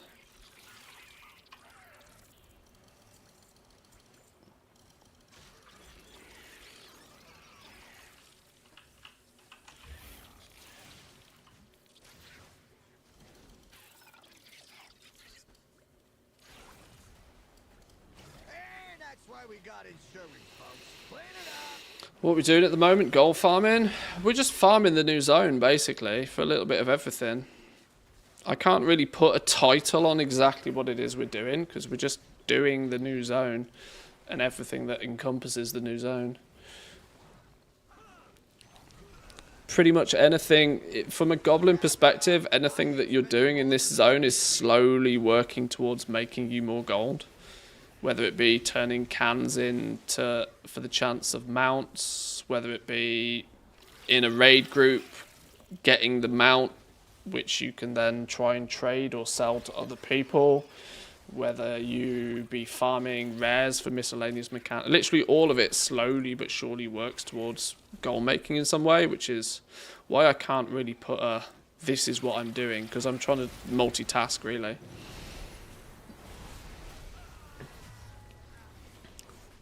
But it's been a lot of fun the last few weeks. I've enjoyed it. And if we can sell one of our big boy mounts, we'll have made a lot of gold from doing it as well.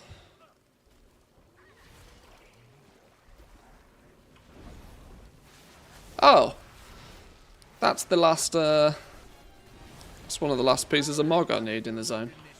On to the next one.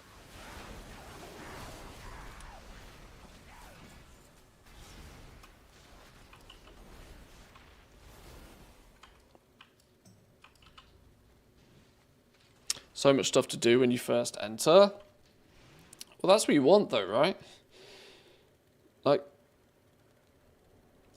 consider that it could so easily be the other way around. That you feel as if there's nothing to do in a new zone. Or that you were just waiting for an arbitrary event to happen, like every half an hour or something.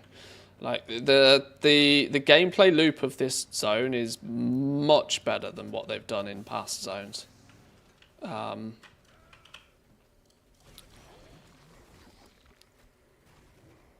I think compared to both major Dragonflight zones, this one is much, much better. Get that out of here. Because Emerald Dream was unfortunately just a copy and paste of the Zarelek Cavern. And the Zarelek Cavern didn't really change the gameplay loop much at all. Hey, that thing snagged my lunchbox earlier. Not to mention it was in a flipping cave that not really many people liked, or at least I despised it. I did not like the Zarelek Cavern at all. If it wasn't for barter boulders and sort of some rare profession stuff going on in Zarelek Cavern, I would have probably given the whole thing a miss. Left on this one. Finish it up.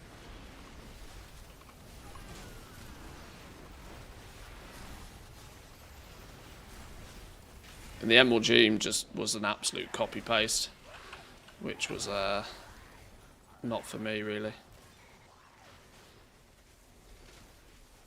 The PTR version of the Emerald Dream was better in my opinion. They tweaked it and they tuned it like 2 weeks before they launched it. Not for the better.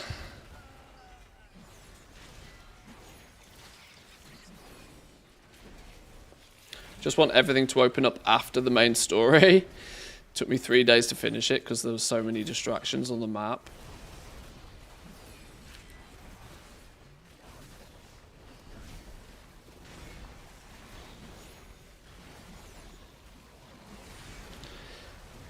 I do tend to think, though, it's better to let Blizzard kind of Blizzard to have a hands-off. Like, here's the new zone, and there's a bunch of stuff you can do in the new zone.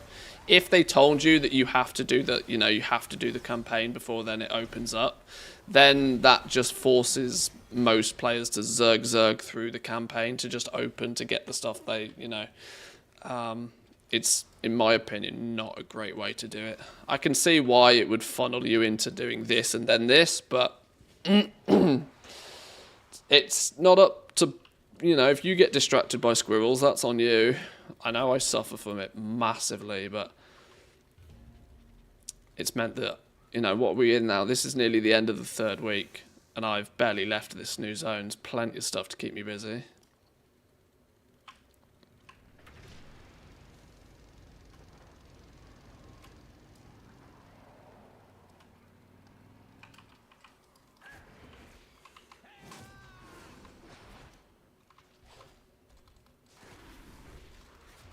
What's your opinion on Blizzard turning the epic raid drops to bind on pickup from BOE? I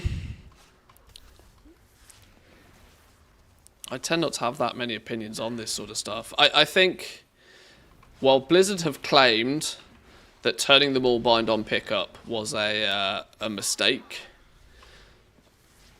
I'm not entirely sure I believe that. I think it's more along the lines of that they, you know, because what they've done in past patches is that they've had the mythic raid drops be bind on pickup for a while, so that they don't affect the race to world first.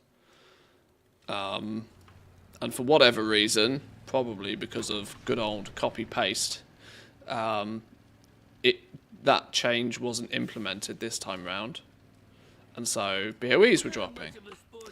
But my take on this is, once the cat's already out the bag, you can't put it back in. And trying to put it back in, whether it was meant or not meant, was a massive balls up. Because I reckon those players who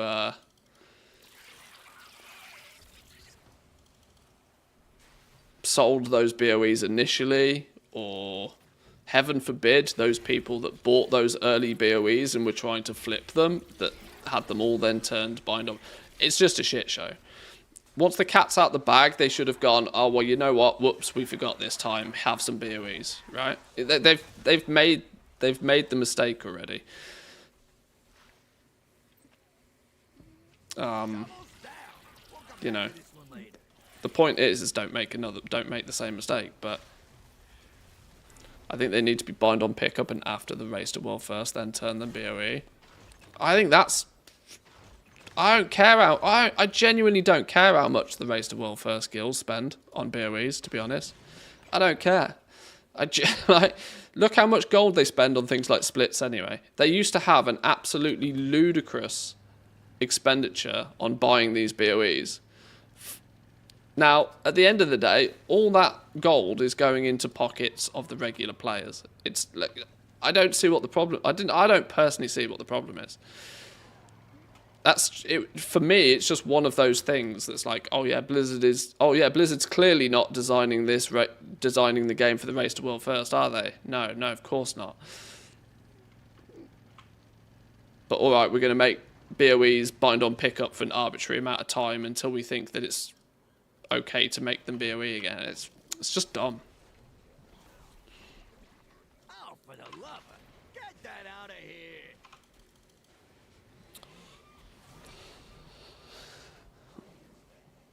Oh, for the lover, get that out of here.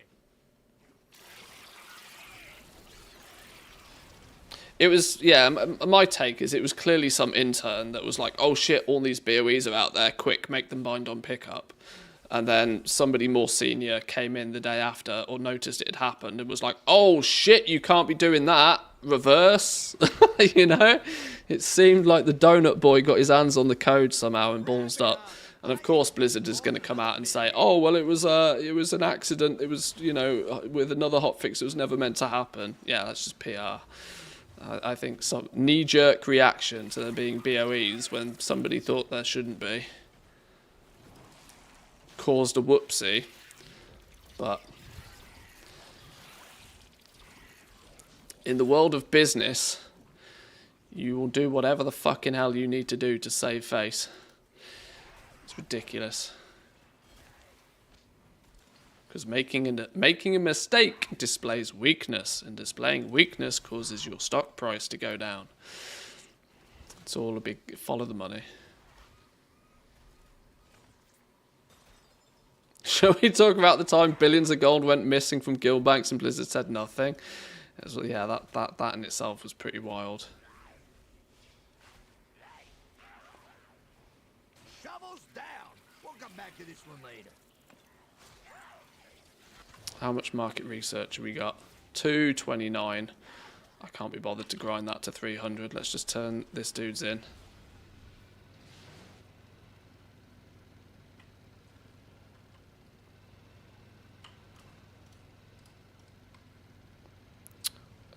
It's going to be up this way, isn't it?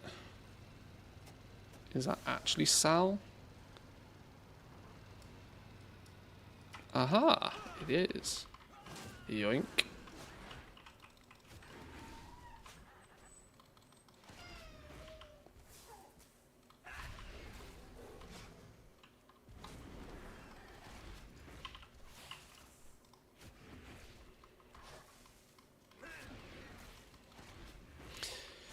To really don my sort of conspiracy hat here, one of the main reasons why I think Blizzard have taken the BOEs and made them bind on pickup, I don't genuinely think it's actually to do with the race to world first much, other than what they kind of don't want players doing is hyper farming these BOEs, spending their first however long grinding trash in a raid, to then sell these BOEs at hyperinflated prices to these Race to World First guilds, make themselves 1 million plus gold just by a random loot drop, selling it to like Limit or Echo or whatever, and then not needing to buy tokens. I think it very, very much comes down to Blizzard's philosophy over the last couple of expansions of that we are going to make it harder for the average player to make gold. Now, they have not publicly come out and said that, but the harder they make it for General Joe to make gold, the more difficult, and more likely, I should say, players are to then turn to the credit card to swipe.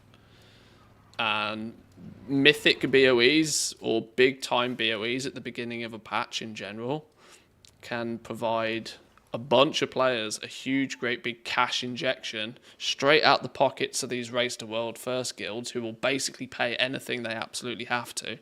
So they'll pay way over market rate, should we say, for these items. I mean, you could say splits do the same, but there's, as we've also discussed, there's not really a lot Blizzard can do about splits. But if they can make all the BOEs bind on pickup for a couple of weeks, then they can nuke that entire system completely. And with a good reason to why they're doing it, being that they, they don't want the Race to World First guilds to feel as if they have to spend millions of gold. It's the good guy Blizzard approach, rather than what actually is probably closer to the truth, which is it's a money play. But I am Mr. Cynical about these things, so. What were we doing on this dude? We were going to turn in our rep, weren't we? Turn in our what do you call them? Market research. This might be my last dude for now. I'm getting real hungry. I need some food. And Doggo has been saying that it's time for me to finish the stream for a while.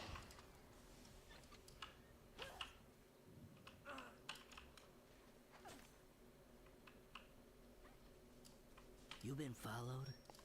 I've played this game for way too long. And on that basis, it means I very quickly see the money plays. Keep it quiet. Whereas I tend to believe that somebody that hasn't really had anywhere near as much experience with Blizzard over the years may not necessarily... Why am I in combat with something? May not necessarily... But I mean, if you follow the money, Blizzard's decision and on what they've done over the years is pretty clear.